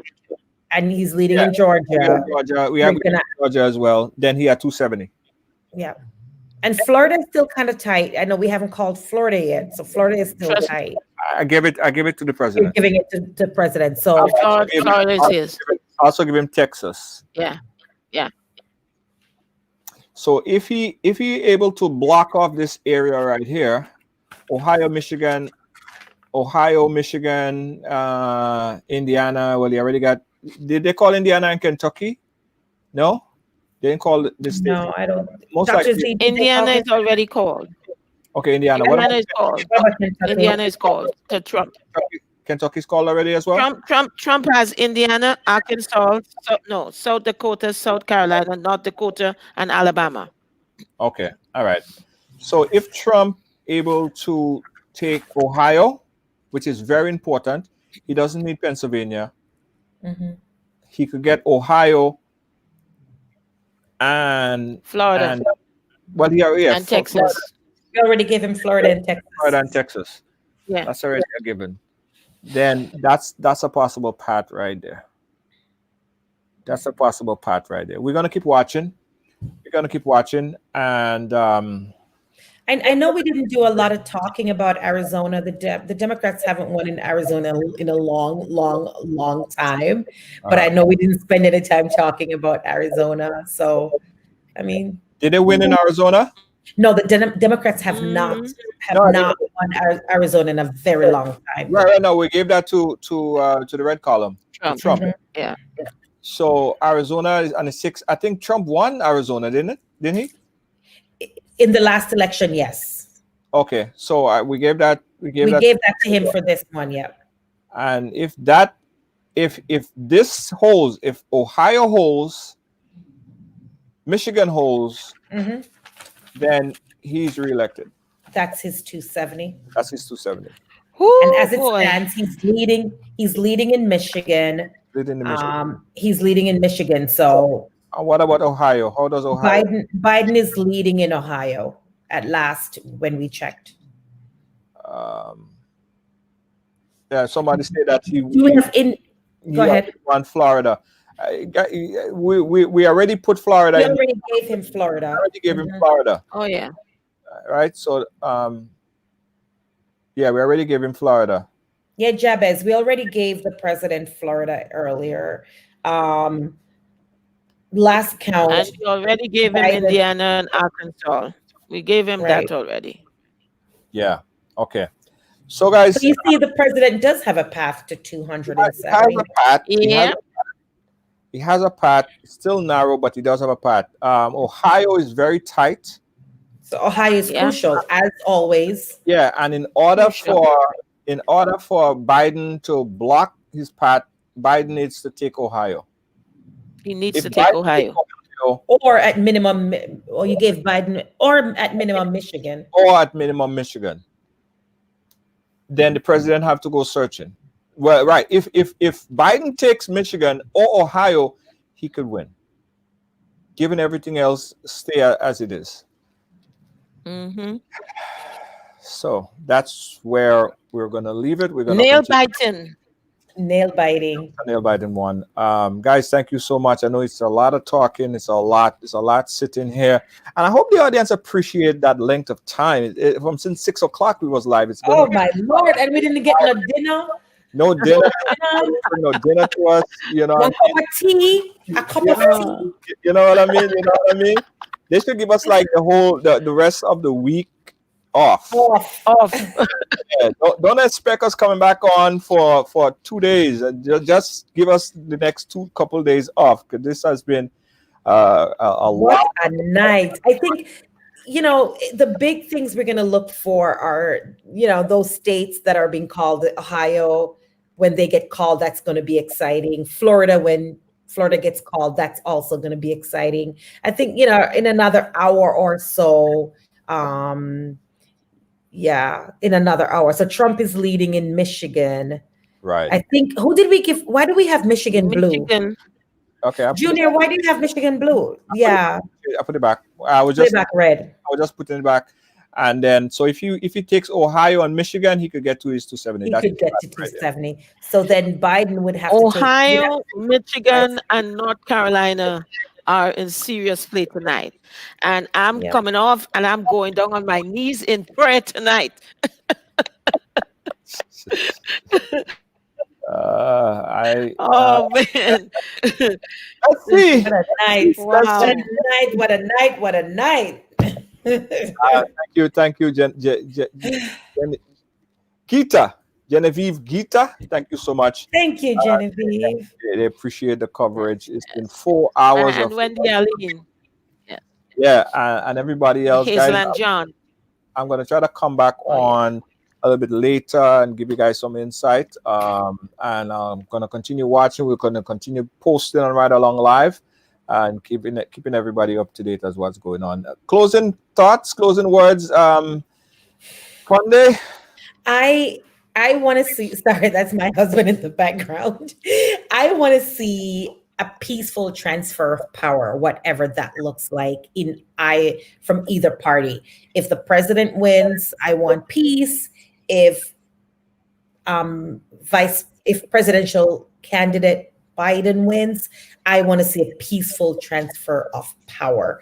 I also want to commend this community, because I'm closest to my community, this community, for kind of sitting here and being actively participating with us all evening.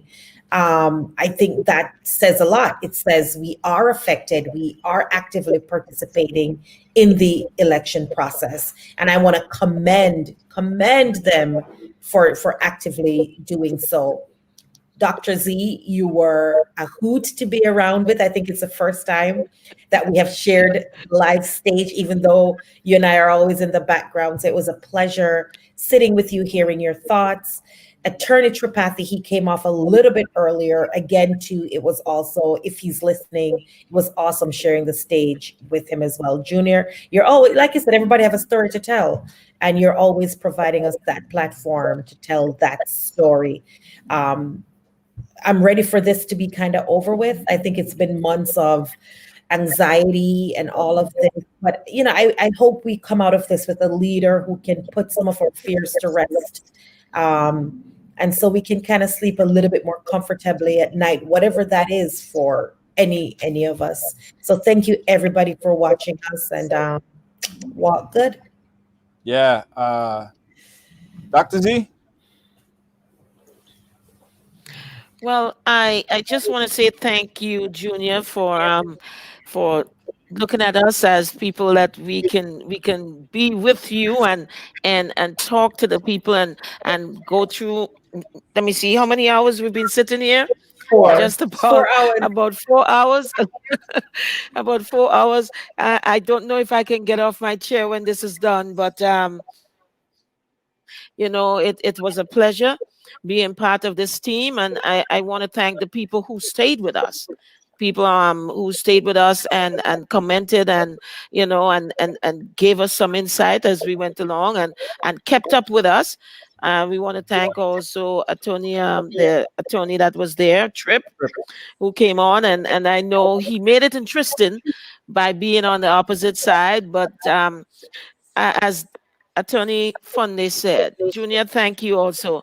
It is important that whatever happens, that we realize that we have to unite, and hopefully we'll have someone in the White House who recognize that and who will, for the next 4 years, try to unite this divided nation.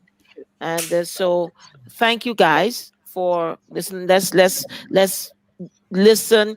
And I'm biting my, no, I'm not biting my nails. I'm I am just going to be looking and praying that things work out in whatever way it works out, because in the final analysis, God knows who is going to be the next president of America. Yes. Thank you guys. Thank you guys so much. And thank you guys for watching. You guys been with us for this lengthy 4-hour long ride along. Again, I'll try to come back in later and give you guys some insight, but keep monitoring our posts. I'm going to be posting on the Ride Along platform to update everyone on that. And thanks again for watching, guys. Catch you guys again tomorrow. Peace out. Thanks for watching. Bye-bye.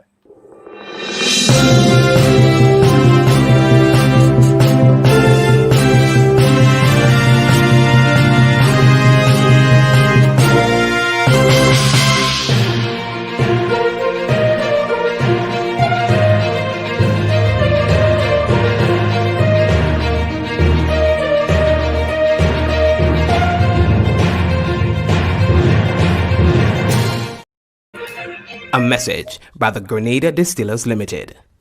You want a hand sanitizer to do 3 things: kill germs, be gentle, and to go where you go. You can get all of that in our hand sanitizer. Hard on germs, gentle on hands, affordable. Remember, hand sanitizers contain alcohol. Keep away from heat and flames and avoid contact with eyes. Available at retailers island-wide. Hey, I got some good news for you. Looking for a passionate immigration lawyer with experience that spans over 2 decades? Someone trusted that served immigrant families just like yours? Well, look no more. Now you can benefit from her personal and professional experience. Diane Winter Funde. Schedule a consultation now and get assistance with your immigration journey. Specialize in adjustment of status, B1 business visa, B2 visitor's visa, consular processing, deportation defense, naturalization, and more. Give us a call today at 813-815-3529. That's 813-815-3529 or online at winterimmigration.com. Attorney Diane Winter Funde. Law done differently. Online at winterimmigration.com.